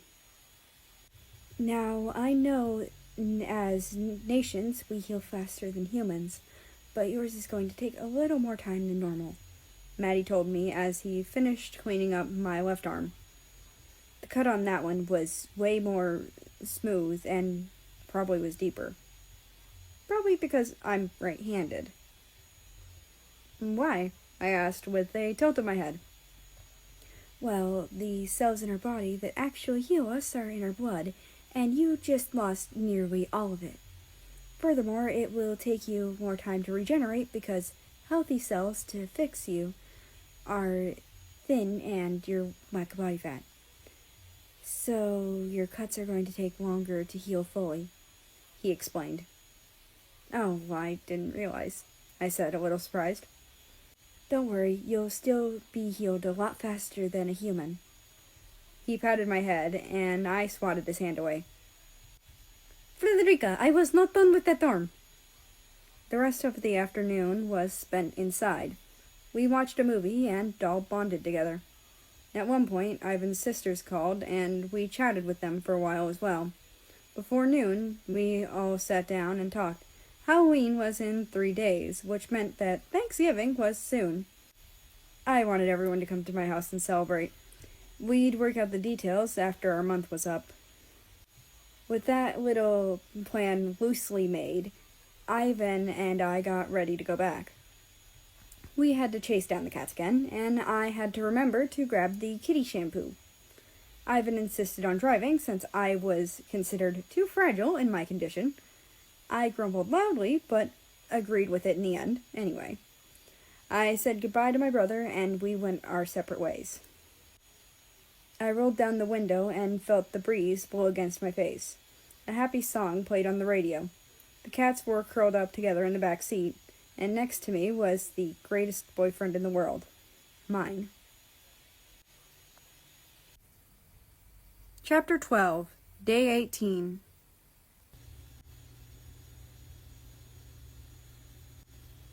I was sitting out in the field in front of my house, playing with the bunnies. They would hop on me and hop back off, or chase each other around me. A few of the final babies for the year curled up in my lap and slept peacefully. The sky was clear, the weather was nice, and not a predator in sight. So I was confused as to why they all suddenly hopped away in fear. I turned to my left and just about jumped out of my skin. "Good Lord, Vanya!" I shouted as I stood. "Just stab me in the heart, it'll be quicker." "You are too easy to sneak up on lately. Imagine if your past self saw you now." He teased lightly. "I'm sorry, I'm supposed to trust my boyfriend not to try to kill me via heart attack.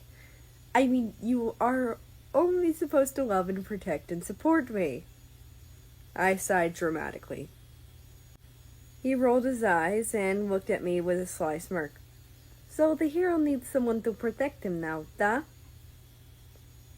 Shut up! I don't need anyone to protect me. I protect others," I shouted, slightly embarrassed.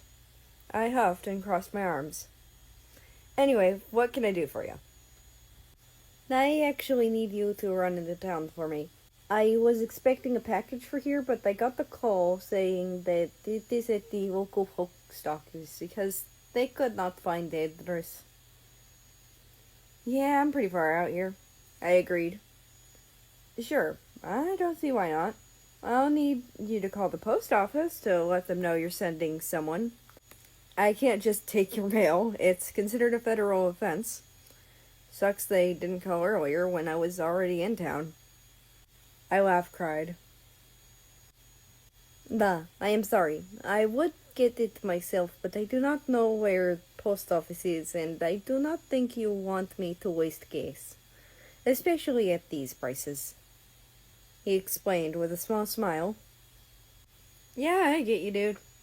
I ran a hand through my hair, being careful for Nantucket. "I'll pick it up in a few minutes. Anything else I might need to pick up while I'm out there? I really don't want to make a third trip within the next couple of days." Yet I do not think so. He shook his head. All right, then, I'll get my jacket and head out, I said, jogging up to the house. I didn't need the jacket since it was rather warm out. I wanted it, however, to hide my scarred arms since I was in a Batman t-shirt. I'm not ashamed of them, I just don't want people's pity. The two big new ones are healing along just fine, but I didn't want people staring at them or trying to avoid eye contact whenever they noticed them. It's not a nice feeling. I grabbed my jacket from the closet and the keys from the key rack. The key rack was a gift from Italy about 10 years ago and is pasta themed. I get in my car and 2 minutes later I'm driving to town. About an hour later and I'm getting into town. The place was nice and quiet today with very little traffic. I had to drive around a little to remember exactly where the post office was. I finally found it between a flower shop and a small pet store. I can't believe I didn't see it earlier. It's a small gray and blue building with a small flower basket hanging by the window. It looked like it could use a new coat of paint sometime within the next couple of years. I walk in to see the place decorated with a painting and a potted plants next to the desk. Behind the counter stood an older man with graying hair and a handlebar mustache. Hey there, young'un. Don't reckon I've seen you here before, he greeted. No, sir, I just showed up around these parts about 3 weeks ago, on vacation in a house owned by my family with a friend as well. He actually sent me into town to pick up a package for him, I explained to the man. Ah, you must be Alfred. A young man by the name of Ivan called me nearly an hour ago, said you'd be here. Wait right here for a moment, lad, and I'll get it for you, he said, going into the back room. He reappeared a moment later with a small box. This is it right here, I believe. Package for Mr. Ivan Bragensky. Yes, sir, that's it, I said, taking the small box from him. Have a good day, sir. You too, Alfred. He waved. I set the package in the passenger seat and go to get in the driver's seat when I notice something bright out of the corner of my eye. I look up at the flower shop to see that the person had just set sunflowers out in the window. I thought over all Ivan has done for me in the past couple of weeks and decided to get him a few as a thank you. I change course and head into the shop. There, I'm greeted by a young lady. She is blonde and wearing a blue dress with a white apron over it. A few cats roamed around the shop, and one sat next to her. Hello, and welcome to Alice in Gardenland. How may I help you today? She greeted. I saw that you have some sunflowers here. Can you wrap a few in a bouquet for me? I asked her. Why, of course I will. Do you mind me asking who it's for? She asked while grabbing a few out of the water bucket that kept them fresh. No, not at all. It's for a certain special someone that's waiting for me at home, I told her with a bright smile. Oh, a lovely lady, I presume, she giggled as she picked out colorful tissue paper to wrap them in. No, I'm hella gay, so more like a lovely guy. I rubbed the back of my neck. Oh, really? Is it safe to presume that these are his favorites? She asked as she handed them over to me. Actually, yes, for as long as I've known him, he's always loved sunflowers the best, I say with a fond smile. Have you known him for a long time? She asked. Yeah, I met him when I was just a kid. He was a bit older than me, so we didn't always run in the same circles, but when we did, we always had fun together. We kinda had a falling out after a while and hated each other, or at least that's what we thought. We recently became friends again and are even making an attempt at a relationship, I told her. Don't know why I told her everything, but it felt nice to talk about it. I don't really have that many people to talk about things like this to, so I guess that's why. Oh my, well, I'm glad you two are trying to make things work and are friends again. And I hope I'm not overstepping my bounds by asking this, but does your family support you? She asked me, worried. I know why she asked. Whenever a citizen meets their nation, they feel a subconscious pull to help them and take care of them. I just really wished she hadn't. Yes and no, I admitted hesitantly. What do you mean? They don't care that I'm dating another guy, they just don't like him. My parents wanted me to break up with him, and we got into a fight over it. My brother also wanted me to break up with him, but he accepted him because he makes me happy, I said, and looked down with a sad smile. Well, I'm glad at least one person in your family supports you all the way. And I hope your parents end up seeing how happy you are. And I know I just met you, but in the few minutes that we've talked, I've noticed that you've smiled every time you've mentioned him. I can tell he makes you very happy, she said supportively. Thanks, that means a lot. And I hope so too. I grinned. So, how much do I owe you, miss? You know what? It's on the house, just for you. She waved her hand. What? No way, I couldn't accept such a generous offer. I tried to decline.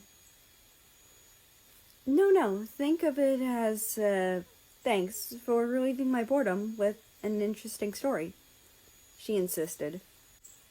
Okay, if you say so, I accepted shyly. Thank you so much for the flowers, ma'am.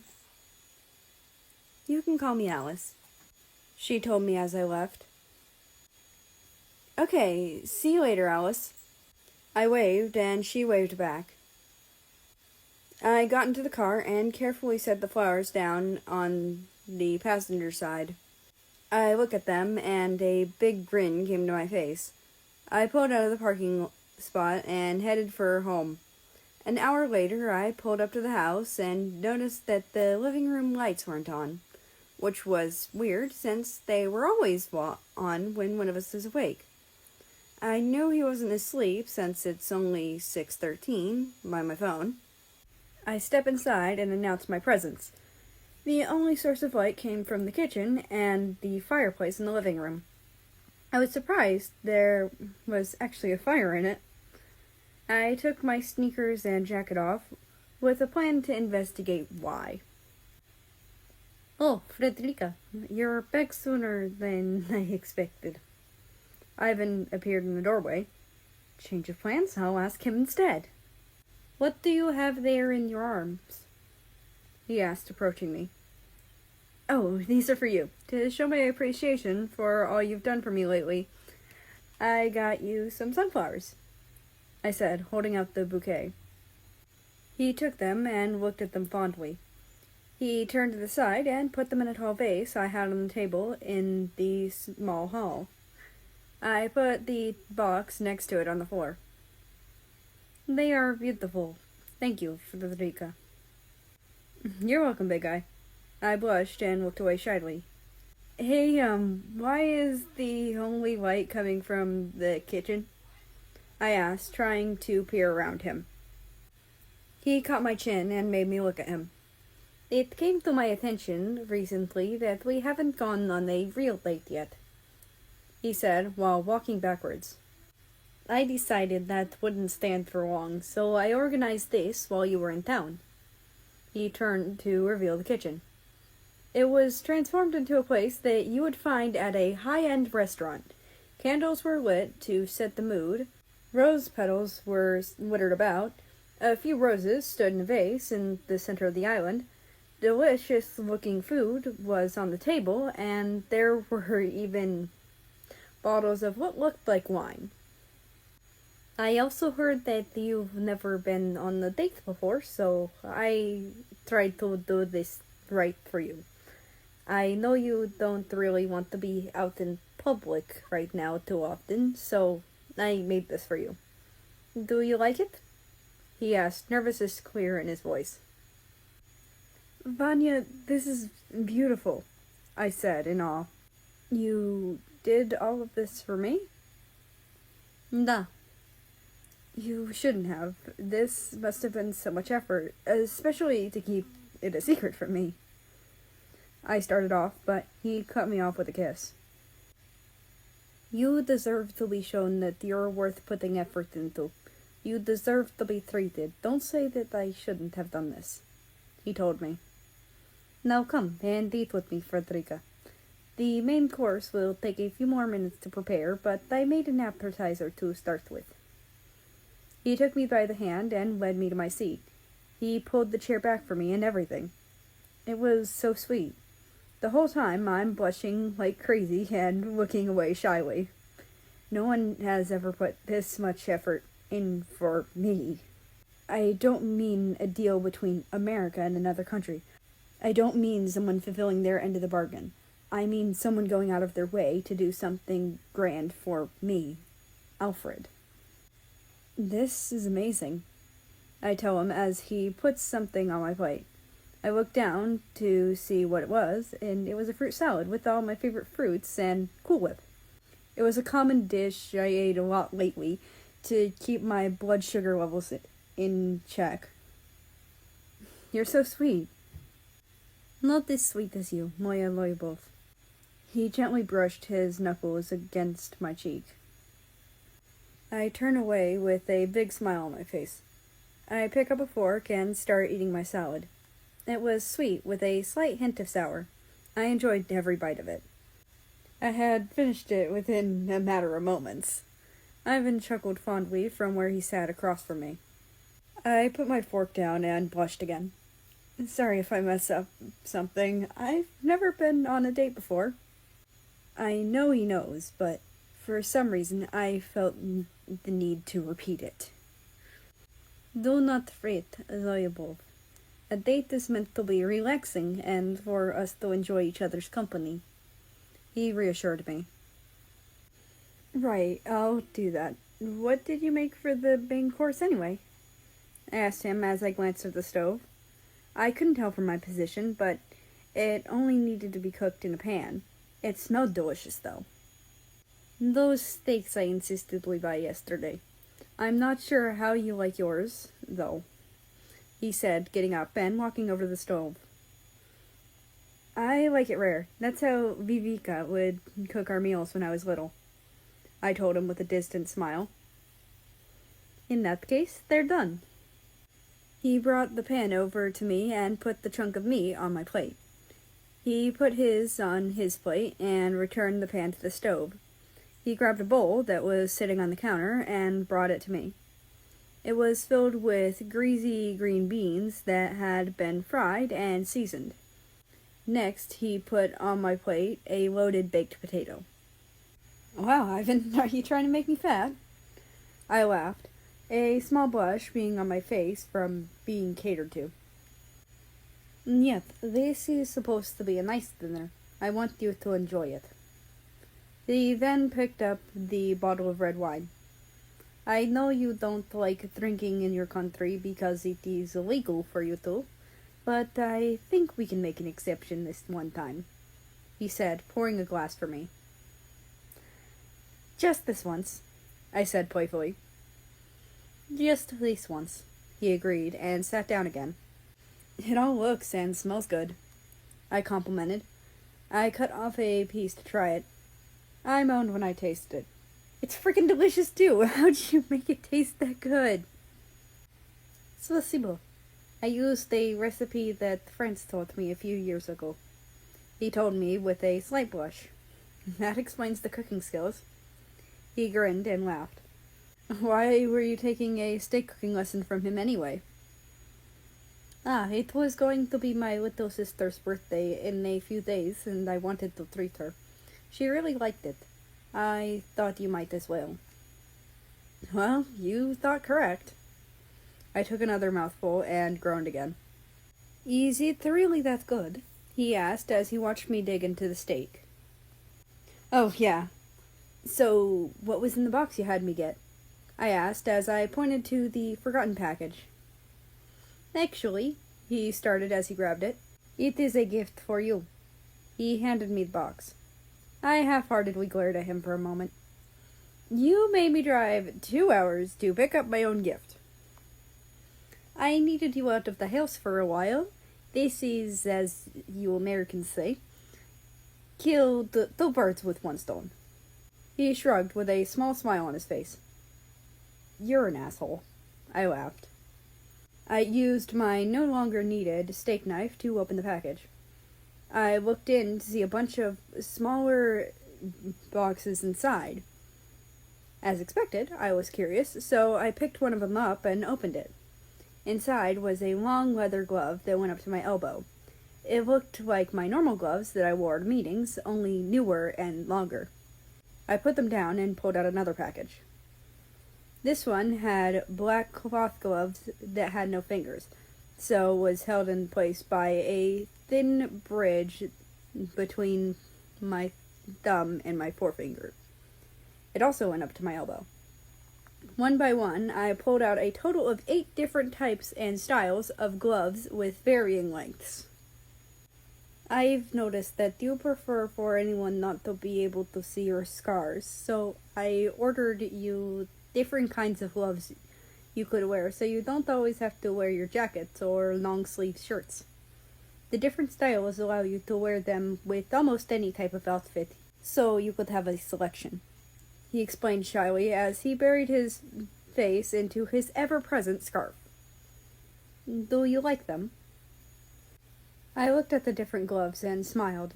In the blink of an eye, I had him the tightest hug I could give him without breaking his ribs or back. I accidentally knocked him off his chair, but neither of us noticed right away. I was happy, and we stayed put for a while. I'm glad you like them, he said in my ear. His chin had to rest on my shoulder. I love them, Vanya, I said, getting up. I helped the larger nation up and sat back in my seat. I started to inspect them closer while Ivan finished his meal. I was looking at one in particular when I noticed something about it. Hey, Vanya, this white glove is meant for a girl at a high-class party. I could not find long, sophisticated white gloves for a male, so I ordered this one instead, he said, taking a sip from his glass of wine. I guess it works. You can't really tell it's feminine until you see the base, I muttered as I studied the design at the bottom for a little longer. Deciding that I had spent enough time looking at the gloves, I packed them up and put them off to my side. Next, my sights set on the untouched glass of wine. I've had wine before when I visited France, so I wasn't new to it. I gently picked up the glass the way France taught me to and took a small sip. It was dry but sweet, kind of like a mix of strawberry and cherry. I liked it and took a bigger sip. Careful, Frederica. This type of wine has a higher alcohol content than most, he warned me. Okay, I said, putting it back down. I don't want to get drunk on our first date. That's trashy. He said after a moment, and then he stood up. I hope you're not too full. We still have dessert. Really? Man, you are trying to make me fat, I teased him. He chuckled lightly and pulled something out of the toaster oven. They were 2 plates with a volcano-shaped chocolate cake and a scoop of mint ice cream on the side. I immediately recognized what the chocolate cake was. Is that lava cake? I asked excitedly. I know how much you like it, so I made a couple for our date, he said, setting the plate down in front of me. The toaster oven wasn't done, so it wouldn't melt the ice cream, but it did help keep the cake warm. Oh, Vanya, this is so sweet of you. I can't believe you went through all of this for me, I whispered, looking down. He put 3 fingers under my chin and tilted my head up. To konnichiwa do posha moja zin. That roughly translates to, yes, you certainly are the love of my life. He looked me in the eye as he spoke. I blushed a dark crimson, and he smirked. Does my little sunflower know Russian? A little. I took a course during one of my college years. I stuttered. You are so much smarter than you let others believe. Why is that? He asked, dropping his hand. I felt a little disappointed when he did that, but didn't let it show. Easy. If I appear dumb, then the others won't fear me. If they don't fear me, they will not panic themselves into starting war with me. Me playing dumb protects all of us from any unnecessary wars started by fear. I explained and waved my hand. And besides, it's best to let your enemy underestimate you. Like I said, you are much smarter than you let others know. He laughed. Sometimes not showing off is the best course of action for everyone. I took a bite out of the cake. It was fantastic. Things are much more difficult for us than humans. Am I right? Not everyone can do this. Some of us can't do this without a lot of emotional support from others. He agreed. I always found it funny that those who need a lot of it will band together and somehow create more strength for one another. That's how emotions work. We bounce them off of each other, and the more they're reciprocated, the more they grow. Hate will fuel more hate. Two people who love each other will continue to love each other as long as they continue to send out their love. If one person is happy, they generally make others happy by just being around them, and they make more people happy in turn. Works the same way for when someone is sad. That's just how emotions work. I shrugged and finished my cake and ice cream. Ivan stared at me for a long time before speaking. I have honestly never thought about it that way. I never thought about how emotions bounce, as you say. But why do the others still run from me when I try to make friends?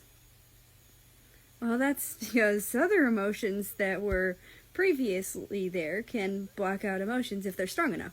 I bet if you sat down and played a game with them, or did a craft of some sort and kept up a positive attitude, and not that scary aura that you do that the others will eventually calm down in your presence. And when that happens, they will start to pick up on your emotions. I said between sips of wine. Perhaps you are right, he said thoughtfully. I am. It worked for Germany after World War II. I know it can work for you, I told him. My head was starting to feel fuzzy from the drink. It must really have been above normal alcohol levels to get me a little tipsy already. I truly hope so, he said, standing up. He held out his hand for me. In the meantime, we have one more thing to do. What? I asked as he led me into the living room. He turned on the CD player, and a slow song began to play. He turned back to me and held my hands in his. He brought my hands to his lips and kissed them. Alfred, may I have this dance? Da, Fanya, I said with a small blush. I wrapped my arms around his neck. He gently placed his hands on my waist. Our dance was nothing big or extravagant or fancy. We swayed slowly in a circle. It was nice, calm, and peaceful. 2 words I never thought I would associate with us as a pair. I placed my head against his chest and heard his heart beat beneath. People believed he doesn't have a heart, but I knew better. It was steady, strong, and quiet, just like the person it belonged to. We danced together for the rest of the night until we had to go to bed. As far as first dates go, I think that went well. I know I'm looking forward to another. Chapter 13, Day 20.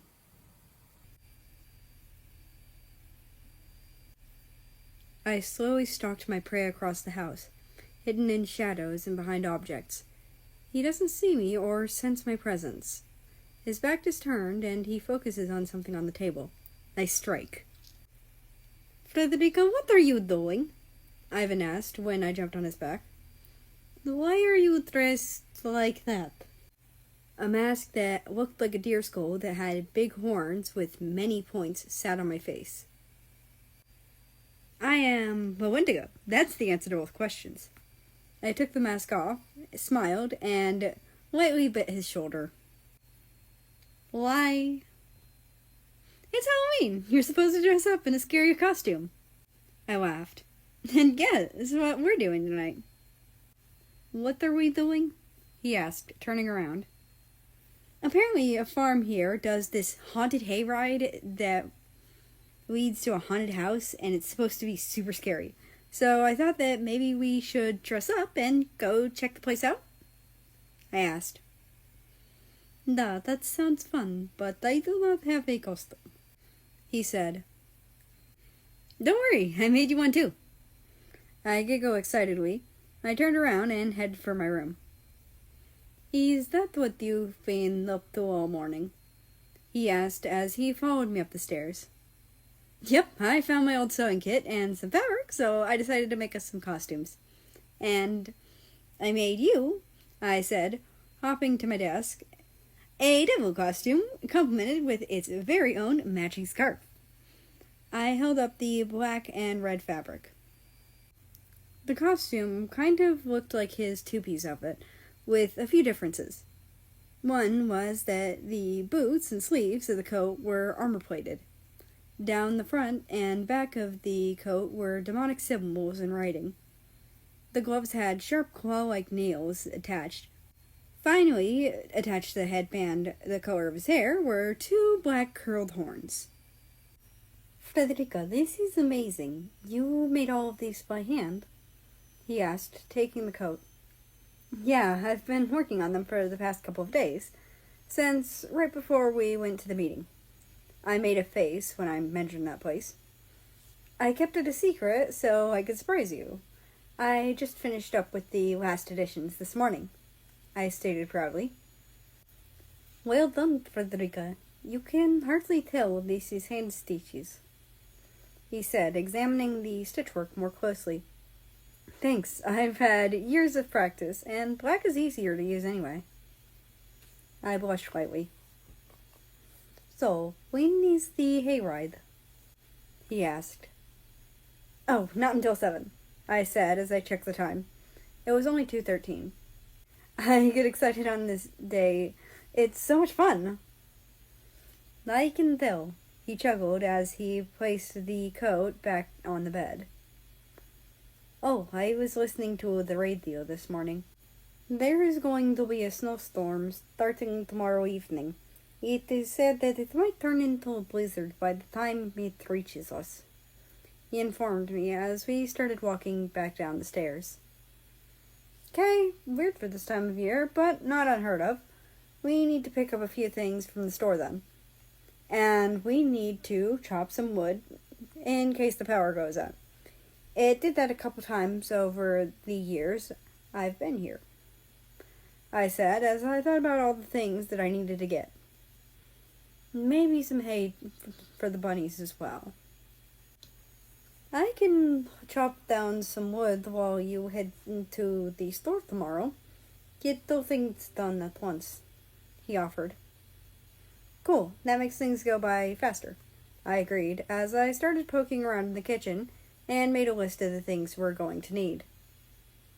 Hey, you want to know what my favorite part of Halloween is?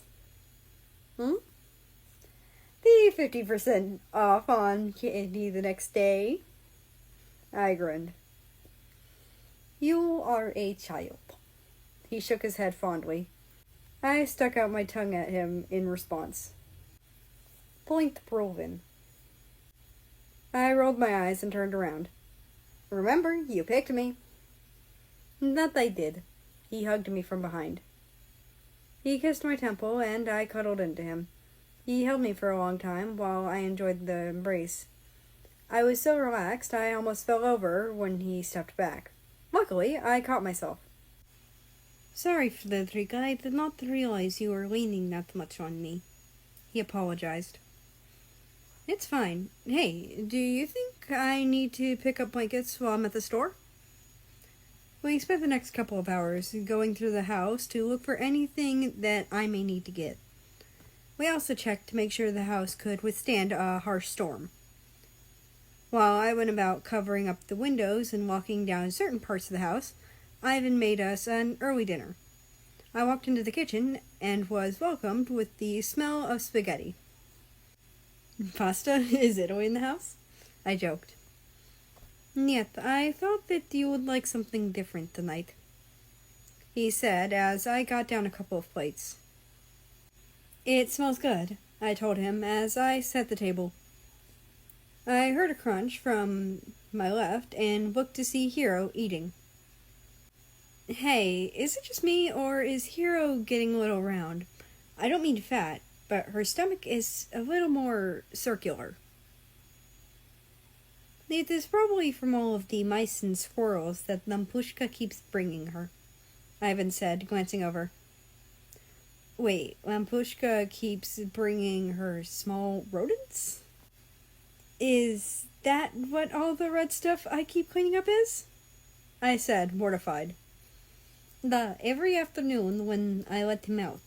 About 20 minutes later, he comes back with a small rodent for her, he said with a bright smile. Oh, gross, I said, making a face. What, is a small dead animal too much for you? He teased. No, it's in my house. I have no problem with one animal eating another, as long as it's outside, I said, upset. Whatever, it's not like the cats know that I hate it. I sat down at a table as he put a plate in front of me. How long has he been doing that? About 3 days after we first arrived. I was cleaning up the mess, but then you took over. No wonder why my cat is getting fat. After dinner, we got changed into our costumes. I gave him his so he could change in his old room, while I changed in ours. Since the first night we slept together, we have done so every night since. He had moved some of his clothes in here as well. I was wearing a full-body black costume that showed off my curves. The occasional tear made it look like it was ripped off flesh and wounds. Fake black fur lined the top of my shoulders and down the sides of my arms, and down my back to my tailbone. Long, sharp nails were stitched into the gloves and painted to look like they had blood on them. I made a pair of shoes look like a set of sharp, dark gray hooves. I had put a little eyeliner around my eyes and smudged it a bit. This will better hide my eyes behind my mask. I had my mask in my hand because I needed to drive and it was kind of hard to see out of. I stepped out to see that he was already dressed. I looked at him up and down as I came to one conclusion. He was hot. Judging by his facial expression, he thought the same about me. I smirked and walked up to him, swaying my hips slightly for extra effect. Well, don't you look good? I said flirtatiously while batting my eyelashes and wrapping an arm around his neck. And you look sexy, he said in a husky voice as he ran his hands down my sides and rested them on my hips. I never noticed how curvy you were until now. Well, with my natural strength, I don't need to beef up like other nations do. I can stay slim, which allows for great speed and agility. And your full hips? That's just genetics, I guess. I shrugged. Now, come on, Mr. Demon. I want to go get some free candy. I booped him on the nose and took off down the stairs. I grabbed my jacket and ran out to the car. A few moments later, Ivan joined me, both our phones in his hands. Forgetting something, he smirked. I ducked my head and took the phone. Good news is that the farm is only about half an hour away. So we're going to get there a little early, but we'll be able to roast some marshmallows beforehand. That's good. I don't think I would like to have stayed in the car with this costume on for very long, he said, adjusting the scarf. Why? Is there something wrong with it? I asked, biting my lip. Nothing too bad. It is just a little tight in some places, he said with a small blush. Sorry, I didn't have your exact measurements, I said sheepishly. Do not worry, you did a good job for not knowing, he smiled reassuringly. I turned on the radio to a holiday station that would play songs for whatever holiday was next. I figured this was the best way to set the mood. This Is Halloween, the Nightmare Before Christmas version, came on. I started singing along to every song the second I heard it. I tried to get Ivan to sing along as well, but he only smiled and shook his head. I rolled my eyes and continued singing anyways. I didn't stop until we reached the farm. There were already quite a few cars, but not enough to suggest an overabundance of people. I pulled into the parking spot and shut the car off. You know, you have quite an amazing voice. It is really smooth and steady, he commented when the radio died. Oh, thank you. I didn't realize you could hear me over the radio. I blushed and picked up my mask from where I'd put it in the back seat. I could. I don't see why you are shy about it. You are very talented, he complimented. Yeah. Oh, look at these pumpkins. They're so neat looking, I said as I inspected one of the pumpkins that was sitting on a hay bale pile. It looked like a real hissing black cat. The one next to it was Frankenstyle, classic style. The one on top of the bale looked like a real black widow. They had even carved out the inside of the hourglass so that it looked just right and glowed an orange-red color. They were so cool. Come on, Vanya, let's see what else they got, I said excitedly as I put my mask on. Slow down, Frederica. We'll see it soon enough. He laughed as he ran to catch up with me. I reluctantly slowed down. The first place we visited was the farmhouse, which had a giant spider on the front. Its eyes lit up, and it made a high-pitched noise. I yelped when I saw it move suddenly, as did a few of the little kids. I blushed in embarrassment and hurried inside the building. The decorations inside were amazing. Spider webs were everywhere on the walls and the ceiling, along with fake blood and human entrails. Lights flashed and horror music played in the background. On a table in the living room were a couple of buckets that had different labels on them, including eyeballs and human brains. On another table were different treats: candy, candy apples, candy corn, and cotton candy. There were also several drinks, including a bowl that said adults only. A man tended to the table to make sure that no teenagers tried to get at the adult fruit punch. This place is so cool, I shouted to be able to hear over all the noise. But maybe we should head outside to the fire pit. Might be less crowded, he shouted back. Sure, let me get a drink real quick, I said, slipping away to the table.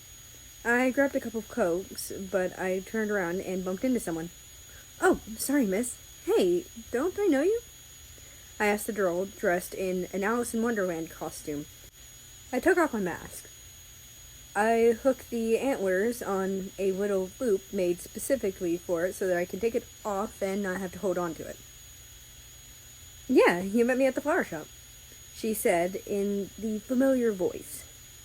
Alice, it's nice to see you again, I said excitedly as I recognized the smaller blonde. How have you been? Great, considering it's only been a day, she laughed. Yeah, I guess. So, are you here with anyone? Yeah, I'm here with my boyfriend. He's right over there, I said, pointing to him. He stood by the back door while he waited for me. He is the lovely guy I was telling you about. He sure is the looker. I'm here with my girlfriend. but I can't find her. We got separated in the backyard, and I thought that she might come in here to look for me. She told me. Maybe she's still in the yard. Ivan and I can help you look for her if you'd like, I offered. That'll be so much help, thank you, she said, following me. Well, that's what heroes do. We help people. I laughed. Hey, Ivan, we need to help my friend over here to look for her girlfriend. Okay, what does she look like? He asked. She's a little taller than me, had strawberry blonde hair that is more red than yellow, and has deep gray eyes, she told us. Also, she is dressed up as the Mad Hatter. Okay, let's find us a Mad Hatter, I cheered and led them outside. It was a lot less cramped out here, and a lot more quiet as well. The fire provided most of the light, along with a few torches, pumpkins, and glow sticks. The smell of burning wood and s'mores filled my nose the second I came out, and I hummed in delight. I looked around, but didn't catch sight of anyone that looked like a Mad Hatter. There were lots of other costumes, some cool-looking and some really scary. I don't see her here, I said as we walked around. Maybe she's in the corn maze? Alice offered. Maybe. Let's check it out, I said, leading the way. The corn maze was actually really spooky. Scarecrows were placed all around, figures should pop out and of the shadows. Big crows would occasionally caw at us and make me and Alice jump. And every once in a while, we would hear what sounded like a chainsaw. Alice and I stuck close together as we walked through the maze while Ivan brought up the rear. I don't think she's in here, I stuttered out nervously. Same, she agreed. We turned around to go back the way we came when someone jumped out of the corn maze. Boo! Ah! We both shouted and grabbed each other. Rose! Alice cried out. Suddenly, someone else jumped out from the other side with the chainsaw. Grr, I'm gonna kill all of you! Ah! We both shrieked and took off running. We didn't pay attention to where we were going. We only ran. We eventually made it out of the cornfield and darted across the backyard. I led us through the house, up the stairs, and into a bedroom closet. We sat there, shaking and tightly hugging each other. Do you think it followed us? She asked in a whisper. I don't know, maybe, I whispered back. Oh no, do you think it got Rose and Ivan? She asked worriedly. No, Ivan is really strong. He won't let anything happen to him or her, I reassured her. Quiet, quiet, I hear footsteps. She shushed me. We both quieted ourselves as the footsteps grew nearer.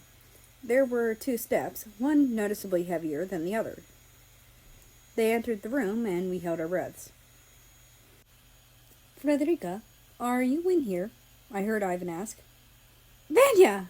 I cried out, relieved. The closet door opened to reveal 2 worried people. Both shot down to our level to hold and comfort us. Alice! Rose, you escaped, Alice said happily. Well, of course we escaped. It was all fake. The man wasn't really going to kill you, Ivan said with a laugh as he patted my back. Yeah, scaredy cats, we're fine. You just let your imagination get the best of you, Rose said reassuringly. Come on now, the both of you. We still have s'mores and the hayride to do. Ivan gently coaxed us out. You'll be with us through the whole hayride, right? I asked, as I stood up and walked out. Duh, he said with a small smile and kissed me briefly. I blushed a little, but I smiled back happily. I turned when I heard a giggle. You two are so cute, Rose said. It was then that I noticed she was the same one from both the diner and the stand at the fair. Wow, I keep running into you, I said, surprised. Yeah, I noticed that too. She smiled. A small world. Ish, I giggled. So, how about we get us some s'mores now, huh? I could use a little snack after chasing you two all over the farm. She laughed as they let us out. The sticky treat was exactly what we needed to finish calming down. I hummed in delight as I ate the crunchy, gooey mixture while being warmed by the fire pit. I chatted excitedly with Alice about different kinds of flowers while we waited for the hayride to start. Next to us, our significant others talked about different kinds of guns from throughout the years. "All right, everybody!" a voice shouted, getting all of our attention. "The hayride's about to start. The ones who want to visit the haunted house are the first to go. After that, only the ones who want to enjoy the hayride will go. Please line up by the oak tree off the path if you want the haunted house, and by the pond if you want the hayride." A cheer went around the crowd, and several people got up. I grabbed Ivan's and Alice's hands, who in turn grabbed Rose's, and dragged them to the haunted house line. I laughed excitedly as we almost got in line first. "This is going to be so much fun," I said as I bounced a little. "Yeah, I hear about how scary that it is every year from people around town, but this is the first year I'll be doing it. I've been too scared to in the past years, but I'm not this year," Alice said, just as excitedly. "You two ran and hid inside a closet from a man who jumped out at you in a cornfield. Do you really think you should do a haunted house that is known for being the scariest thing in a 100-mile radius?" Rose asked skeptically. "It won't be that bad," Alice waved her off. "Yeah, and we have you guys," I agreed as I signed a waiver. "I'm dating a nut job." Ivan shook his head as he signed the waiver as well. "I can't believe that you're now just figuring that out," I laughed as I got on the ride.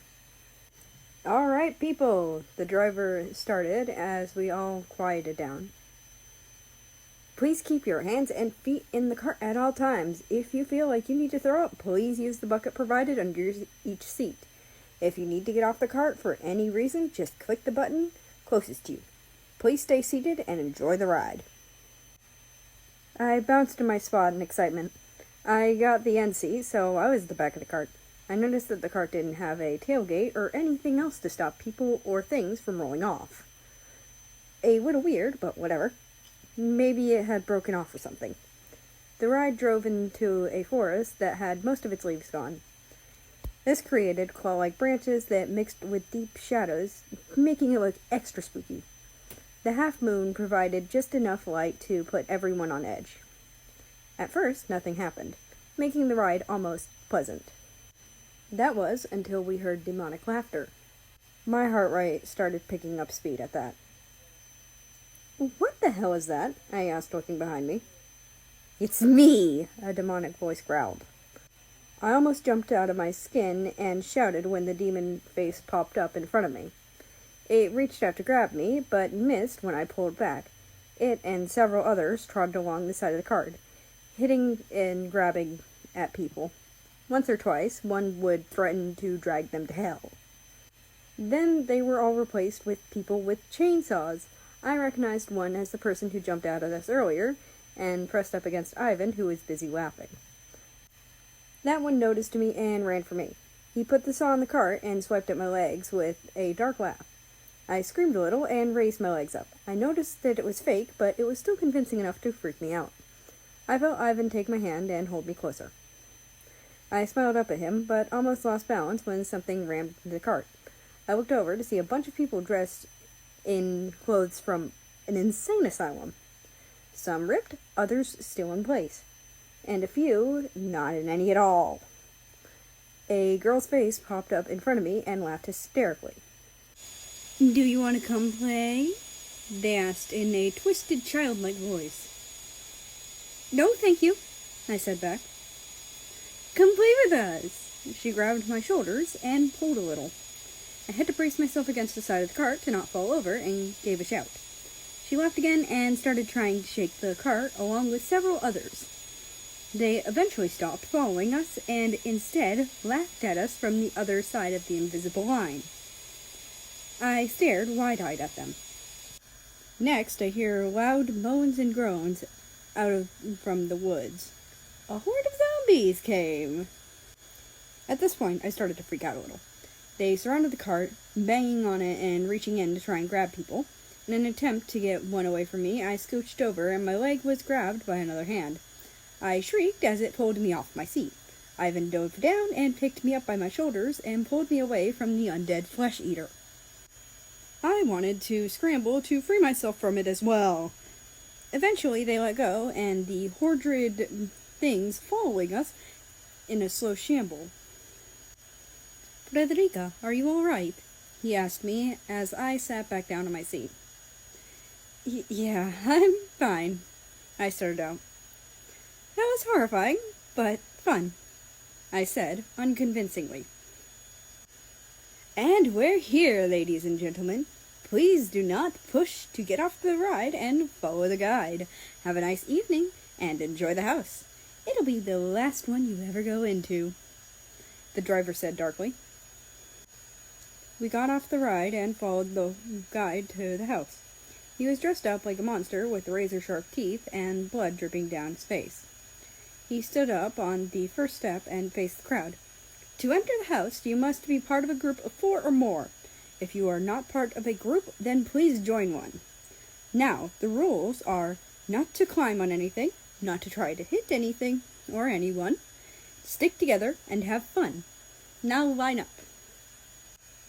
We all fell into a short line of only 4 groups. Ours was third. He let the first group into the dark house.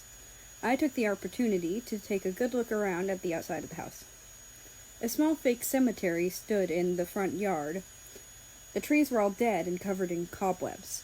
The house was painted black with spots that had questionable liquids dropping down from the side.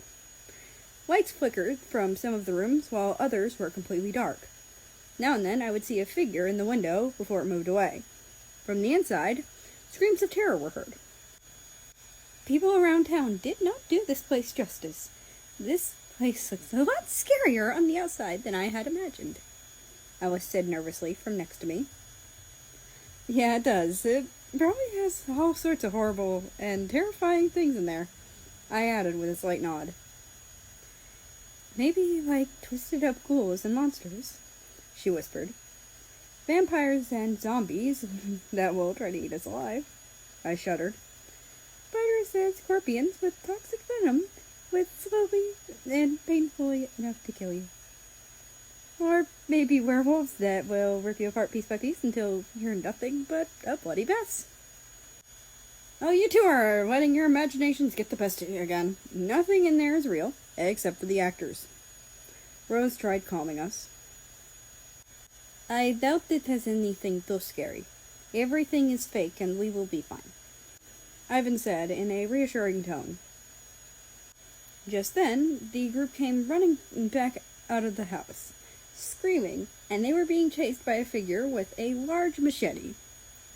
They fled down some hidden path I assumed led to the cart. "That was fast. Normally, people are in there for at least 15 minutes. Oh well, next group," the guide said. "Alice?" I started. "Yes, Alfred?" "I think we may have bit off a bit more than we can chew," I finished.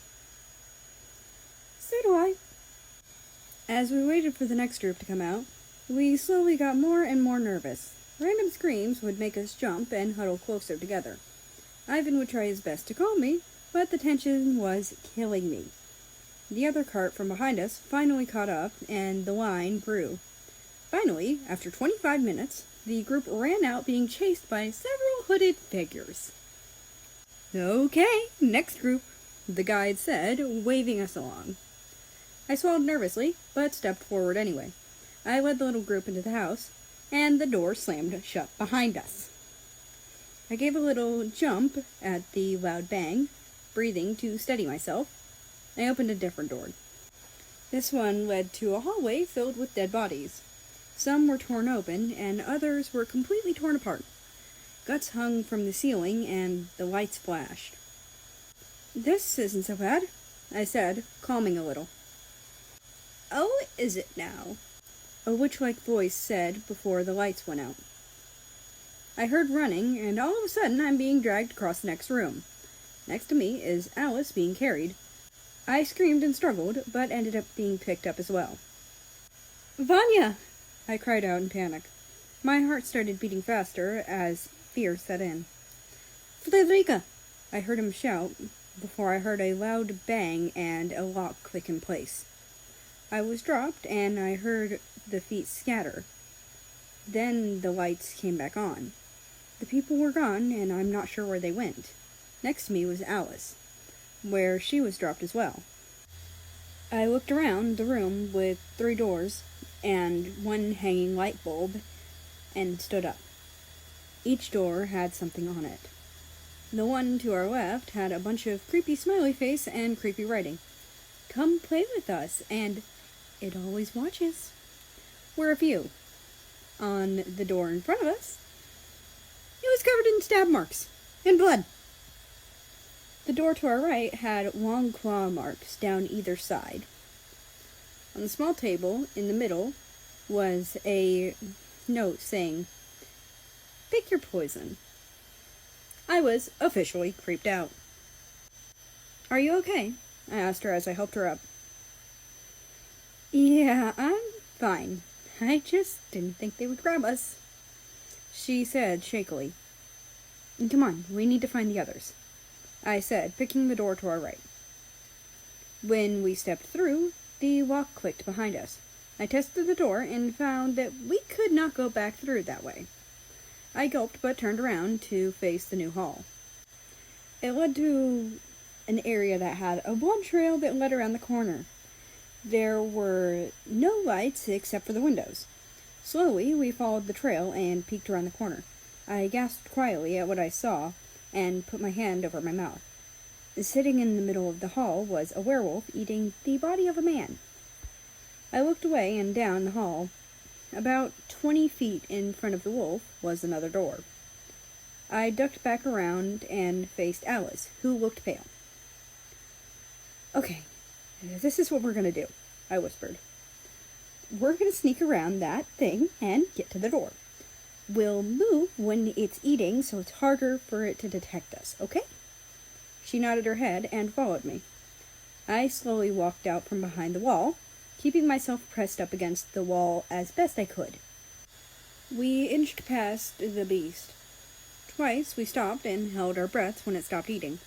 Finally, we made it to the other end of the hall. I reached for the door handle to try and turn it, only to find that it was locked. The beast growled from behind us, and we froze. I slowly turned around. Blood-red eyes were glaring back at me. It abandoned its meal to stalk us, growing closer with each step. I started trying to force the lock open. "Hurry, Alfred, it's getting closer!" Alice screamed next to me. "I'm trying!" I shouted back, panicked. I pulled on the handle harder and harder as the monster got closer. Just as it was about to pounce, the door finally opened, allowing us to escape. We darted through and slammed the door in its face. I braced myself against the door as the monster tried breaking it down. My breath came out hard and wild. Oh my god, that thing almost killed us," Alice whimpered. "It's okay, we're fine now. It's trapped on the other side." I tried calming her, but I doubt my frightened voice helped any. I pulled away from the door when the beast finally stopped trying to break it down. "What now?" she asked in a more steady voice. Keep going forward, I guess." I took a few steps down the short hallway. To our right looked like a jail cell. It was dark inside, and I could barely make out the bodies on the floor.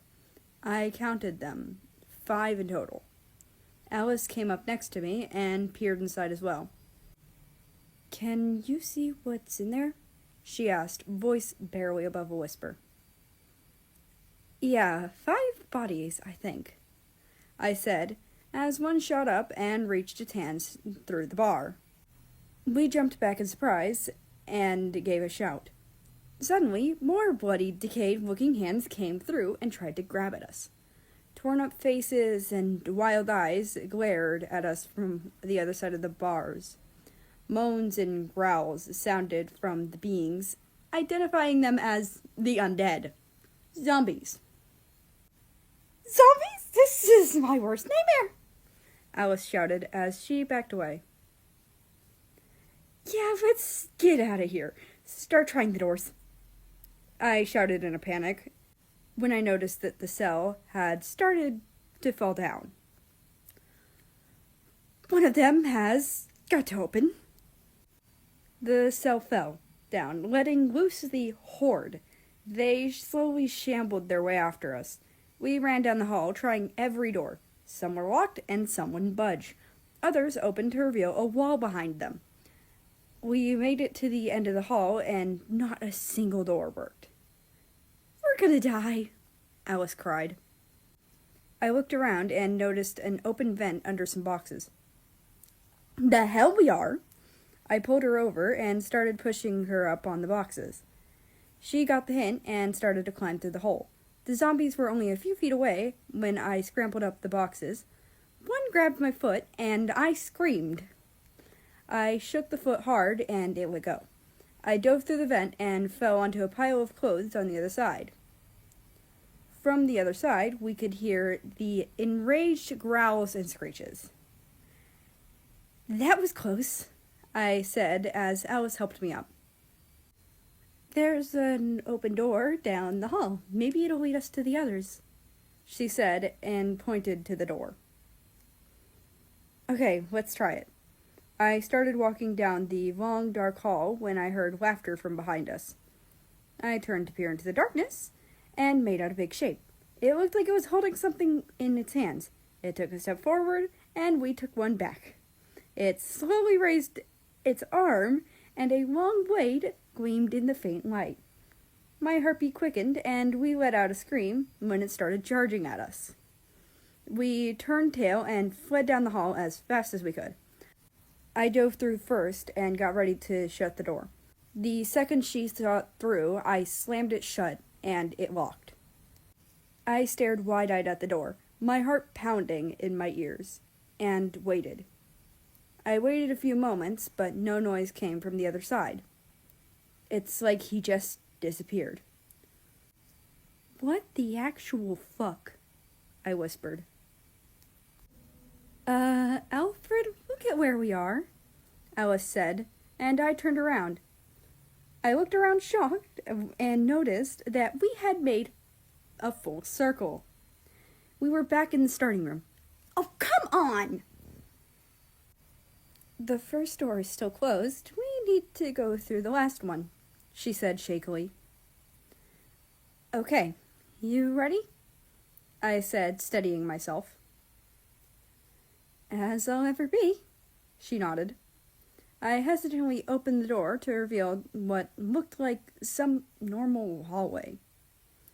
The walls were lined with pictures that looked like a child drew them. They were creepy cute, as they didn't seem to belong here. As we walked down the hall, the pictures got more and more disturbing. What started off as cute little bunnies and flowers slowly turned into twisted demons and human sacrifices. I opened the door at the end of the hall and was met with a pitch-black room. I moved to make a step back when hands snatched us up and dragged us in. I let out a shout and stumbled to the ground. Next to me, Alice squealed in fright and hit the floor as well. Suddenly, dark red lights lit up the room around us. People in dark hoods surrounded us with red candles. In front of us was a man in a black and red hood and a crown made from teeth on a pedestal. He looked down at us with a sinister smile. The door we came from was guarded by several hooded figures. I scanned the room to look for a different exit. Behind us, to our left, was a door that was slightly ajar. "Welcome to our covenant. We are so pleased to have you here," After all, we cannot perform the ceremony without the sacrifice. He laughed darkly, as a pair of demons came out from behind him. I froze. Everything slowed down as panic set in. My heart rate jumped and my breathing became erratic. My eyes widened as fear started to course through my veins. Flashbacks ran through my head of a similar incident that happened many years ago. "Alfred, are you okay?" I heard Alice say, but it sounded far away. I didn't answer her. Instead, I grabbed her hand and made a break for the door. I pushed several of the hooded men out of my way and shot through the door. I barely looked where I was going and crashed into walls and furniture. My only focus was on getting us out. "Frederica!" I heard someone shout and screeched to a halt. "Vanya!" I shouted back. From down the hall, I heard 2 sets of footsteps. One was the one we just came from, and the other was from a mystery hall. I stood there in fright and watched both. Out from one hall came Rosa and Ivan. "Ivan!" I ran up to him and hugged him tightly. I buried my face into his scarf as he hugged me back. "Alfred, are you okay? What's wrong?" he asked worriedly. "I want to go home," I whimpered. "It's okay. We found the exit. We're leaving," he whispered as he ushered us down another hallway. "Not so fast. We still need to perform the ceremony, and none of you are leaving this place alive," the man yelled as the demons started chasing us. "Come on, this way," Rose said, taking the lead. As we ran through the maze-like halls, I kept close to Ivan. He seemed to pick up on my fear and kept looking at me, worriedly. We finally burst out through a door and ran down a path through the forest. Behind us, the demons continued to chase us, but not as enthusiastically. We ran down the path until we made it to the cart. Finally, we stopped to take a breath. "Never, ever, ever let me do that again," Alice whimpered into Rose's shoulder. I nodded in agreement from where I had buried my face in Ivan's shoulder. That was insane. I don't know what you two went through, but ours wasn't that bad. We were on the 2nd floor, Rose told us. "Let's just go home," I whispered. That may be the best thing to do," Ivan agreed. The trip back to the farm was spent in silence. Alice and I were too shaken up to talk to the other two, and they were too busy calling us to engage in conversation. Luckily, we didn't go through the haunted part of the forest, so we had time to calm down. When we got back to the farm, it was almost 10. We hopped out of the cart, said our goodbyes, and went our separate ways. Ivan offered to drive since I was still shaken up. The first part of the car ride was spent in silence. I didn't want to talk, only keep an eye out. After a while, though, he wanted to talk. "What happened, Frederica? I've only seen you go through things more terrifying than that, then coming out a little shaken. You never acted like that before. Are you okay?" he asked me gently. I was silent for a little while before answering. "Do you remember how I said Vivika protected my siblings and I from something?" The thing she protected us from was our mother, Native America." I laid my head down on the door. "She hated us because she knew that we were going to replace her and her firstborn tribe children. People like us who represented tribes instead of countries, and for some reason she hated me more than any of the others. Well, what happened was that she kidnapped me from Vivika one night when I was really little. I think I was only 4 physically. It was midnight. of a true blood moon, a time when dark magic is at its strongest and dark ceremonies are performed. Her plan was to sacrifice me to the demon of the true blood moon night, so she and her firstborn could keep their lands. She tied me up with bramble and thorns and put me in the center of an open field. I was gagged as well, so Vinland couldn't find me easily. They started chanting in this weird, demeaning language, and the whole sky turned blood red. I was terrified. After she and her eldest performed a ceremony to summon the demon to this realm, she offered me to him. The demon gave her power to kill my siblings and stop their nations from forming, but he could only collect me as payment. Vivika busted into the clearing. She knocked the demon away from me, picked me up, and ran away with me. The demon and several of its minions were hot on our trail. Literally. They burned down part of the forest to get to us. But before they could, Vivi chucked us into a cave and behind a waterfall. We hid there until dawn. That was when the demon had to leave. I'm not sure what happened to the demon, but Native America was able to keep most of her new powers. I told my story. We were there in the driveway by now. Ivan was looking at me, shocked, as I told my tale. I stayed silent. I didn't even move to get out. A few tears dripped down my face. I felt his hand brush away a few tears. She did that to you because you were going to replace her? He asked, horrified. I nodded my head. She hated us. She tried so many times to kill us, but Vivika never let it happen. She trained us so that we could fight against her and survive.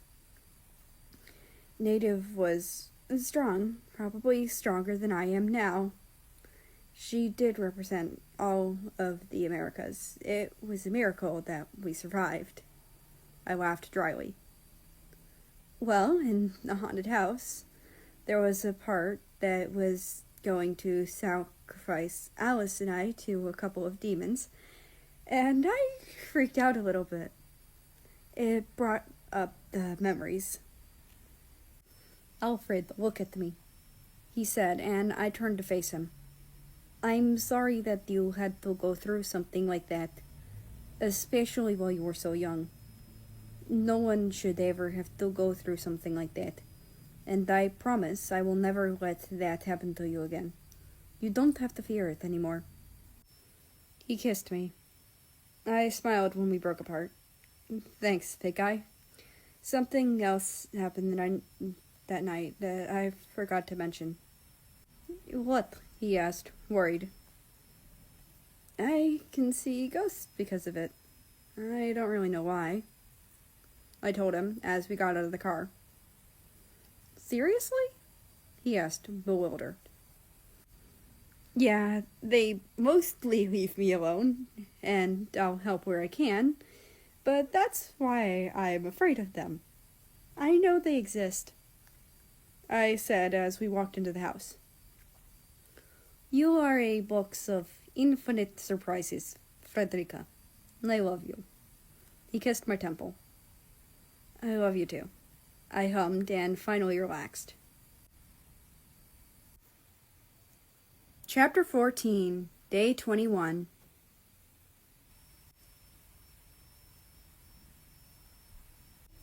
I was coming home from the town's general store. There were a lot of people there. Unlike bigger cities, the people weren't going crazy to hoard as much supplies as possible. They were kind and sharing, letting those with families go first. The store is a lot smaller than those in a big city. but still had everything needed for a blizzard. I pulled up to the house, glad to finally be back. I got out of the car and popped the trunk. From in it, I pulled a small bale of hay. I cut the strings and started spreading it across the yard. As I was spreading it, the rabbits started gathering up big mouthfuls to take to their dens to keep warm. Hay is very good insulation. Some even nibbled on the unexpected food source. I smiled as I watched them. I loved making sure that the wildlife near me was taken care of. I took in a deep breath of the fresh, crisp air. The temperature definitely had dropped since yesterday. Looking up the sky, I could see gray clouds that were slowly getting darker. The storm was supposed to hit at about 5, and it was 2 right now. We had to finish setting up preparations soon, unless we wanted to do them in a snowstorm. I watched them for a moment more before bringing the supplies in. It wasn't a whole lot, mostly food to last for a week, and some bottled water just in case the pipes froze. I also picked up a new deck of cards and a big fluffy cat bed. It was in case we had to move to the living room if the power went out. I want my kitties to stay nice and warm. I put the red, white, and blue camo-printed cat bed close to the fireplace, and Hero immediately laid on it. A little later, Lampushka hopped on and curled up around her. The two of them started purring loudly as they snuggled up together. I smiled and gave them both a pet. I noticed that Hero's belly was more solid than it should have been. If she was eating as much as she should have been, then it should have been a little squishy. Perhaps she had just eaten. I went into the kitchen and started putting the food away. It was mostly boxed and canned food, so that nothing would go bad if the power went out. They would also last longer if we were stuck here longer than I thought we might be. I could hear Ivan cutting wood from the trees that he had chopped down earlier today. As I walked down by the window, I glanced out and nearly gave myself whiplash when I did a double take. Ivan was cutting the wood shirtless. I stood by the window, staring at his muscular body while he worked. The way his muscles rippled with power when he brought the axe down. How what little light there was casted shadows across his body, adding further to the definition to his already impressive muscular build. I bit my lip as a small blush formed on my face, as some not-so-innocent thoughts entered my head. I knew the power behind those muscles. I had felt it during our many fights. But how would that power feel when used in a more recreational activity? I snapped out of my thoughts and noticed that Ivan had seen that I was watching him. My face turned tomato red, and I ducked down. I rushed to the counter where the food was still, and I started putting it away, acting as though I had not just totally been drooling over him from the window like a creep. A few moments later, Ivan came inside with a smug look on his face, still shirtless. "How was your trip to the store, Frederica?" he asked, leaning against the kitchen sink, clearly showing off his 8-pack. He was doing it on purpose. "It was fine. The wind started picking up a bit on my way home. Nothing I couldn't handle, though," I said as I finished putting away the food. I turned around and leaned against the pantry with my arms crossed, trying not to stare, but failing miserably. I couldn't help the fact that he was hot. "Why are you blushing so much, Alfred? See something that has caught your interest?" he asked in a teasing tone of voice, and my blush darkened. "No," I said stubbornly. "It's just a little warm in here, that's all." "Are you sure about that?" He purred as he got closer to me. His hand reached down and pulled my head up so I could look him in the eyes. Yes, I squeaked. You're lying, Frederica, he whispered as his lips brushed lightly against mine. What you gonna do about it, big guy? I teased with a small grin. He smirked and captured my lips in a passionate kiss. His slightly chapped lips melded against my softer ones. His body pressed up against mine, effectively pinning me against the dark oak pantry doors. Solid hands rested at my back and on the back of my head. My hands clung to his shoulders for support as my knees grew weak. My eyes fluttered shut as the kiss deepened. His hands started to roam up and down my sides. A thigh wedged itself in between my legs, causing me to let out a surprised gasp. He wasted no time diving in to claim his territory. I half-heartedly fought back, but eventually let him win. Eventually, we had to break apart for air. We broke apart, slightly panting from the kiss. The blush was still on my cheeks, and I turned my head away in embarrassment. Gentle hands brought my face back to meet his. A soft smile played at his lips. He looked at me with adoring and kind eyes. I love you, he whispered.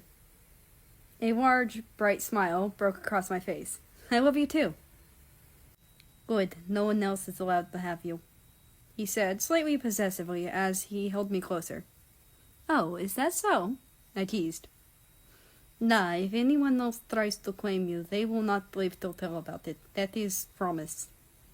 He growled darkly as his purple aura showed a little. You better not let anyone else claim me, especially not before you've properly laid claim. I purred seductively. Is that an offer? He asked, interested. More like a promise.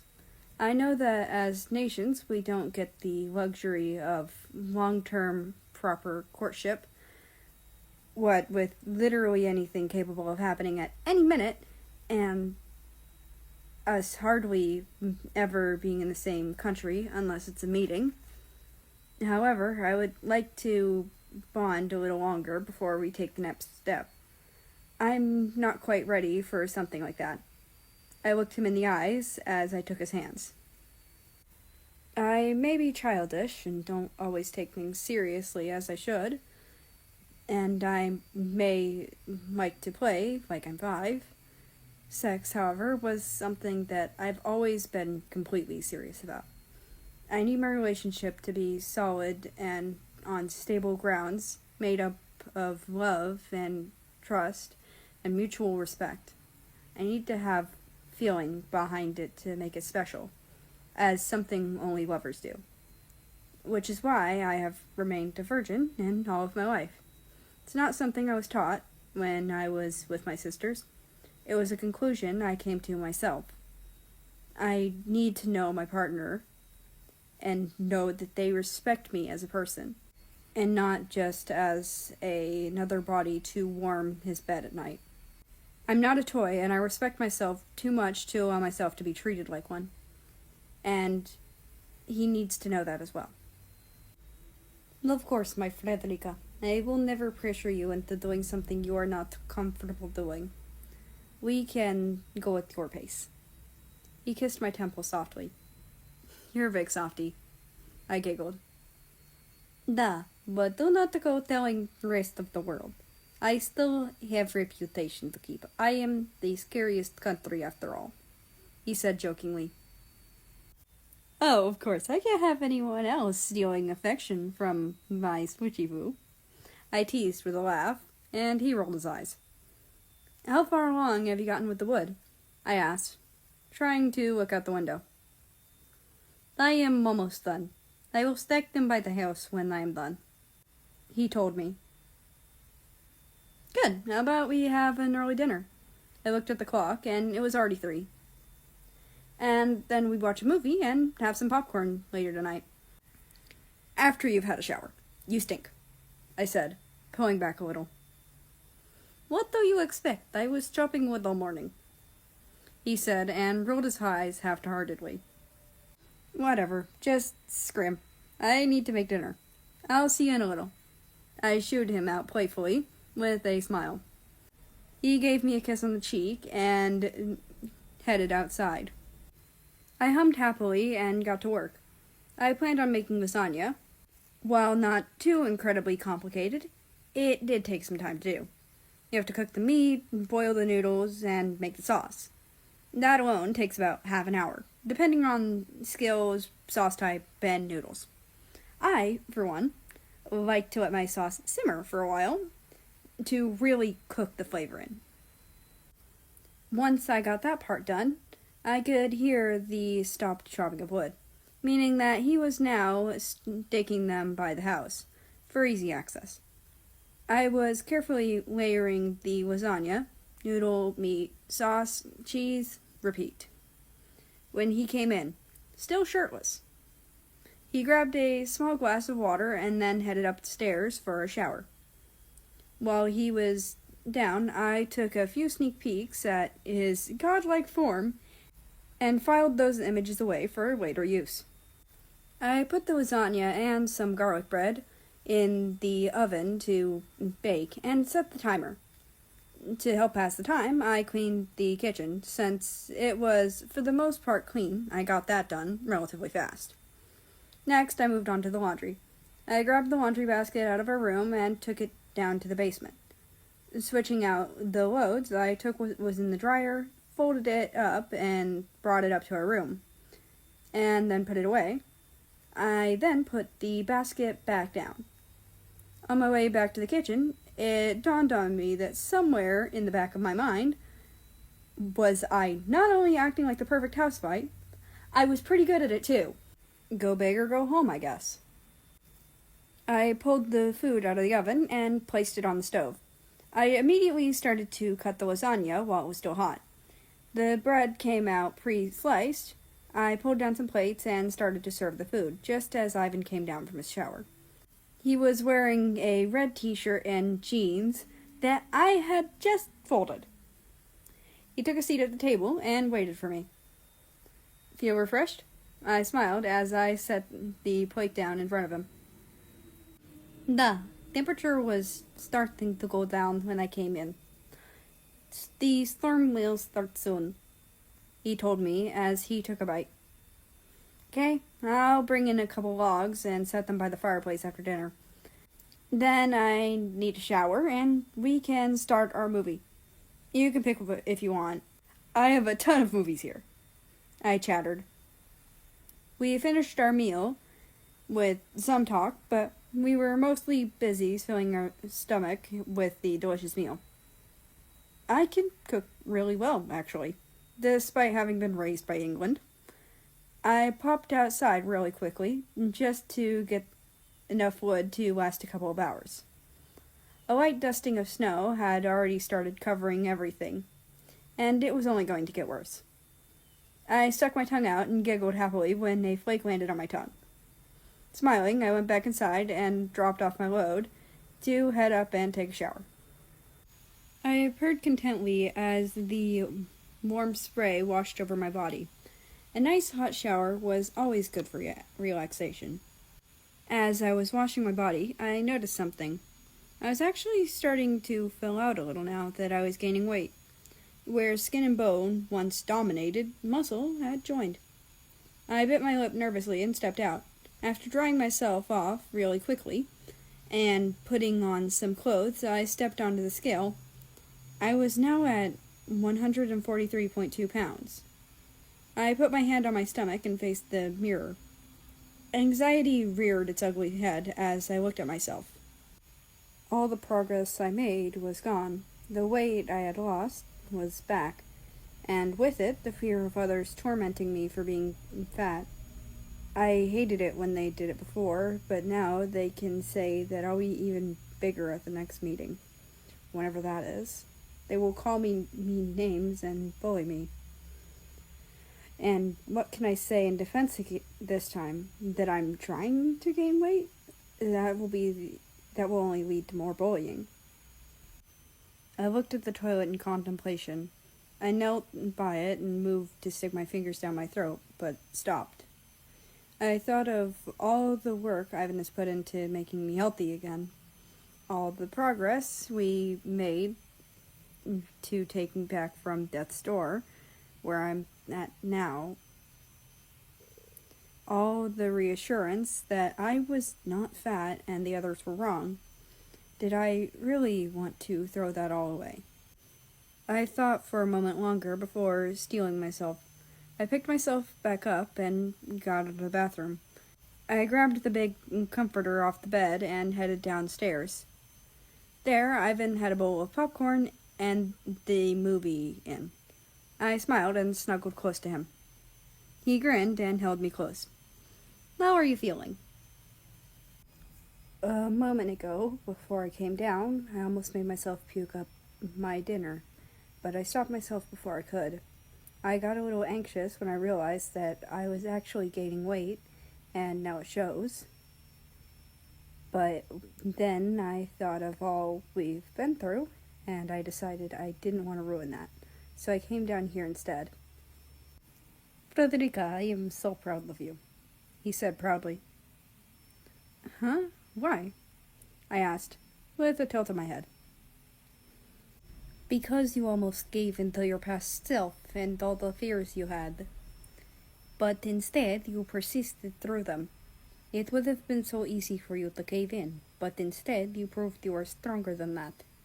I am proud of you for it. He held my head in his hands, gently brushing his thumbs across my cheeks. Well, you know me, always got to do it the hard way, I said cheekily. Now, let's watch the movie. What'd you pick? I picked Paranormal Activity. It looked interesting, he said, pressing play with the remote. I felt the color drain from my face and cuddled closer to him. We were watching at the end, and I buried my face in the crook of his neck. I was sitting on his lap, turned away from the TV, so my legs were wrapped around his waist. At every loud noise, I would jump and whimper. Frederica, are you okay? He asked with a laugh. No, and I hate you, I whimpered. What is wrong? It is only movie. There is nothing to be afraid of. He tried to reassure me. That's where you're wrong. Remember what I said last night? I can see and touch ghosts and demons. They are real. I cried into his neck. Oh, I'm so sorry, Frederica. I completely forgot, he said as he turned off the movie. It is not something I would think of. I am so sorry. It's okay. I can't be too mad at you. I do torture myself with these movies all the time. I laughed weakly. I'm sorry, he said, kissing my forehead. Let's go to bed. Huh?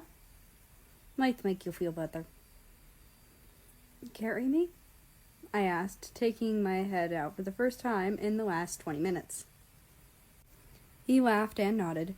He scooped me up bridal style and wrapped me in a blanket burrito, and then carried me up the stairs. He brought me into the room and set me down on the bed. I went to unrolling myself from my warm confinement. He laughed again as I struggled a little and helped out. After a few minutes, we were snuggling close together under many thick blankets. The cats finally joined us in the evening and laid at the foot of the bed. Ivan brought his arm over my waist and held me close. Do not worry about any ghosts or demons, my sunflower. I will protect you from anything that wishes you harm. I love you. I smiled and buried my face into his chest. While I knew the likelihood of him actually being able to defend me was slim, but the thought was still nice. I love you too, Snowflake, I whispered and drifted off to sleep. Chapter 15, Day 23.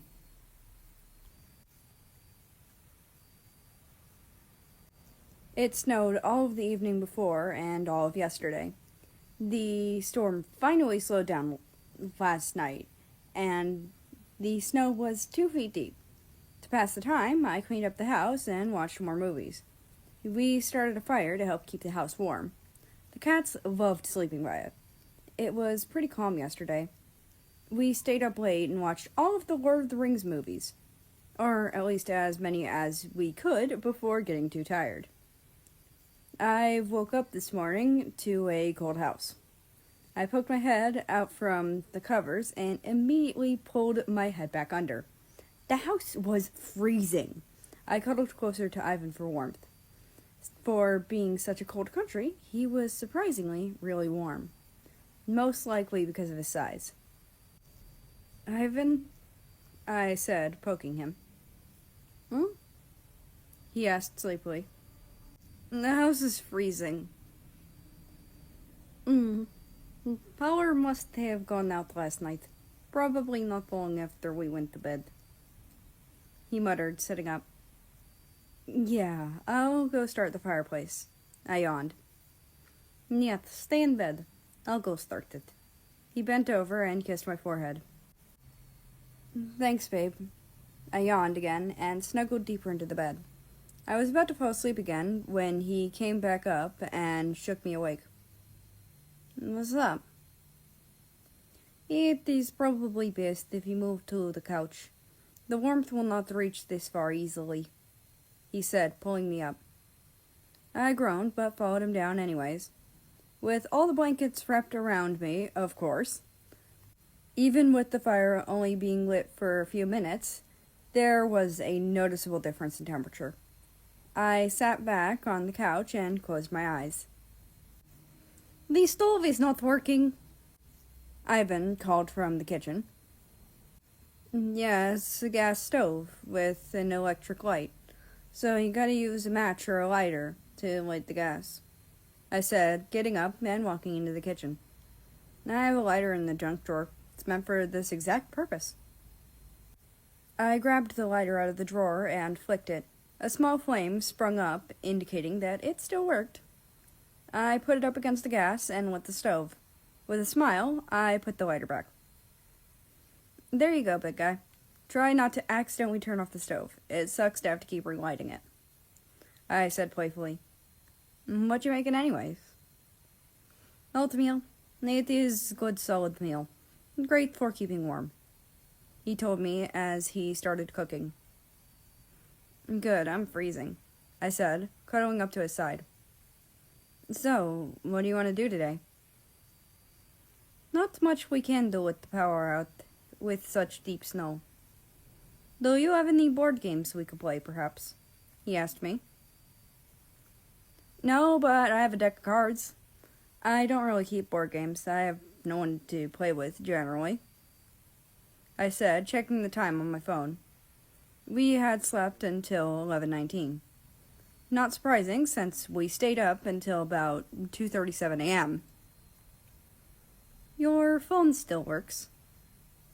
"Yeah, I charged it last night while we were watching the movie. I have no service, though. Doesn't matter anyway. There is no way anyone will be able to fix the power out here until the snow is a little less deep," I explained as I got the cats their morning canned food. "Oh! What is wrong?" Ivan asked, turning to face me. "Nothing. I just remembered that I have a radio here," I said as I put down the plates for the hungry kitties. "I'll go turn it on. Maybe we'll get the weather report. Worst case, we'll at least have some background noise." "Is the radio battery powered?" "Yeah, you can power it up with batteries or plug it into the wall. This is really neat." I turned on the radio and fiddled with the dial for a little bit. It was mostly static, but I did manage to find one good station. A country station. "I hope this works for you. Not like you'd have a choice anyway." "Nah, it is fine. I am just happy to have something to break up the silence," he said reassuringly. I could hear the clanking of bowls from within, so I guessed that breakfast was done. I poked my head in to see that I was correct. 2 bowls of oatmeal sat on the table, with the jar of sugar in between. I sat down in my normal spot and began making my bowl. I noticed that it was actually kind of dark in here. I have a bunch of candles in one of the cupboards down here. I think we're going to need them. I yawned while getting up. I pulled down a few and started to light them. At least they're scented, so the place will smell nice. Duh, kind of like old times, though, he said thoughtfully. Yeah, I get you. Back before we had electricity, our only light was the candles, and our warmth came from the fireplace, I said in a soft, far-away voice as I rejoined him. And you know what? It wasn't that long ago, actually. Duh. How far have we come in such short amount of time? How many jumps of technology have we made since electricity's discovery? Let me ask you a question. No? Back before you met me, did you ever think that we would have come as far as we have? Did you think that we would touch the moon or start making plans to colonize another planet? I asked, wide-eyed. Yes, I did not. Before I met you, the moon and stars were distant wonders that would have never been touched by hands of man. Though I have always wondered and longed for more, but I did not think it was going to be possible. He told me honestly.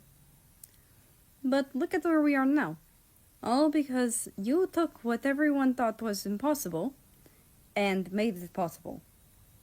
When everyone said it couldn't be done, you proved them wrong. Whether it was because you wanted to do the impossible or prove to the others that you do what you want, I always found your drive to achieve such new heights admirable and fascinating. Even in the face of doubt, you still persist. Thanks. Most people find my stubbornness to be annoying and inconvenient. I blushed. Do not get me wrong. Your stubbornness is annoying and inconvenient most times. But it is what got us as far as we are. So it is not bad. He laughed, and I stuck out my tongue. Jerk, I grumbled. Now, Frederica, don't take it so harshly. He smiled. Whatever. So, what are we going to do today? I said, repeating myself from earlier. I plan on getting farther into my book. What about you? He asked. I don't know. I might do a little drawing, I said, stirring my spoon in my now empty bowl. You draw? Yeah, just not very well. I don't really care about the quality too much, though. I just have fun doing it. I smiled. That is the important part, he said, taking our bowls to the sink. It was a quiet afternoon. Ivan sat in the living room, reading, and I sat in the kitchen with a sketchbook and some sketching pencils, as well as a variety of colored pencils. We stayed downstairs mostly for the warmth. By keeping the bedrooms closed, we are keeping the house warm a lot easier. We were bundled up in sweaters and blankets to help as well. Before I realized, it was nearing 3 in the afternoon. I was putting the finishing touches on my drawing. I put my colored pencils back and leaned back. That's when my head hit something solid. I turned up to see that Ivan was right behind me and looking at the picture. This is very good. Who is she? He asked, leaning down further. Oh, this is Vivika, or at least the best I can remember her, I told him with a warm smile. The picture showed a girl with thick, light blonde hair, wavy hair that was held back in a low ponytail. Dark red velvet eyes stared back at you. She looked pissed because she had a resting bitch face. A scar went from her left temple halfway down her cheek. She wore leather armor and a chainmail skirt. A large brown bear cape of fur rested on her shoulders, giving her a somewhat royal look. Her signature leather bracers were strapped tightly on her forearm, and a unique axe was held in her hands. She stood ready for battle. "How tall was she?" he asked as he studied her. "Taller than you, actually," I told him, and he looked at me in surprise. Yeah, she was big, about 8 feet. That bear cape came from a 9-foot bear. She was heavy, too, built really solid. She would make the ground rumble with each step she took if she wasn't trying to hide her footsteps. "She has red eyes. She does not look like albino," he commented.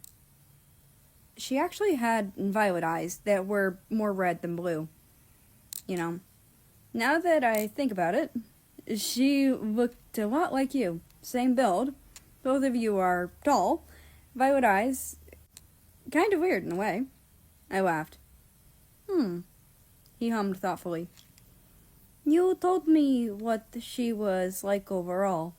What was her personality like? Her day-to-day behavior?" "Well, she was fierce, often angry, but she was just stressed all the time. She rarely showed emotion, and outright affection was even more rare. She was calm and calculated. Every move was planned by her weeks before they were acted upon. But she was also kind and caring. If one of us were sick, she would stay by our side as much as she could. If there wasn't enough food, she would go hungry so we could eat. She would barely get any sleep because she had to watch over us at night. She would hunt in a snowstorm just to find a little bit of food. She may have been mean and harsh. She was kind of a brute, but everything she did was for us, to protect us and make us stronger. She spent her entire life looking after us instead of her country." I wiped a tear away from my eyes. In a softer voice, I said, "She was my protector and hero." "She sounds like an amazing woman," he said with a smile. "She was. She really was."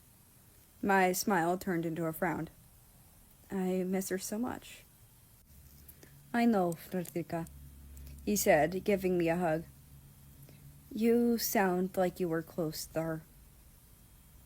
Yes, I was. Not only did Native America hate me more than any of my siblings, I was also the smallest out of all my siblings. So she had to train me more. That meant we had more time to bond, I told him. "How small?" "I was half of Zewen's height and a third of his weight. I was tiny." I laughed. "Wow, you were small." "Yeah, most of the time we had to walk long distances, and I was too small to keep up. So Vivika or one of my siblings would have to carry me. She would have me up on her shoulder or on her arm. A few times she even put me in this large bag we had when it was empty, like a small dog," I told him, and he bursted out laughing. Despite the danger we were constantly in, being with her was the greatest time of my life. "How?" he asked. "Well, I wasn't a superpower for one. The entire world didn't depend or demand anything out of me. I wasn't bullied or harassed or had all of the worries that I do now. I could just be me," I said softly. "I understand how you feel." He smiled knowingly. "You do?" I asked, a little surprised. "Da. When I was little, Katyusha would protect me and take care of me. Like how Vivika would do for you. I could play in the snow and try to make friends with wildlife. It did not work out like I hoped it would." He chuckled. "But if something was wrong, or if I was hurt, she would be there to help me. Or at least comfort me." I loved her dearly. I love both of my sisters dearly. Sisters are awesome, I giggled. You've never told me about your childhood that much. Oh, there is not much to say. I had a normal childhood for a nation. I fought in wars, I helped many people grow. Sometimes I would try to make friends. Prussia was there a lot when I was young. He would always attack me along with Mongolia. I wanted to make friends with them, but things did not work out that way. He looked sad as he told his story. I felt a pang in my heart as I listened to him. Hey, it couldn't have been all bad. Don't you have any good memories with your sisters? I asked, trying to pull him from his funk. He let out a small laugh. Duh, I have a few. Some of them were Katyusha teaching me how to knit. Others were of me and Natalie sword fighting together. A few were us eating together as a family. Once we made a big snowman together. It was so much fun. I've only ever made one once though. Well, let's make another, I suggested excitedly as I hopped up. What? He asked, confused. Let's make another snowman, I clarified. I understood what you meant, Frederica. Are you sure going outside is a good idea? The snow is deep enough to knock out the power, he said cautiously. Oh, don't tell me the big bad country of Russia is scared of a little snow, I teased as I got out my coat from the closet. Frederica, he said warningly. Come on, it'll be fun. I walked outside. It was a little hard to open the door, but I was known as the strongest nation for a reason. I hopped around outside in the deep snow, trying to make a few paths so we had a place to put the snowman. I had always loved snow. It was so calm and beautiful. It shined in any light. You could play in it and make stuff. I hopped up and hit a branch from one of the trees, making a pile of snowfall. Since a few flakes were still falling, I stuck my tongue out and caught one. From one side of the field, a few rabbits poked their heads out before scurrying back down into the warmth of their holes. After a little while of bouncing, I packed a snowball and started rolling it all over the ground. The snow was perfect for making snowballs and snowmen. It was kind of wet, but not too much to make it heavy. There was also lots of it, so we could make a really big one. I was now rolling the big snowball at the center of the yard when I felt something hit the back of my head. I turned around to glare at someone. He was innocently rolling another part of the snowman. I looked up and saw that I was under a tree. It was possible that a clump of snow had just so happened to fall on me, so I ignored it. I had just put the head on when I felt another one hit my side. This time, I stood up and glared right at him. You threw both of them, didn't you? I asked, with an angry tone with a slight hint of playfulness. He responded by throwing another snowball at my chest. Oh, it's on! I dived behind the snowman and made a few balls of snow. I peeked out from behind it and nearly got hit in the face, but I knew where he was now. I grabbed two of my snowballs after hiding the rest. Can't have him using my own against me, right? Using hunting skills I hadn't needed to use in years, I snuck around behind a tree without making the snow crunch loudly. I brought my arm back, ready to throw, but stopped when I noticed something. He wasn't there. Huh? I mumbled, slightly confused. I heard a whistle from behind me and turned around. I barely turned when the snowball hit me dead in the face. I dropped one of my snowballs, and I could hear him laughing at me. Wiping the snow off my face, I glared at the laughing nation. I pulled my arm back and flung the snowball as hard as I could at him. It hit him in the chest. He looked at me, and I stuck my tongue out. He bent down to make another, and I dove behind the tree. I scooped up another ball and chucked it at him. I pulled back with a laugh just as another came whizzing past. I quickly made another and peeked around the tree, only to find that he was not there again. "Where did you go?" I said out loud. "Here," he said as he shoved a handful of snow down my back. I shrieked and started jumping around trying to get the snow out. "You ass! Oh God, cold, cold, cold, cold!" After a long moment, I finally got the snow out. I had to reach in my jacket and scoop out the snow. I turned around and glared at him. The jerk was laughing his ass off. "You're an asshole!" I shouted and climbed up the tree. The snow was really cold and soaked my shirt, so now I'm freezing. I'd climb back down, but I don't want to be near him right now. Shoving snow down my back was really mean. "Frederica, I'm sorry. Please come down from there. You could slip and hurt yourself," he shouted at me from where he was.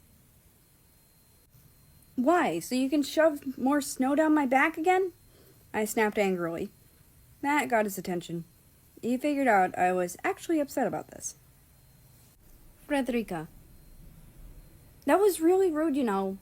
1 second we were having fun and throwing snowballs at each other, and then you just shoved snow down my back? That was really mean," I said, really upset. "I'm sorry. I did not mean to upset you. I was only trying to have some fun," he said apologetically. I looked down to see him looking up at me, regretfully. With a small smile, I smiled softly at him. "It's okay. I know your intention wasn't to be mean. I overreacted a little bit, anyway," I said as I started to climb down. I put my foot down on a particularly slippery branch and lost my balance. My hand slipped off the branch above me, and I lost all the grip I had on the tree. For a brief moment, I was airborne as I dropped out of the tree. A shout escaped from me, and I closed my eyes and braced for impact. But it never came. I slowly opened one of my eyes and saw that I was in Ivan's arms. "Alfred, are you okay?" he asked, worried. He set me down, but still kept a hold on me since I was shaking. "Yeah, I'm fine. It just scared the crap out of me." I nodded. A cold breeze swept by, making me shiver. We have been out here for at least an hour now, and the sun was starting to go down, making the temperature drop even more. "Come on, let's go back inside." He smiled and scooped me back up. "Hey, I am completely capable of walking myself," I protested, but didn't do anything to stop him. "Nah, but this is apology for dropping snow down your back," he told me with a small smile. I snorted fondly and kissed his cheek. He set me down in front of the small fire. It was too small and was about to go out. I scooted closer to the woodpile and threw a couple more logs on. Ivan had disappeared into the kitchen, probably to make something. Since it was starting to get a bit dark, I lit a few more candles around the room. Some were rose-scented. I started gathering all the blankets and pillows, even the ones that were in the spare bedrooms. I piled them all onto a bed in front of the fire. It was too cold to sleep in our room at night, so we'll have to sleep down here. By the time I had the bed made up, he came with a couple of bowls of soup. "You will need to get out of those wet clothes, Frederica. You will catch a cold," he warned. "You need to change clothes too," I reminded as I stood up. "Come on, the soup should be cooled by the time that we come back down." We changed into our pajamas and headed back down. He was only in pajama pants, again, for some reason. I chose to wear a loose t-shirt and some loose pants. I dashed down the stairs and dove into the blankets. It was cold in here. "Man, I can't wait for the power to come back on," I complained, completely covered in blankets. "It's not all bad. We get the cuddle after all." He smiled at me and handed me a bowl. We do that anyways, I countered. Nah, but now you'll stay in my cuddle all night instead of breaking out of it halfway through the night, he said, pulling me into his embrace. Oh, you big teddy bear, I laughed. Only for you? I hummed happily. The soup was good. Chicken noodle. It warmed me up from the inside. I should have known that he would know how to warm up after spending a long time in the snow. I only ate about half of it. My stomach wasn't used to having food stay in it. I was improving, but slowly. Ivan has been a big help too, always making sure I eat and reassuring that I won't get fat and I deserve to eat. I looked up at him with a small smile on my face. The fire casted shadows across his body. His muscles became far more prominent and defined. As I stared at his muscles again, I felt my face heat up. My cheeks flushed, and my breathing picked up just a little. I wanted to touch him. I bit my lip when that thought crossed my mind. Frederica, he said in a husky voice that sent a shiver down my spine. I looked up to his hooded, lust-filled eyes. Heat pooled in the bottom of my stomach, and I knew right then what I wanted. Vanya, I whispered. He bent down and pressed his lips against mine. I brought my arms around his neck as our little dance began. He swiped his tongue at my lips, asking for permission, but I kept them shut to tease him. I heard him growl lightly, and then he bit my lip. I let out a mix between a gasp and a moan. He stuck his tongue in anyway, dominating my mouth. I let out another moan when his hands fell on my hips and squeezed them. Don't judge me, they're sensitive. We continued our heated make-out session while he slowly lowered me to rest on our makeshift bed. Finally, he pulled back to gaze down at me from where he hovered above me. There was no disgust or the look of victory when he bests me in our fights. No hatred or distrust or disdain. The lust had been pushed back. There was only love and adoration in his eyes. Like I was precious to him. I searched his eyes for even a hint that this was fake, but I found none. I want you, I said softly, surprising both of us. Are you sure? Don't push yourself on my account. We don't have to do anything you don't want to do. I will wait until you are ready, he promised. I smiled up at him. I know plenty of guys who would have jumped at the chance to just take me if offered. I also know that he has been through a bit of a dry spell, thanks to a little birdie. And yet, only he would stop to make absolutely sure that I wanted to do this. And if I had second thoughts, I know he would back off the second I asked him to. I am ready, and I'm not just saying that for you. I've wanted you for a long time. I just wanted us to bond a little before we joined together, so it wouldn't be meaningless. This is a very big, irreversible step for me. Once I cross this line, I can't go back. I just didn't want it to be for nothing, I told him honestly, with a slight blush. Frederica, you are not just a warm body to me. You are a living, breathing person who deserves respect. I will not take you and leave you. I care for you too much. I love you, he whispered before kissing me again. I love you too, I said when we broke away. I will ask you one more time, but you can change your mind at any time. Do you want me to take you? He asked seriously while looking me straight in the eyes. Yes, I want you to take me and claim me, I said firmly. Not even a second later, he recaptured my lips. It was rougher and more lust-filled than before. I felt him pull my shirt up and take it off. He threw it off away from the fire so that it wouldn't catch. He stared down at me with lust-filled eyes. I blushed a little and went to cover my chest. I wasn't used to being shirtless in front of anyone. Do not shy away from me, moya loibov. Let me see your beauty, he whispered comfortingly. I shyly moved my arms back and let him gaze at me. He looked at me like I was a piece of art. As embarrassed as I felt, I also felt kind of beautiful. He bent down and kissed me, but not on the lips this time.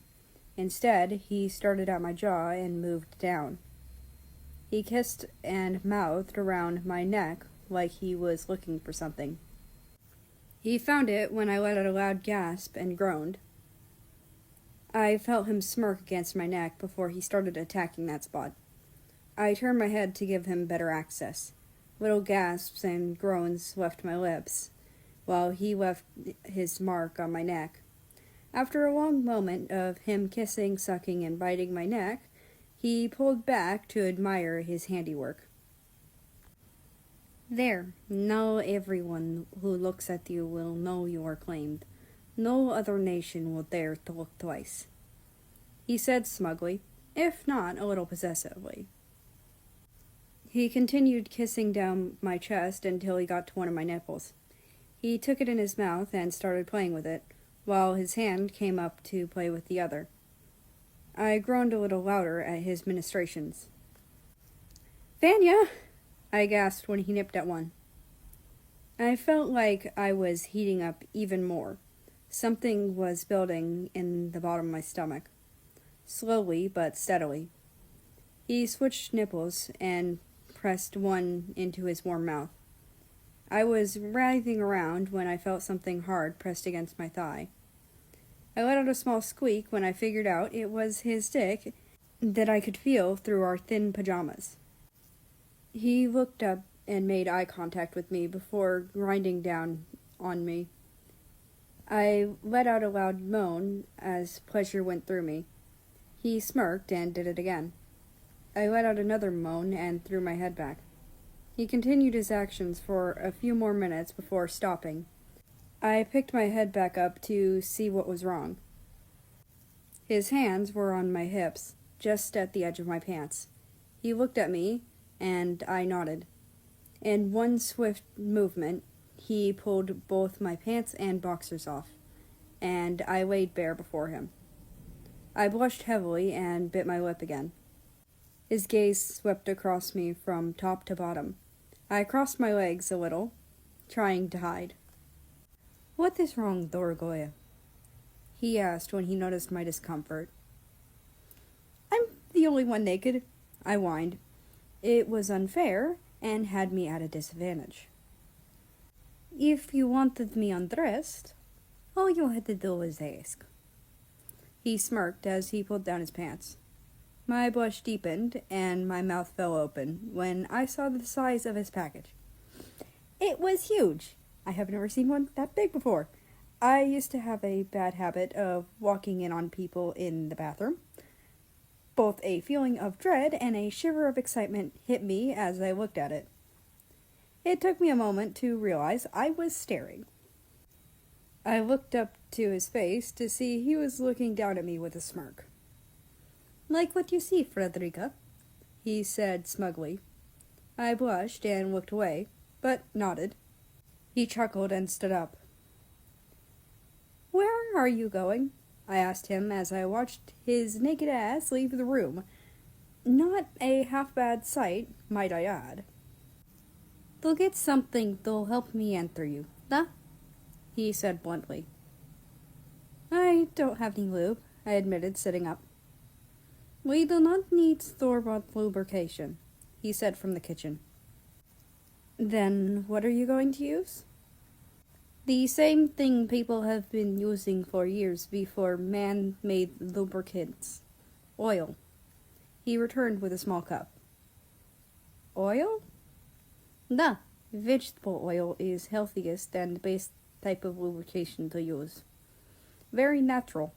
And I know you will not have an allergic reaction because you ingest it all the time," he explained as he set the cup down. "Oh, do you know what I am about to do to you?" he asked gently as he laid me back down. He took both of my hands in his and just held them. "Yes, and I trust you," I said a bit nervously. "Good. Just lay back and relax. I will take care of you," he said and kissed my arms, right on the cuts. He then kissed my knuckles before pulling back.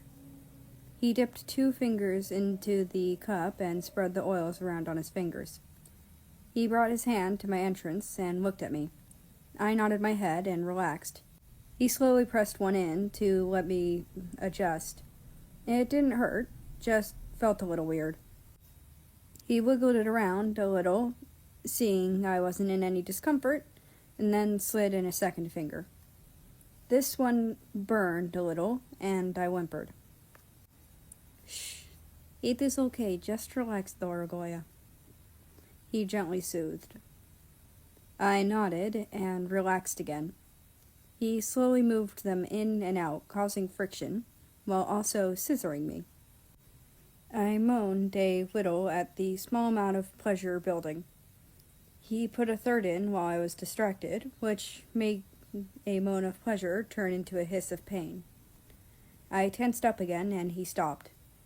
He rubbed soothing circles into my hip to relax me. Slowly, I untensed, allowing him to move his fingers again. He seemed to be looking for something now instead of just prepping me. He was getting a little frustrated and thrusted his fingers in particularly deep. They brushed against something that made me moan loudly and arch my back. With a dark smirk, he started targeting that spot. I let out streams of little whimpers and moans. I felt something building in my stomach, but he stopped before it could burst. I looked at him, disappointed. "Do not worry, Moya Loyabov. I will give you something much better," he said as he spread the lubrication on his member. He wiped the excess oil off on a blanket. Then he positioned himself over me. My legs wrapped around his waist, and his chest pressed against mine. One hand grabbed mine, while his other arm kept him balanced and most of his weight off of me. I felt him line himself up with me, but before entering at me, he looked at me again. "Are you sure you want to continue? I won't be mad if you change your mind." I smiled and answered him with a kiss. I trusted him with all of my heart, and I know he won't use me and leave me. This is a big step for me, and I don't want to do it with anyone else. Slowly, he pressed in. Tears sprung from my eyes from the pain, but I never let out a sound. He noticed and started kissing away my tears. When he was fully in, he paused to let me adjust. After a few moments, I pressed back against him to get him moving again. He slowly pulled out and thrusted back in. "Ah!" I gasped out in pleasure. "Ah! Ah! Ah!" With each thrust, he slowly picked up more and more power. I could feel him move in and out as he tried to aim for my sweet spot. Dark violet eyes stared down at my half-lidded sky blue. Lust and love both strong in them. He re-angled his hips and thrusted hard. "Ah!" I wailed loudly, and he started aiming for that spot. "Ah! Ah! Ah! Ivan!" "Say my name again," he growled deeply in my ears, sending waves of pleasure and excitement through me. "Ivan! Ah! Ivan!" I screamed out as I arched my back more. More heat pooled in my stomach as he went. I felt the coil line up and ready to snap. "Oh, harder!" He complied and started thrusting into me hard enough to make me bounce. His lips captured mine, swallowing my moans and wails. His hands made their way down my hips to where he gripped them hard enough to leave bruises. I wrapped my arms around his neck and tangled my hands into his hair. At a particularly hard thrust, I broke away and screamed. He bit my neck hard enough to leave imprints, making me moan again. He didn't let go, instead preferring to keep a hold on me. I felt dominated, and I loved it. "Oh God, Ivan, I'm gonna... Come," I wailed out. "Come for me, Frederica," he whispered into my ear. I moaned out loudly as I came hard. A few more thrusts later, and he came inside of me. I felt his hot seed fill me. I panicked for a second before realizing I liked it. I calmed down and let him fill me while I tried to catch my breath. That was the most incredible thing I have ever felt. While physically it made me feel amazing, I felt something else on a spiritual level. Our hearts were so close together. I felt like we had connected together, like we had become one and there was just no one else, just us. I was brought out of my thoughts by a kiss that I passionately returned. It lasted for a long minute before he pulled back, and I looked up at his eyes to see love and adoration in them. I smiled shyly and turned away. "Now, Frederica, I thought you would be over your shyness, huh? After all, I have now seen all of you," he teased as he started kissing my neck again. "I'm still a little shy. You're the only person I've ever shown this much of me to," I said, craning my neck to give him better access. "I'm not used to this kind of attention. I'm probably going to be shy a while longer. Are you still horny?" I asked in disbelief as his hands tried to rub life back into my member. "Duh, I have been without a partner for a while, and now I have a very willing one right here. I will not let opportunity go to waste," he said before biting my neck, causing me to let out another squeak. "Besides, I am not hearing any complaints." The rest of the night was spent joining together as one. When I was finally too exhausted to continue, we relaxed back into our makeshift bed in front of the warm fire. In between the third and fourth round, he had added more wood to the fire, so it would last all night.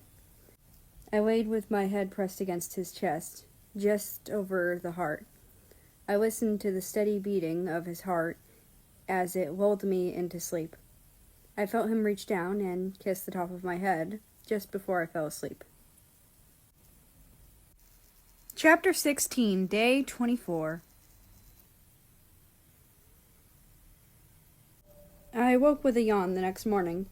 To my left, I could hear the fire crackling. Above me, the cats purred in contentment. I blindly reached a hand out to my right looking for Ivan, but felt nothing but cold blankets. I opened my eyes to see that his side was empty. "Ivan?" I called out. "Ah, you are awake," he said from the kitchen. I turned my head to the door and saw his poke out. "I am making breakfast. Do not get up. I will bring it to you. Though, if you want, I won't mind the view," he flirted. It was then that I realized I was still naked. A fierce blush came to my face, and I quickly covered up with the blanket. He walked back into the kitchen, and with a chuckle, and I stuck my tongue out at him, even if he didn't see it. I know people have a point when they call me childish, but I don't really care. I went to sit up, and ended up hissing in pain. "Are you all right?" he asked, coming back in here, and kneeling beside me. "Yeah, just really sore," I said in pain. "You didn't have to go so hard." "You will ask me to, Thorgoya," he reminded with a smirk, and pulled me close. He kissed my temple softly. Yeah, just hand me my clothes," I said bitterly. "Yep," he said, picking them up and holding them away. "What? Why not?" "I want to see you," he said, like it was obvious. "Didn't you see me enough last night?" I asked with a bright blush. "Seriously, I don't like walking around naked. I'm not France." "Niet, I will never see you enough. But I want to see you in sunlight, not pinned beneath me. He smiled with his trademark smirk. I'm not getting up. I crossed my arms. What happened to not making me do anything I'm not comfortable with? You are no fun. He rolled his eyes and handed me my clothes. He pressed a quick kiss to my temple before getting up and walking back into the kitchen. Thank you, I snorted. I got dressed quickly and redid the bed. It was then that I noticed the kitchen light was on. Yo, when did the power kick back in? Shortly before you woke up. I left the fire on since it will take time to warm up. That? He said from the kitchen. Woohoo! Power! I cheered and threw my arms up. We can sleep in our own room now. We only slept on the floor one night. Calm down, he said flatly as he walked in with 2 plates filled with eggs and bacon. No! Child, he said with the shake of his head. He set down the plate in front of me. So, what now? I asked and nibbled on a piece of bacon. What do you mean? He asked. Well, we only have 6 days left here. What do we do now? We've already done everything in the town. So this house ain't exactly full of interesting things to do. You're interesting. I could do you. He flirted and winked. Ivan! I glared at him.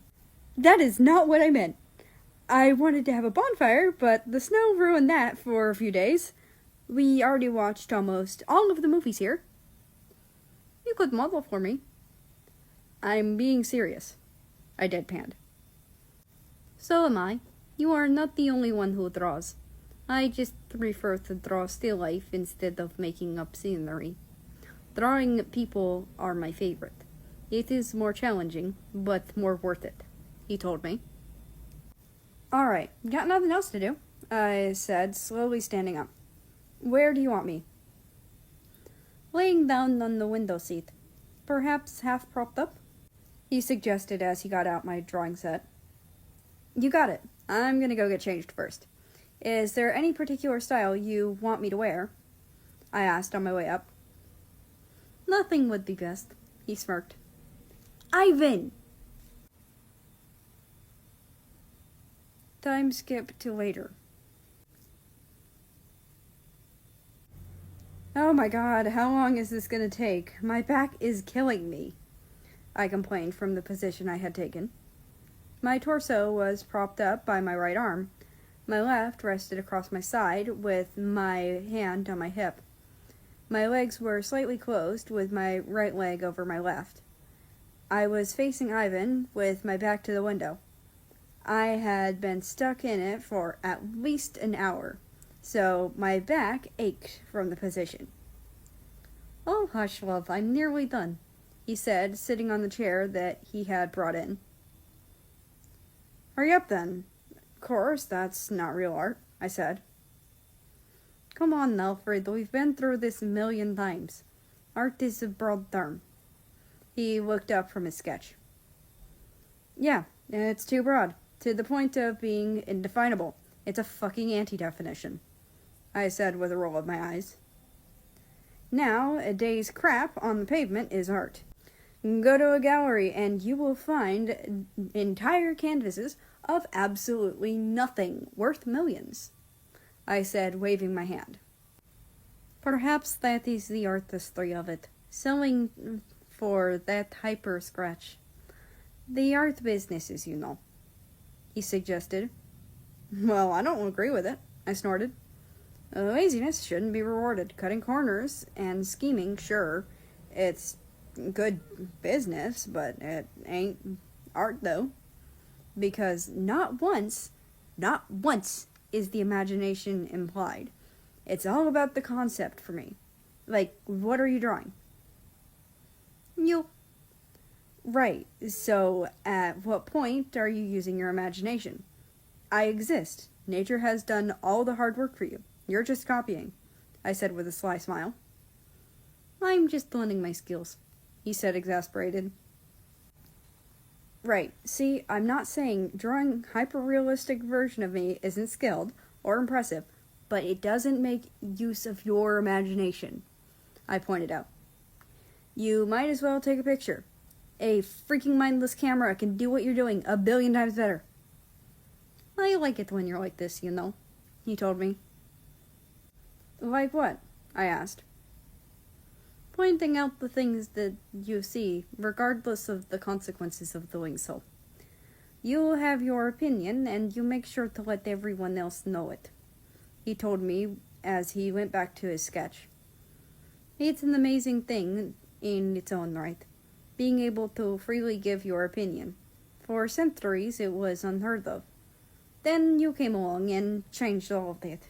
You refused to follow the king, fought off the world's strongest military, and instead of choosing a new king, you had a president. By doing so, you paved the way for new inventions and innovations because you weren't afraid to voice your opinion.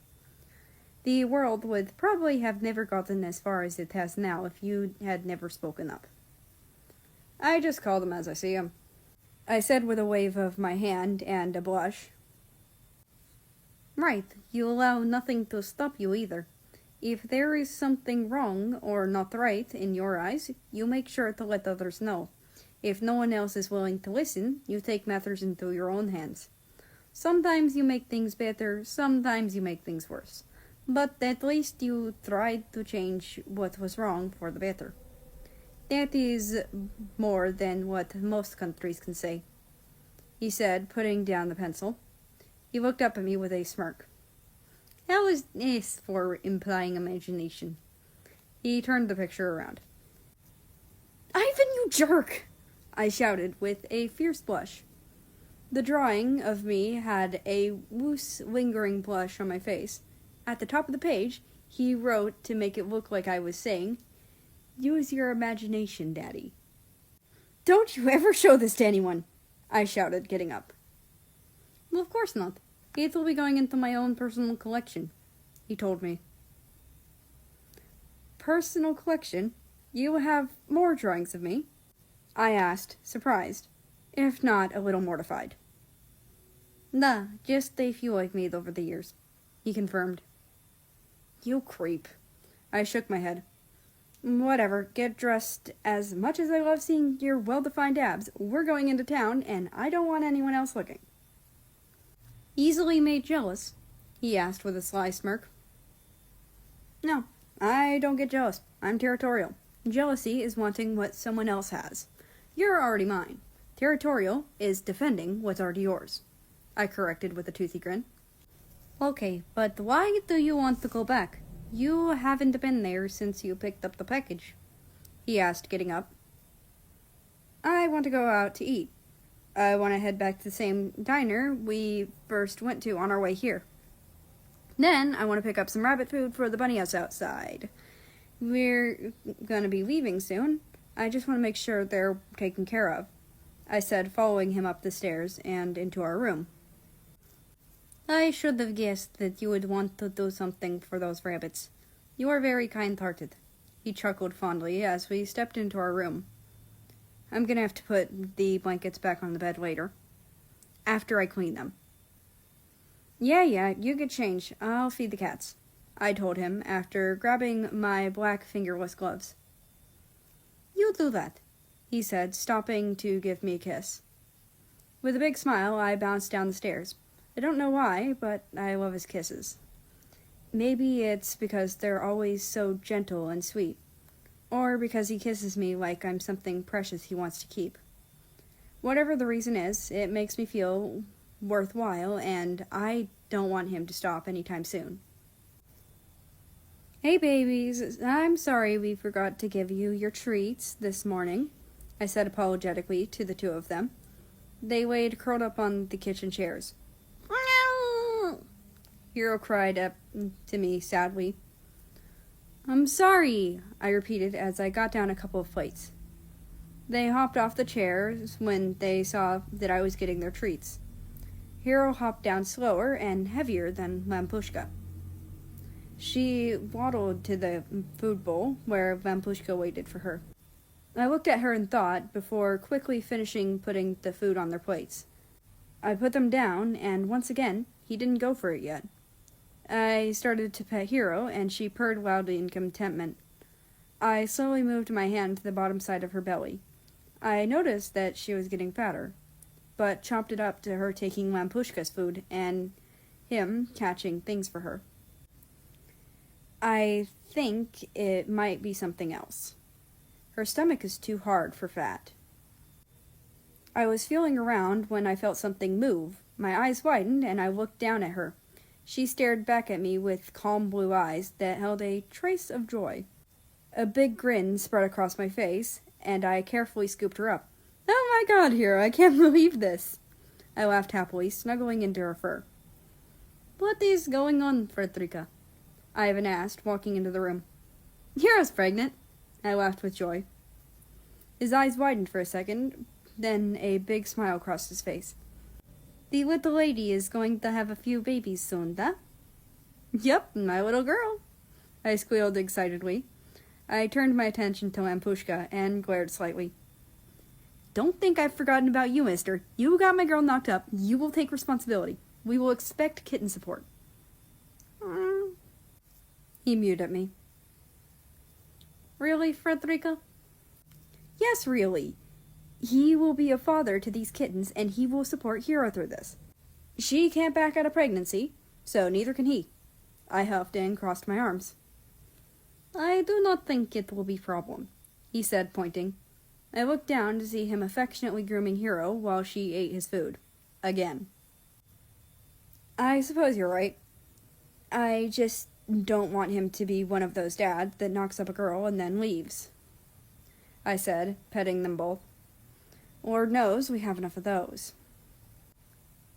"Do not worry, I raised him right," he smiled reassuringly. "Now, let's get going. It is still a long drive to town." "Yeah, and now I have to pick a few more things up." I got up and slid on my shoes, wrapping a thick jacket around me, and walked out the door. "I'm driving." "What?" "I said I'm driving," I repeated, getting into the driver's side. "Don't you think it would be better if I drove? I have more experience driving on snow," he suggested nervously. "What's that supposed to mean? I'm a good driver," I protested. "I have been in the car with you several times as the driver when it snowed before. You were sliding all over the road," he explained gently. "I've gotten more experience since then," I protested again. "I can drive just fine in the snow. Just watch me." I put the car into reverse and started to back down the driveway. Sure, the road was a little more slick and just a bit harder to drive on, but it wasn't that bad. See, it wasn't even slick on this spot. "Fredrika, you were on the grace." Another time skip. I sat across from Ivan with a pout on my face. We didn't even make it out of the driveway before he demanded to switch sides.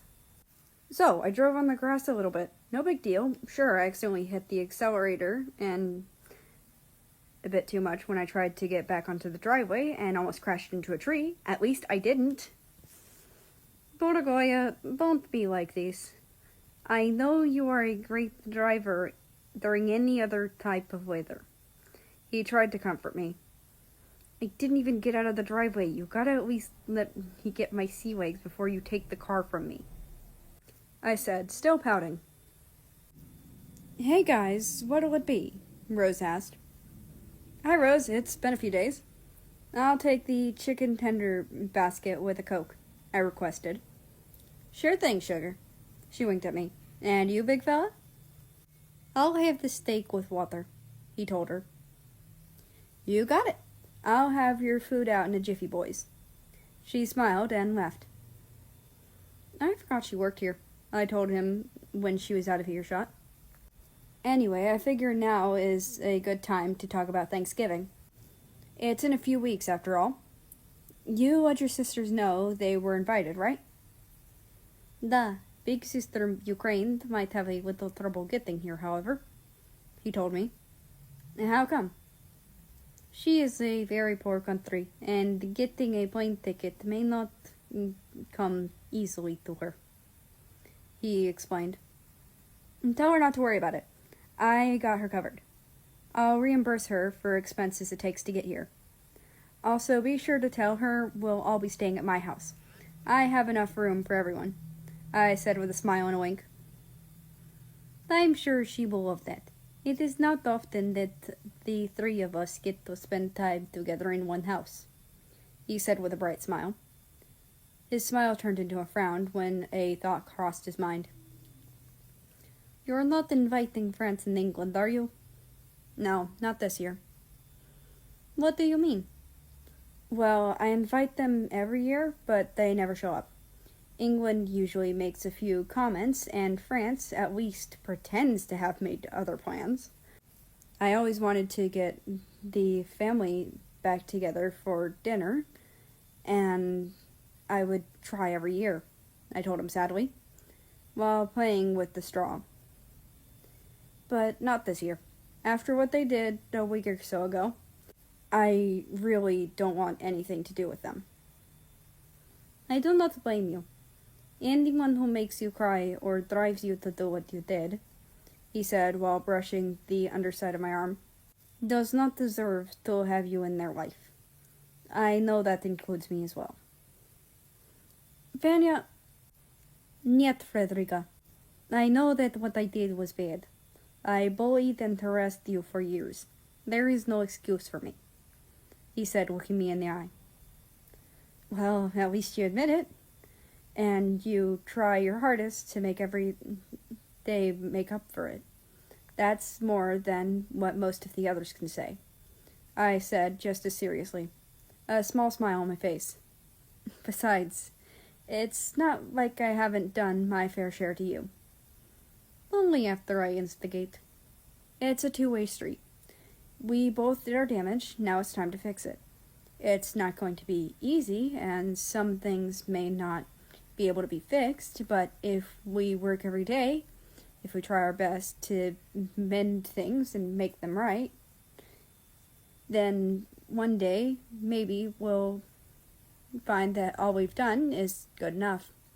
In the end, that's all we can really do, I said with a smile. There is really more to you than you let on, he said as he studied me. Like I said at the beginning, you never gave me a chance to show you, I reminded. Da, and I am eager to see more. Here you boys go. Please enjoy your meal. Alice says hi, Alfred, Rose said, setting the plates down. Thanks, Rose. And tell Alice I said hi back. I smiled brightly. You got it, sugar. Have a great day, you two. She walked away to attend to other customers. She's nice, I said before taking a bite out of my chicken tender. Duh. So anyways, about Thanksgiving. We got completely sidetracked off of that. Another thing I want to do is have everyone make a dish from their home country. So think about something you want to make and send me a list of ingredients. The sooner, the better. Food shopping before Gobble Day is hell, I shuddered.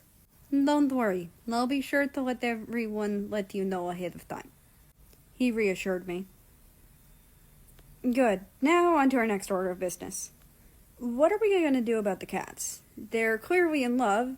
With Hero being pregnant, I really don't want to separate them, but Lampushka has to go home, I finished softly. I do not know, but you are smart. I know we will figure something out, he said thoughtfully. Yeah, but what? I munched on a fry and thought, what way is there for us to be able to allow our cats to see each other from hundreds of miles away? Oh, I got it! Da? Don't you have a laptop?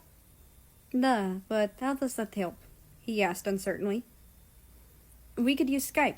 That way our cats can see and talk to each other, I cheered. That could work. Figuring out times will be tricky, however.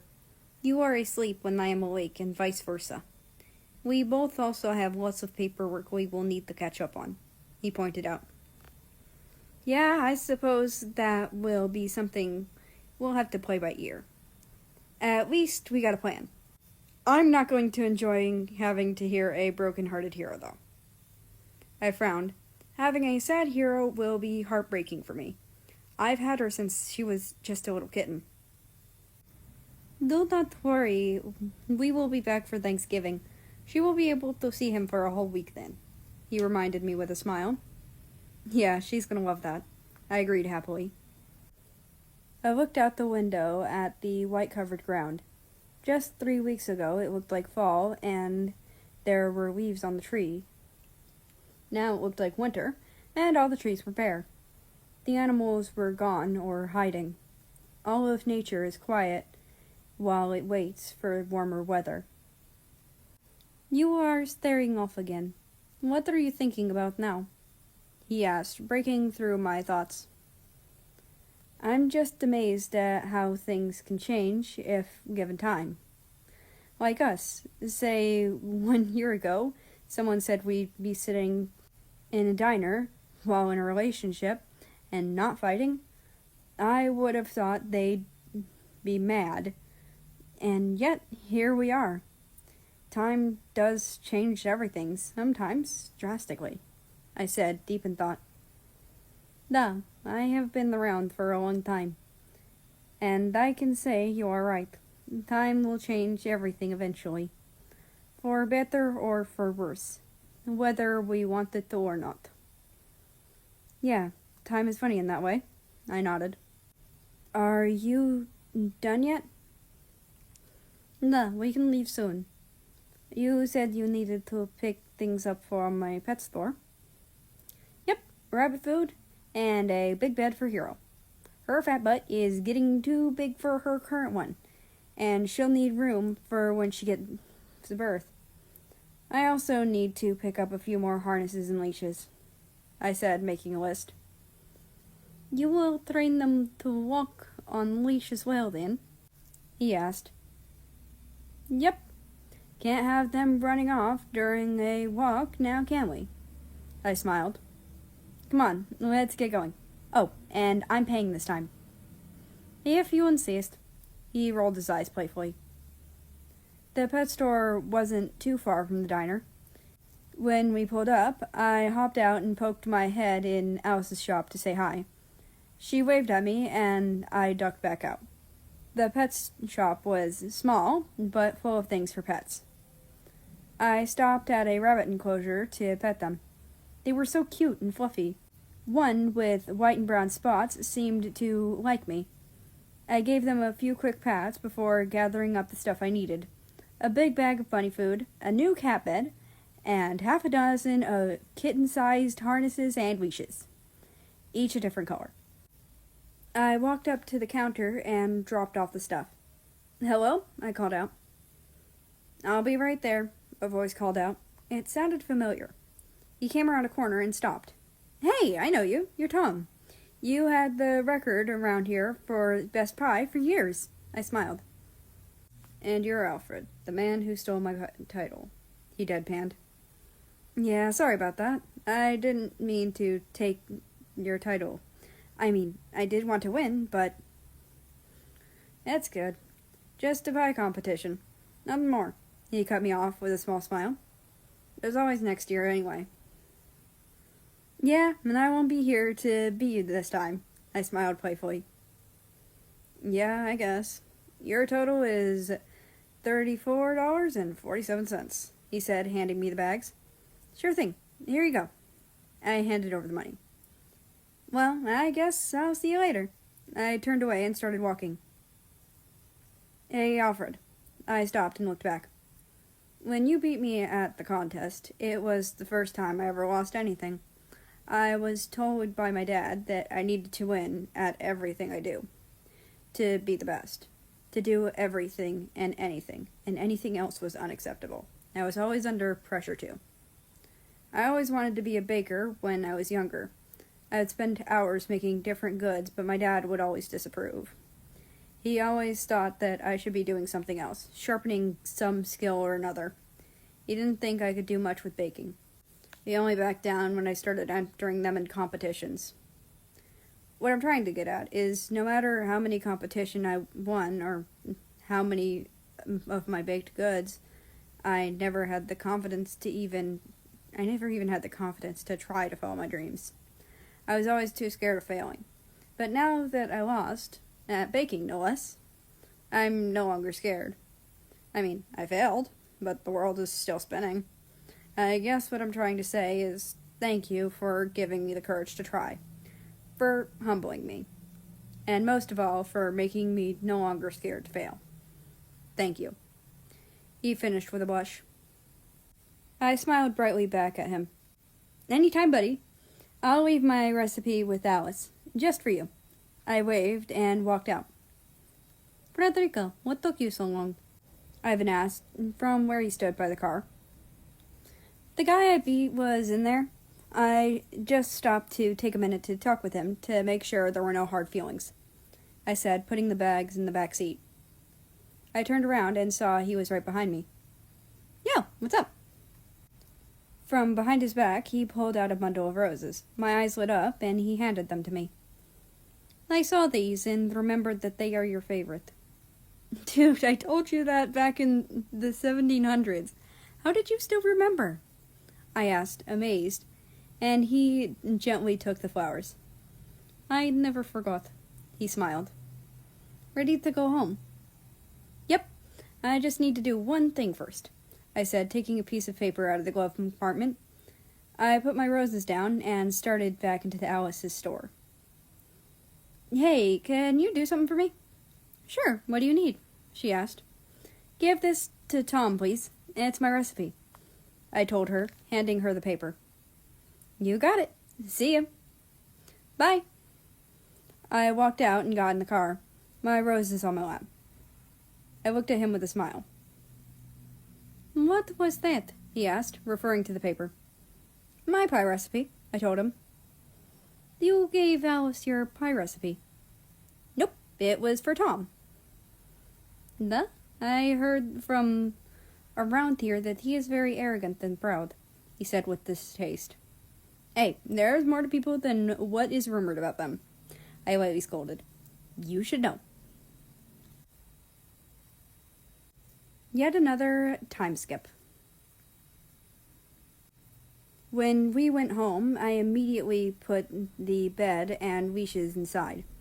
I put the bed by the fireplace, where the other two smaller ones were.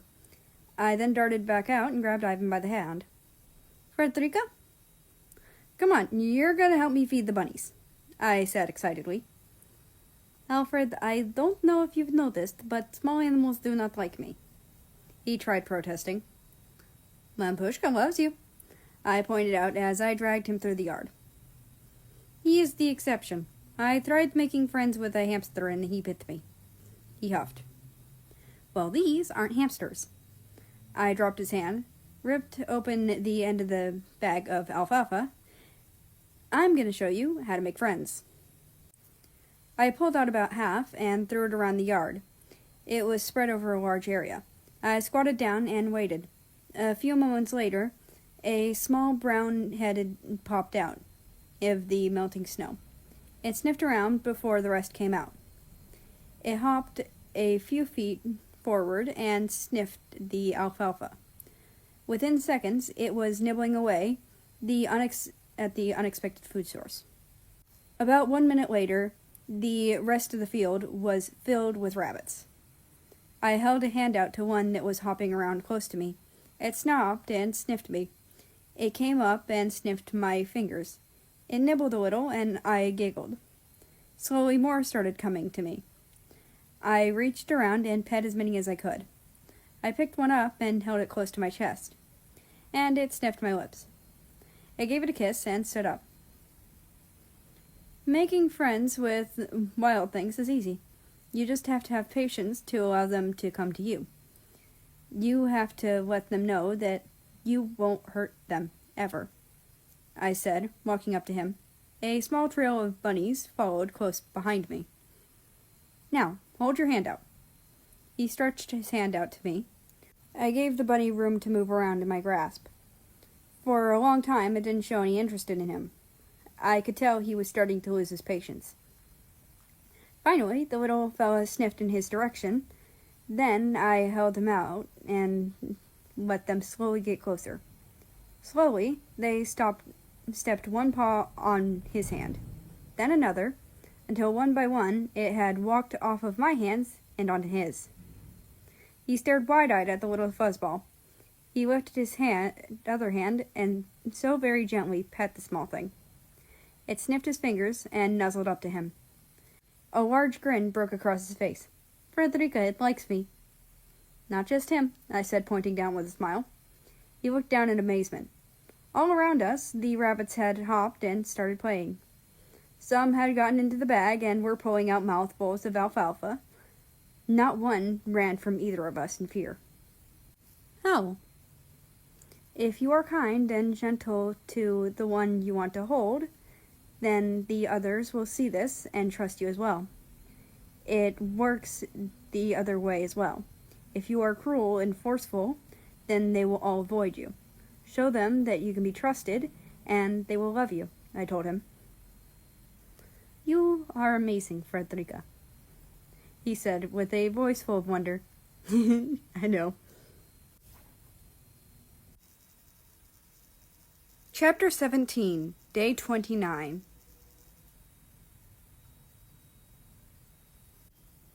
I moved slowly, as if it would slow down time. Tomorrow, Ivan is going back to Russia, and neither of us are happy about it. We both understand that he needs to go. He has work to do, as do I. Our countries need us back. Doesn't make the separation any better, however.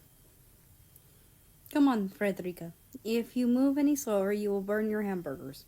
Don't want people to start calling you England now. Nah? He teased, trying to cheer me up. I don't want you to leave tomorrow. I know I'll be seeing you soon, but still, I don't want to see you leave, I told him, sadness lacing my voice. He came up behind me and held me close.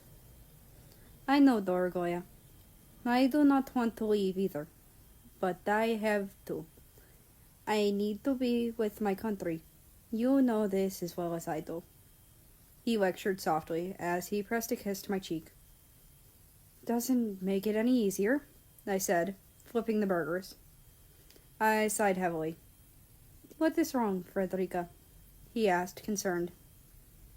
Besides the obvious, I asked. Sometimes I wish I wasn't a nation. What do you mean? Do you not love your people or country anymore? He asked, even more worried. Of course not. I love them. I'll never stop loving my people and my land, I said loudly. What, you can tell me, he said, pulling me closer. I wish I was mortal, I admitted. I wish I was human. Why? He gently pressed. Because then, at least, I know when I'll die. If I were human, then I could live a real life. I could have a family. And I know I won't have to go to war with. I could marry someone and never have to worry about having to go to war with them, or if their country would not last for the next 5 years, or 500 years. I could live for myself, not for millions of peoples. I could live a real life. I could do amazing things, and in the end, I could take the time I've wanted to reflect on what I've accomplished, and then die, I said, not looking at him. What makes a life worth living is to know there is an end. If you know you'll die in the next 6 months, then you'll do more in that time than you ever will in 6 years. Knowing there's an end makes living now more and more worth it. I have been around a lot longer than the rest of you think. That is a lot of time to study and think about human behavior and reflect on myself, and I've found that I'm jealous of humans. I turned around to face him. They can and will do amazing things. Their names will last. Then life will go on. They will accomplish things that we don't even know about yet. And what will I do? Paperwork for hundreds of years, meeting after meeting, watching and waiting for what? I don't make the decisions for my country. I don't get to decide whether we go to war or not. I don't control anything that goes on. I don't even control my own life. In the end of it all, no one will know that I exist. I will be gone, and it will be like I was never even here. I may be semi-immortal, but in the end, I will have accomplished nothing.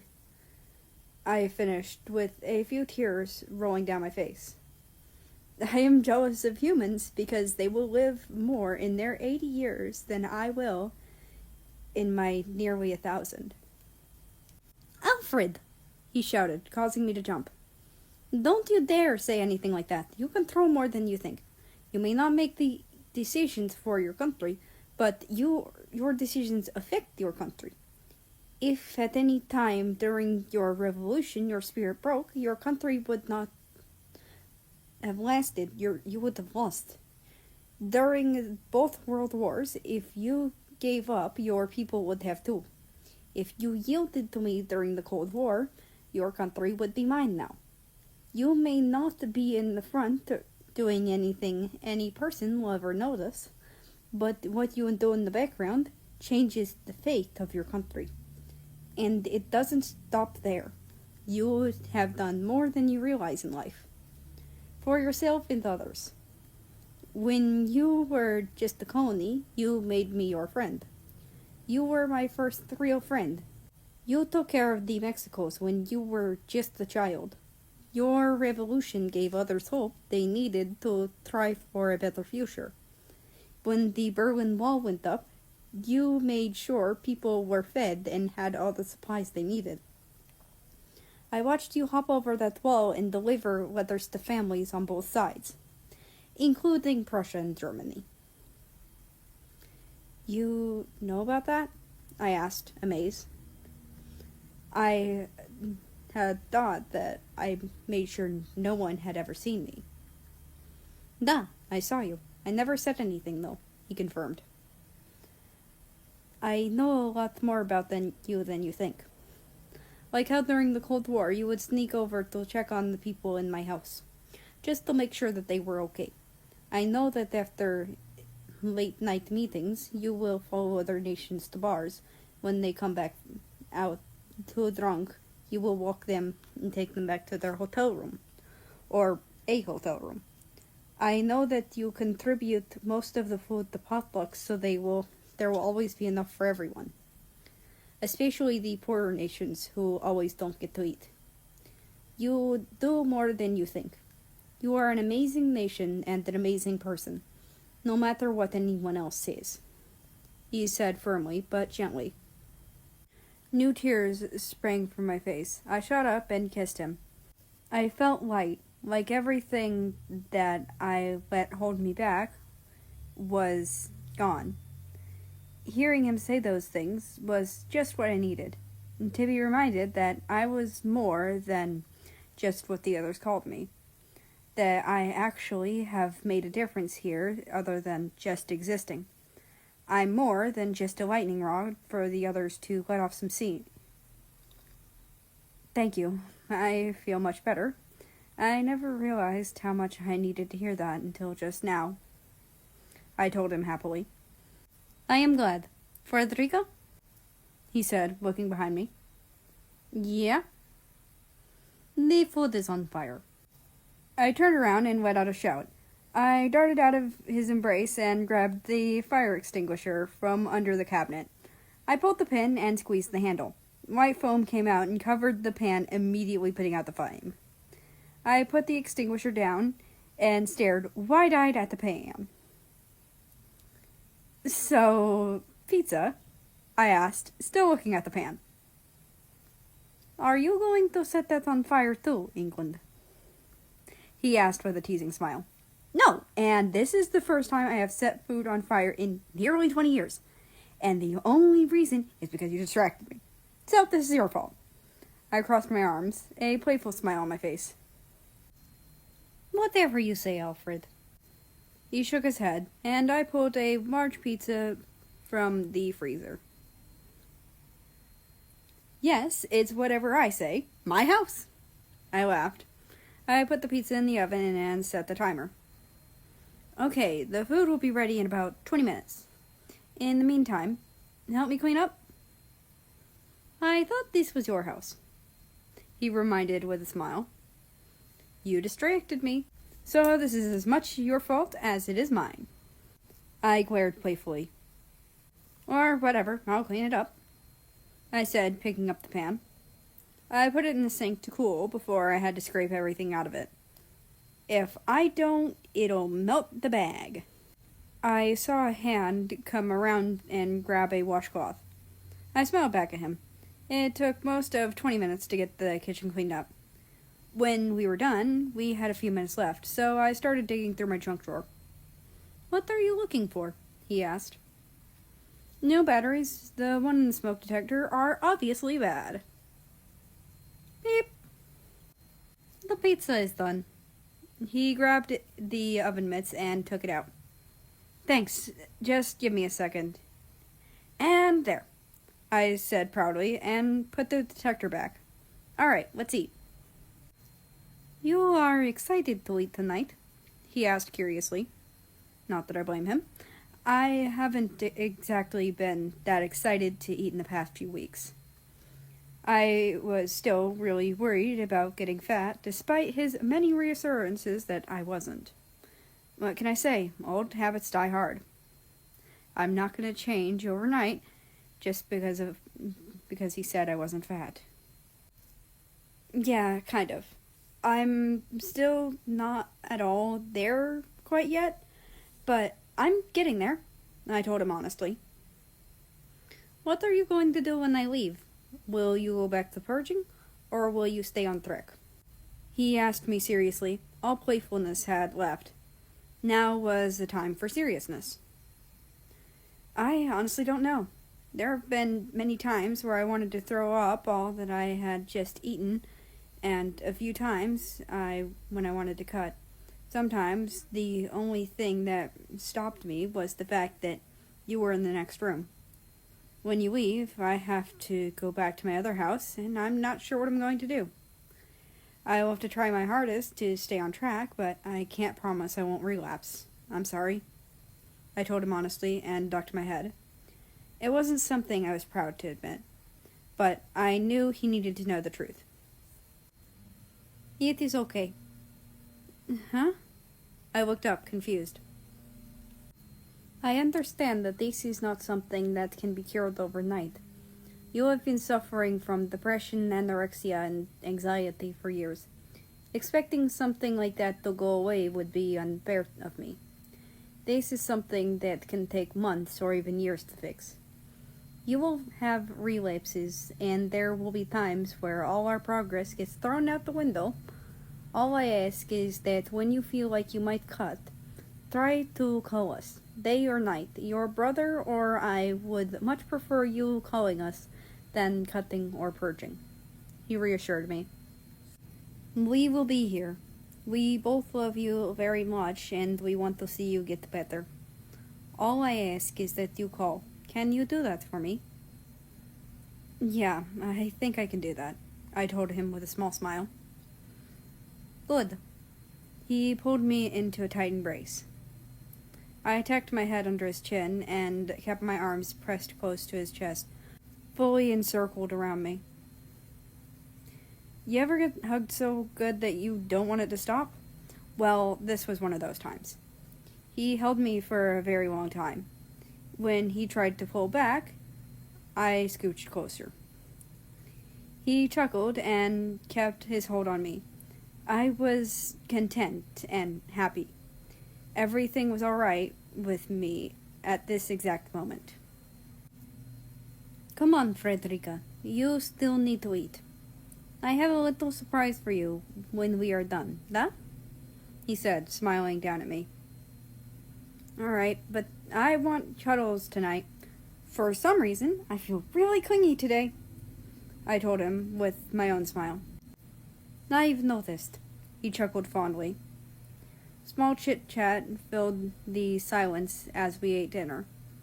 Mostly things about what colors the kittens are going to be, and how many girls will there be versus how many boys.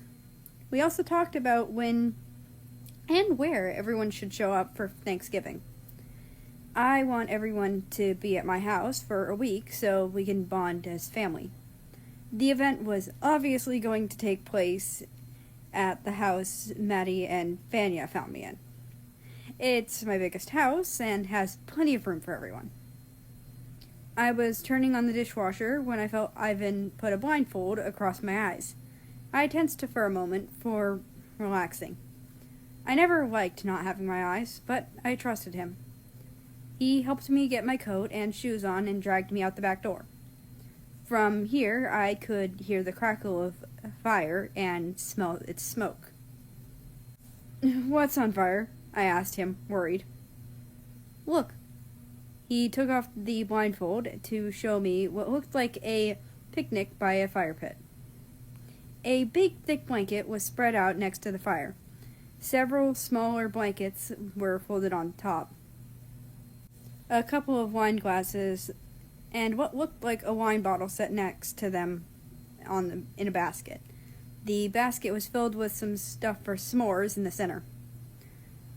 "Ivan, what's this?" I asked, walking up to it. "The final date before I have to leave. A goodbye memory," he told me, his hand still in mine. "I know how much you were looking forward to a bonfire, but the snow ruined that for you. So I spent some time getting enough dry wood to have one for you. It's not big, nor will it last long, but I hope it will suffice," he said shyly.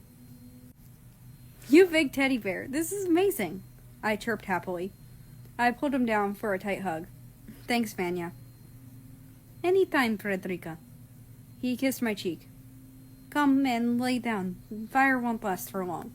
We need to enjoy it while it does." "Oh, right." I laughed as I sat down. I picked up the wine bottle to find that it was actually sparkling grape juice. I get this stuff every Thanksgiving and Christmas. "I know you are too young to drink real alcohol, so I got this instead," he told me as he took the bottle.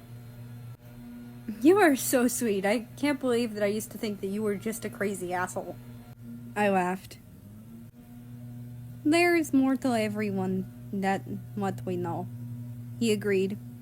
He poured the 2 glasses and handed me one. "Thanks," I said, taking a sip. "You want to know something?" "In this last month, I've had more fun than I've had in years.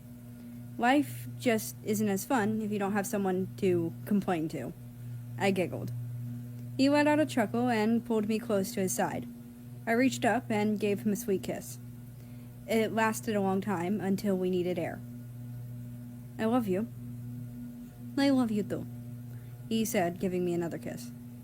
"You are so sweet. What did I do to deserve you?" "I don't know, but it must have been good."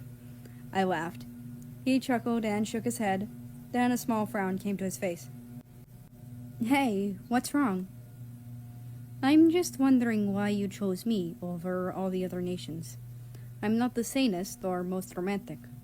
I'm just wondering why me?" he asked, looking me in the eyes. "Because I saw something amazing in you when I was younger. The same thing you have proven time and time again. You are the only one strong enough to let me go. You let me run free, so I will always come back to you." I smiled softly at him. "I trust you. I love you." "I love you too, Frederica." Chapter 18, Day 30. I drove slowly as I could down the highway. Dread sat in my stomach along with despair. We received a text last night saying Ivan had to be at the airport, which one. I had tossed and turned all night long, so much that I had even woken up Ivan a few times.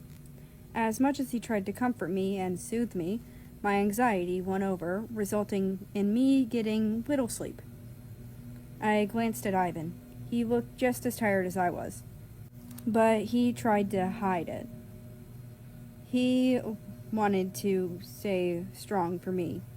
However, I could tell he didn't want to leave as much as I didn't want him to leave.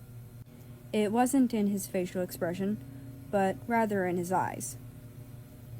Alfred, I know you don't want me to go, but I will miss the flight if you do not pick up the speed. That will only cause trouble for us both. The other drivers are getting irritated with you as well, he said gently. Right, sorry, I said, picking up the speed. Frederica, do you want me to drive? He offered for the 19th time. No, I'm fine. We're almost there anyways. I shook my head. It pains me to see you like this, especially because there is nothing I can do about it, he said solemnly.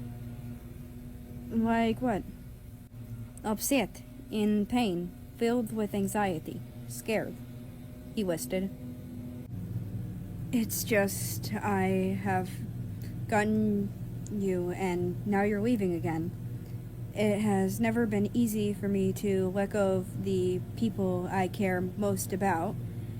If I had it my way, you, Maddie, Katyusha, and Natalia would all be in my house, safe and sound forever. I want to keep you all near me so I can protect you, but that's not possible. I don't want you to leave, I sighed, pulling into the airport parking lot. What if I never see you again? Is that what you are afraid of? He asked. People have a bad habit of leaving and promising to return, and then not. That's why I clung to England for all those years. He would leave for months and then come back, if only for a day or two.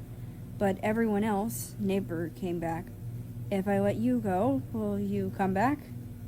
I asked him softly. Of course, Frederica. Not even death will stop me from giving you a final goodbye, he said with all the sincerity he could, looking me in the eyes. Good, I said, giving him a kiss.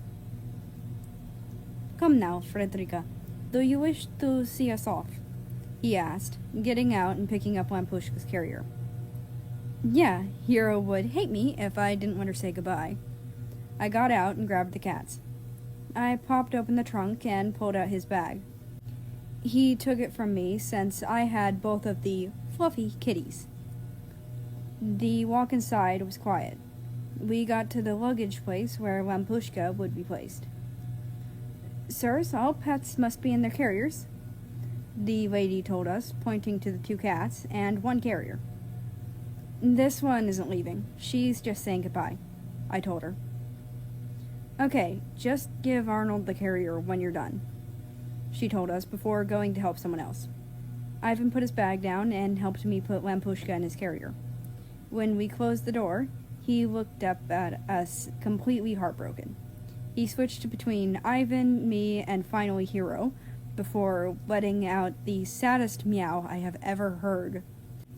From my arms, Hero meowed back just as heartbrokenly. I know, you don't want to say goodbye, but you have to, I told them regretfully. I gave Hero a scratch behind the ear. Say goodbye, Hero, but don't worry, you'll see him again soon. She looked at me with big, blue, sad eyes before looking back at him. Aww.